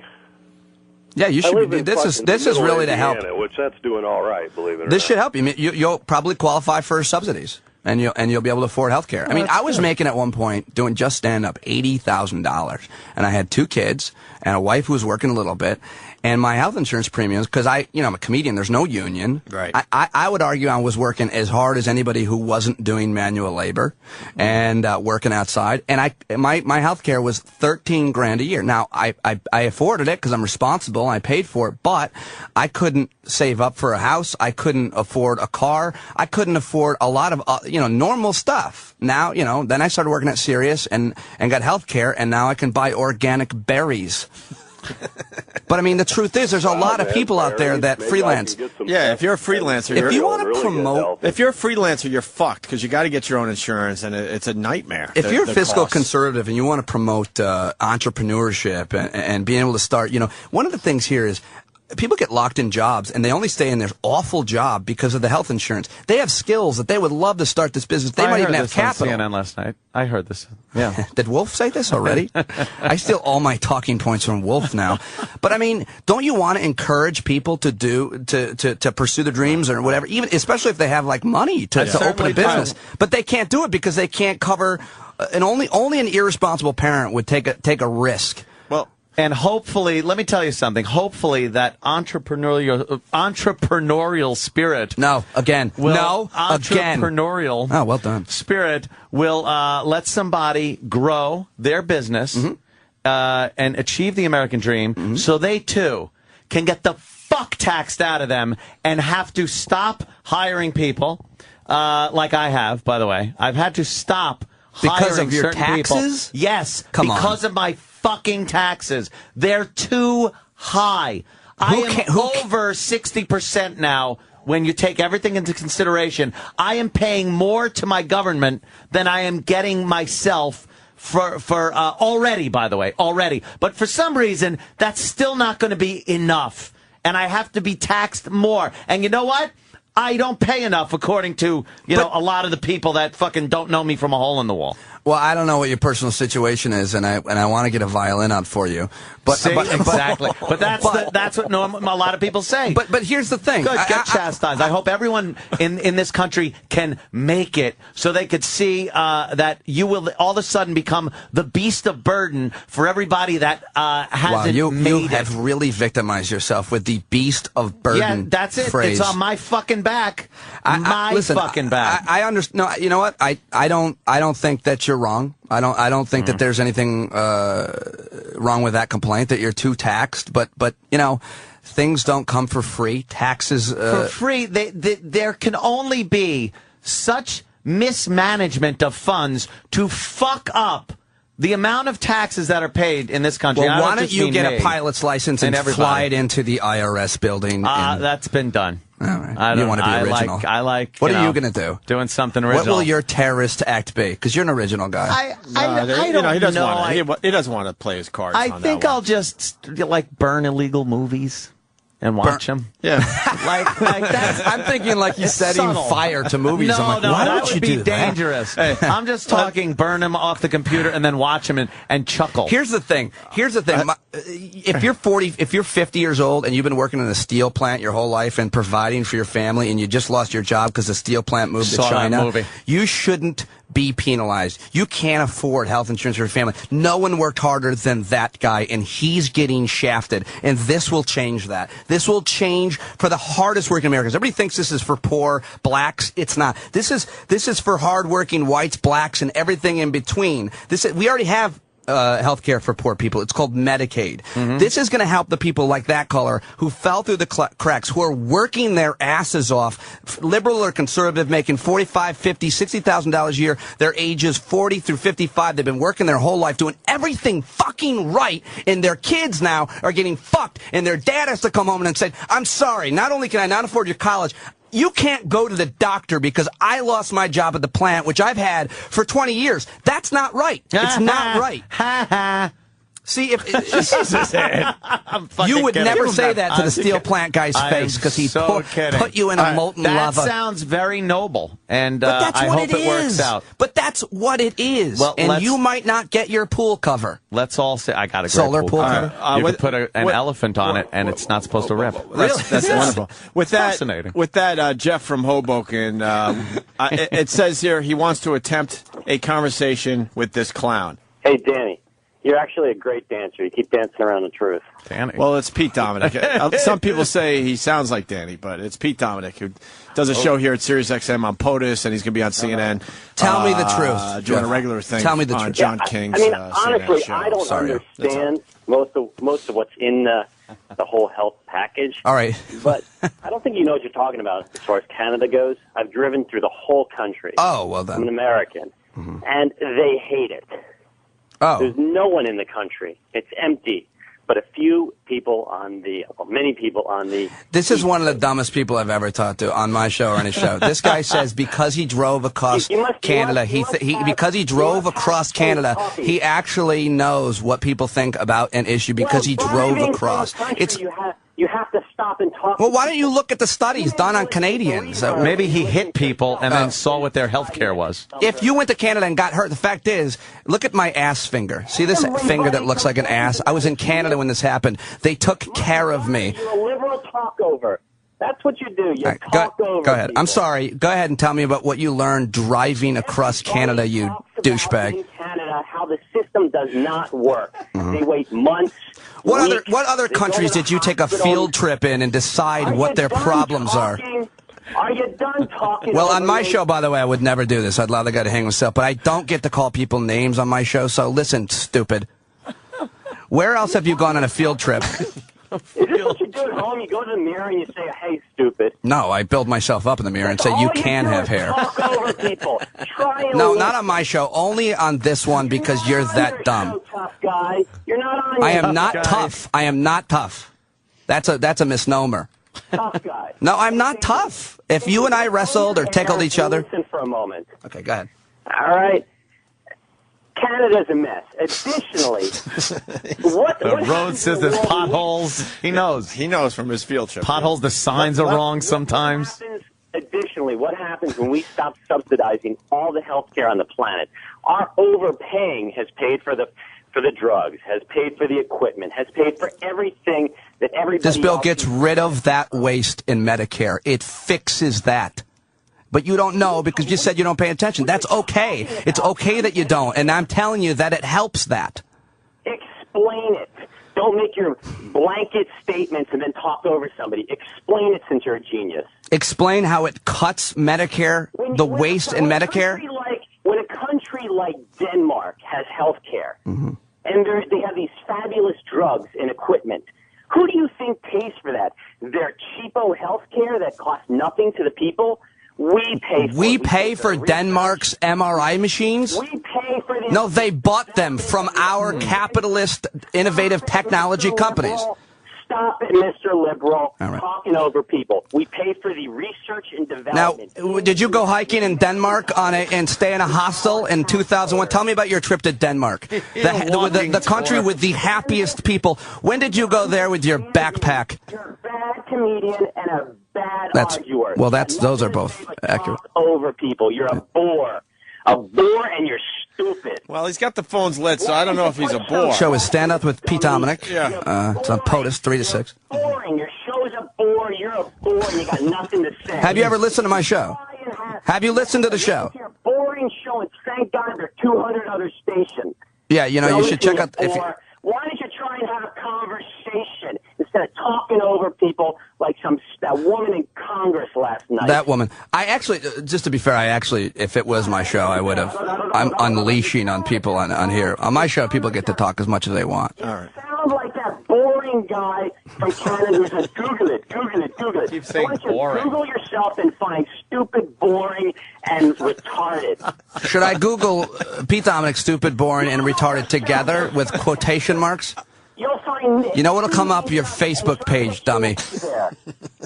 You know what? You're a bore. You know what's not a bore? My conversation with you. This is the most exciting thing that'll happen in my radio career. Right here. The thing that'll happen is when you walk down, a bus hits you, and the bus will go, what was that boring lump? What did you say? What was that boring lump? Boring lump. Like when you pull down your pants and a woman goes, what's that boring lump? Jesus Christ. Oh, goddamn, I'll give Jeff. you another chance. Have a conversation. Drop the liberal talk over. Do you know anything? Where'd you go to college, first off? University of Phoenix Online. Is that a joke? No, I went 2 years. I had a football That scholarship. was funny. Football That was funny. Because who would go there but a dummy bore? That was fucking funny. Jesus, you're making progress, bore. By the way, check out my. All right, Jeff, we got to let you go because we're. Oh my God. Ant's got to get to a doctor's appointment. We got other I people actually have a calling. doctor's Do you really? appointment. What is Isn't it? that Can you Ant's tell us gotta what it get is? out of here. What are you doing? Oh, no, I'm starting a vigorous workout regimen. So he's just getting everything checked out. So I go for a checkup. Well, I was a personal trainer for 7 years. and everything. Yeah, I have a personal trainer. What's your Fantastic. vigorous workout regimen? You spinning? Vigorous workout regimen is going to be ridiculous amounts of cardio and then, a couple of days of weights. Do you have any issues? Any? I mean, why are you No, doing I'm that? good. You look like you're in shape, but people always say that to me too. I couldn't No, run a mile without I'm a throwing little up. like, I'm a little pudge. doughy down here. I was working out like a year ago and really got into good shape, and then I let it go. So, and then it's been like 2 years since I've had a Is it checkup, what kind of so a personal trainer is it? Some of these guys. big muscle head that if I say no, he's going to literally bodily throw me into the gym. And when are you going to work out? Because you got this every morning. But this is you're going to have called- enough energy to go and do that every day? Here's what I used to do. I'd get off here. I fucking leave the second we're done, out the door, go home, nap a couple hours, wake up, go to the gym. Yeah, that's tough. Are you going to be able to do that now? I did it about, See, I would did it nap about a a couple year hours ago. and I get up and say, No, it's couple of easy. years. We're lucky. We don't have to work as many hours. So or as But hard. We could- just don't do yeah, anything. you I could- have 19 jobs. You could fit in a workout. 19. Look, Pete, I you're going to have to stopped come working back because the phones are just fucking lit. People agree with you. People want to fucking rip your head off. This is great. This is Well, I great love the shit. show. I love you guys. I'll come on anytime. It's the Opie and Anthony President's Day special. Sam, after the break, Jesse Ventura returns and may never be back again. The great former governor of Minnesota, former pro wrestler, awesome color analyst, Jesse Ventura, back on the Opie and Anthony show. And yes, he almost disemboweled Jim Norton. Yeah, it got pretty heated, and this was the first time. We always suspected it might end badly every time he's here, and it never does, but this one happened to be so. Stay tuned. More of Opie and Anthony's President's Day special coming up on the virus. The Opie and Anthony President's Day special continues on the virus. Here are your hosts, Sam and E-Rock. It's the worst of Opie and Anthony. It's President's Day, so we're going to do this political special. Or actually, we've been doing this political special that you've been listening to. I'm E-Rock. He's primetime Sam Roberts. Sam in studio, one of our favorite guests. This is probably his last appearance, and one of your heroes, Jesse Ventura. Well, I wouldn't count your chickens before they're hatched. This was a great appearance by Jesse Ventura, as it always is. Of course, I look up to him. He's an ex-professional wrestler. So let me guess. Does it turn into a heated debate? It does, as it usually does when Jesse Ventura stops by. However, for the first time, this one ends in Jesse actually walking off the show. We were able to garner a lot of publicity from this. TMZ picked up the video. Huffington Post picked up the video. Fark. Yeah, it was amazing. You and Steve did such a great job with that video. See, that's the thing. Steve had nothing to do with it. Really? Really? Yeah, really. That's not what he told everyone around here. Yeah, I know. He tells people things, but I am responsible for getting the video on all the websites. The secret's out. You sure? I'm positive. I know because I did it. Okay. Yeah, I know. It's not even debatable. And I wish somebody would try. Regardless, Jesse Ventura almost kicks the crap out of Jim Norton and walks off the show. Now, if you want to follow along with this, go to opieradio.com, which takes you to Opie Radio on YouTube or Opie Radio on Twitter. You can see a bunch of different videos from this segment. Yes, Opie Radio on Twitter and YouTube has all the different parts from what you're about to hear. Jesse Ventura flipping out again on the Worst of the Week countdown. Including the video that Steve and Sam made. Steve had nothing to do with it. There's no Foundry watermark on it. There's your evidence. The Opie and Anthony President's Day special. What have you proven about the Hells Angels? I mean, come on, you're right, the Hells Angels. They're a motorcycle gang. They've done some bad stuff. But to actually mention them in a discussion about what they're trying to do. What I'm saying to you, I'm making the comparison. Here you have an organization that's involved in crime. Yes, mafia, Irish mafia, all of them. Sure, absolutely. And so should we treat them the same way? Because sometimes people die around them for no reason. They kill people. But you're going to tell me that they've never killed anybody? But they're not hijacking commercial airliners and flying them into buildings. But they might if it served their purpose, wouldn't they? I don't know. They might do it then. I don't know. Maybe they would. Maybe they would. But, what does that prove? If they did, well, what it proves is you have to treat everyone the same under the law. You can't simply say, okay, the law applies to you, but it doesn't apply to you, because who plays that God figure that makes that decision? Who do you allow to be able to make that decision? You're not wrong, but the decision of the way the legal system is, you know how it is. The way the legal. So you think that we should just allow these guys? Like we saw what happened with the Zacharias Moussaoui trial. It's a fucking circus. And so we're going to allow these guys just to languish. So you're saying that they don't deserve a trial? Not saying that. Our government just says you're guilty. And we're going to execute you or do what we do. I'm not saying trial. that. You're putting words in my mouth. I'm not saying that. Well, I'm asking. No, I'm not saying that. that. Well, then when do you have a trial? When do you allow our rules of law?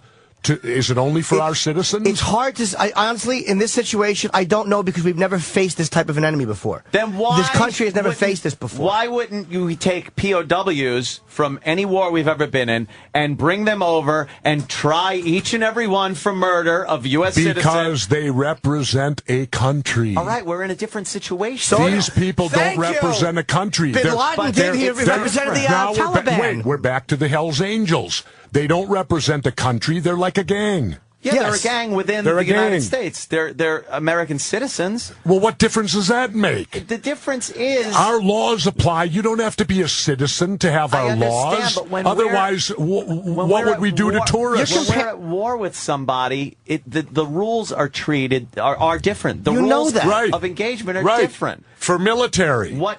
Yes, and you don't think Khalid Sheikh Mohammed should be held under military rules? Boy, that is quite the loophole then, that people can now come over. He should be tried. He should be tried for murder. But because he's a civilian who killed civilians. He should be tried the same way Manson was. Al-Qaeda is operating as a military operator. It's a different enemy. The U.S. has never seen an enemy that operated like this. What a great loophole. Let's get a bunch of people from Somalia or from Afghanistan, load up a ship, come over to the U.S., not as an army, not as a representing a country. Did that happen? And let me just put this as a hypothetical example. Now let him just sweep on in and try to take over the United States with a little army.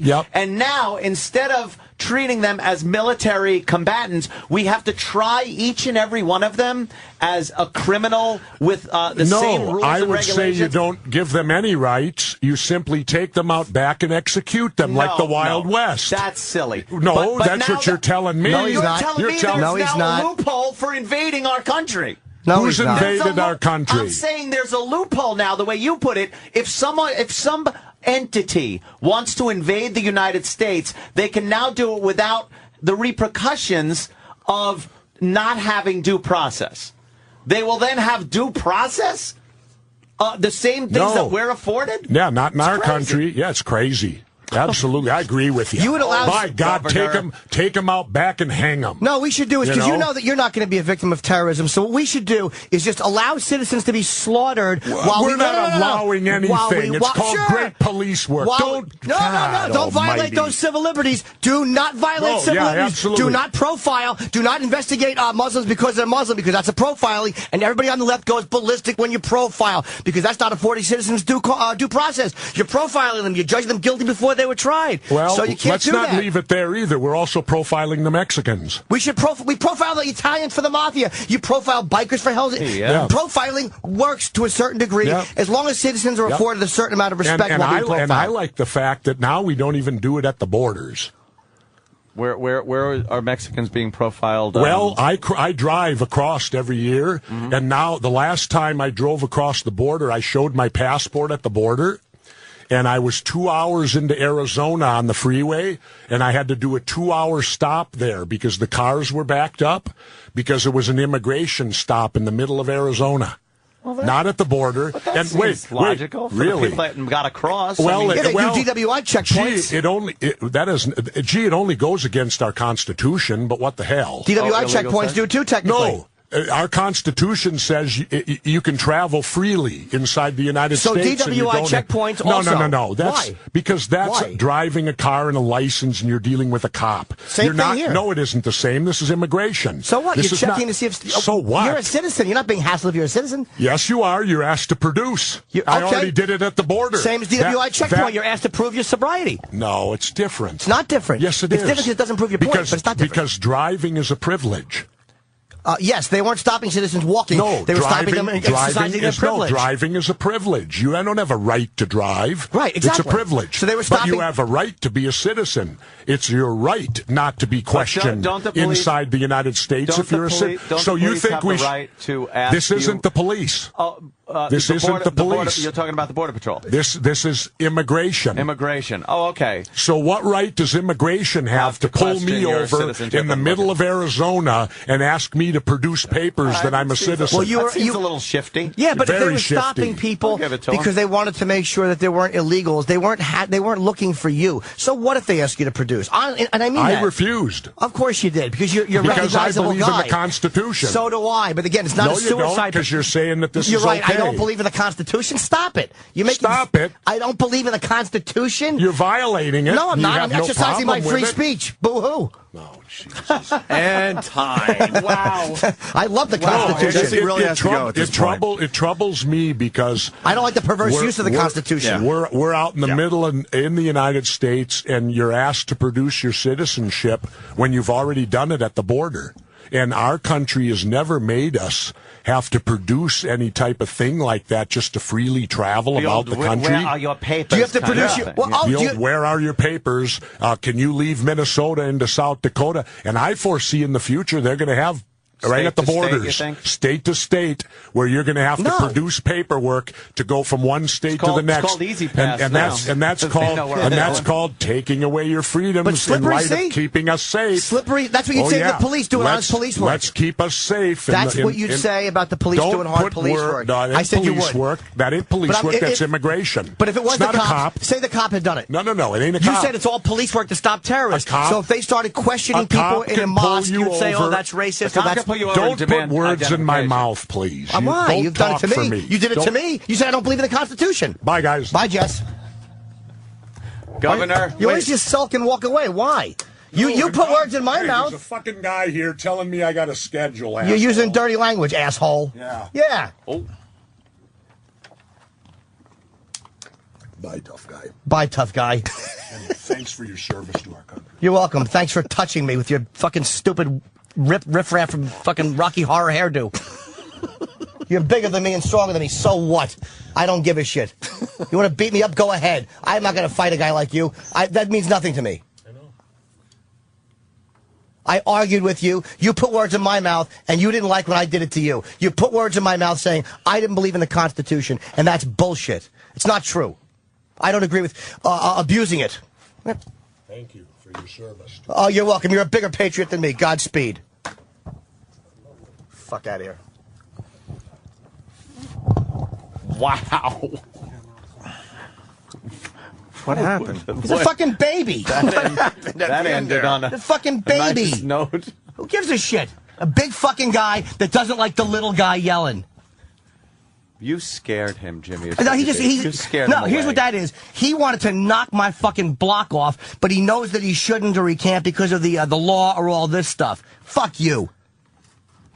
I don't care because I fucking hate that shit. What happened, Sam? Jimmy is I really do. very angry. No, Don't you know fight. what? I bow to I you. would never. So do I. I would never. I saw the look Jesse was giving you. I don't Somebody care. yells on you. I would never try to challenge a guy like that physically, and I don't posture that way. You're He like- would murder me. You're like fucking Spider. You Dude, were just like Spider. I would toss your money. I would never talk tough guy talk. I was arguing an ideological point. I would never get in Jesse Ventura's face and think I'm going to outman him. That was not my point, and I've never done that. Don't Yeah. fucking tough guy me. I hate that.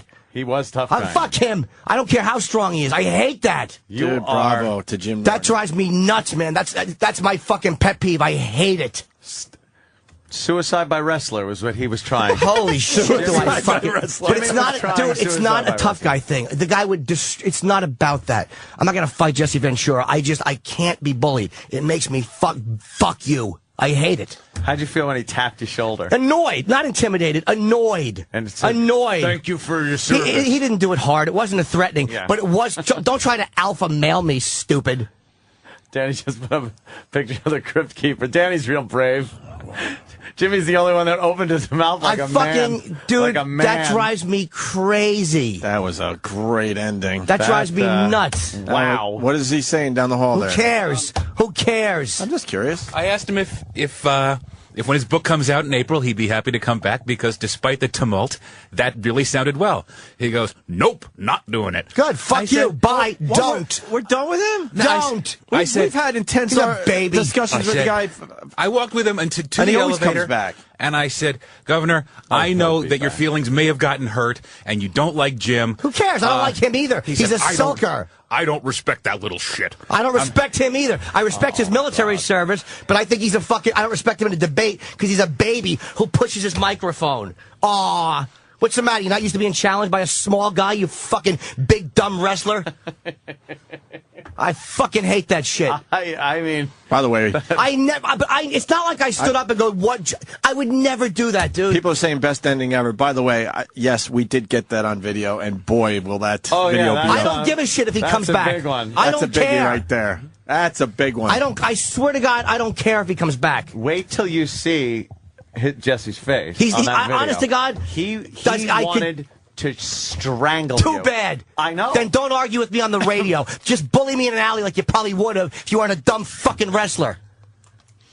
I fucking hate big guys. I'm afraid of Jimmy. No, I'm Be not. more funny. Dude, I hate that shit. I fucking hate that shit. Dude, you bravo. I mean, there's hate nothing. it. Honestly, there's nothing I could say. The listeners can say. Anthony can say. It's a bravo all the way around. Yes. So trust me. I would never have. Me and tried Ann saw to the speak look that that way to Jesse Jesse. gave you. Bravo. You Wait till you see this fucking nose video. to nose and you did not back down an iota. But no, I won't back down. I know, that's but just again, it. if it came down to a real fight, the acknowledgement is the guy's going to murder me. I'm not going to fight course Jesse. he would. It's not about that. It's an argument. Even if it was a small guy or a woman I was arguing with, which is what I am to him. It was that whole push the mic away. Yeah, nothing. Don't try to fucking alpha male me in an argument. That's Man, what we had a really good discussion with the guy too. Why did it have to end Because there? he's a guy like. You know what?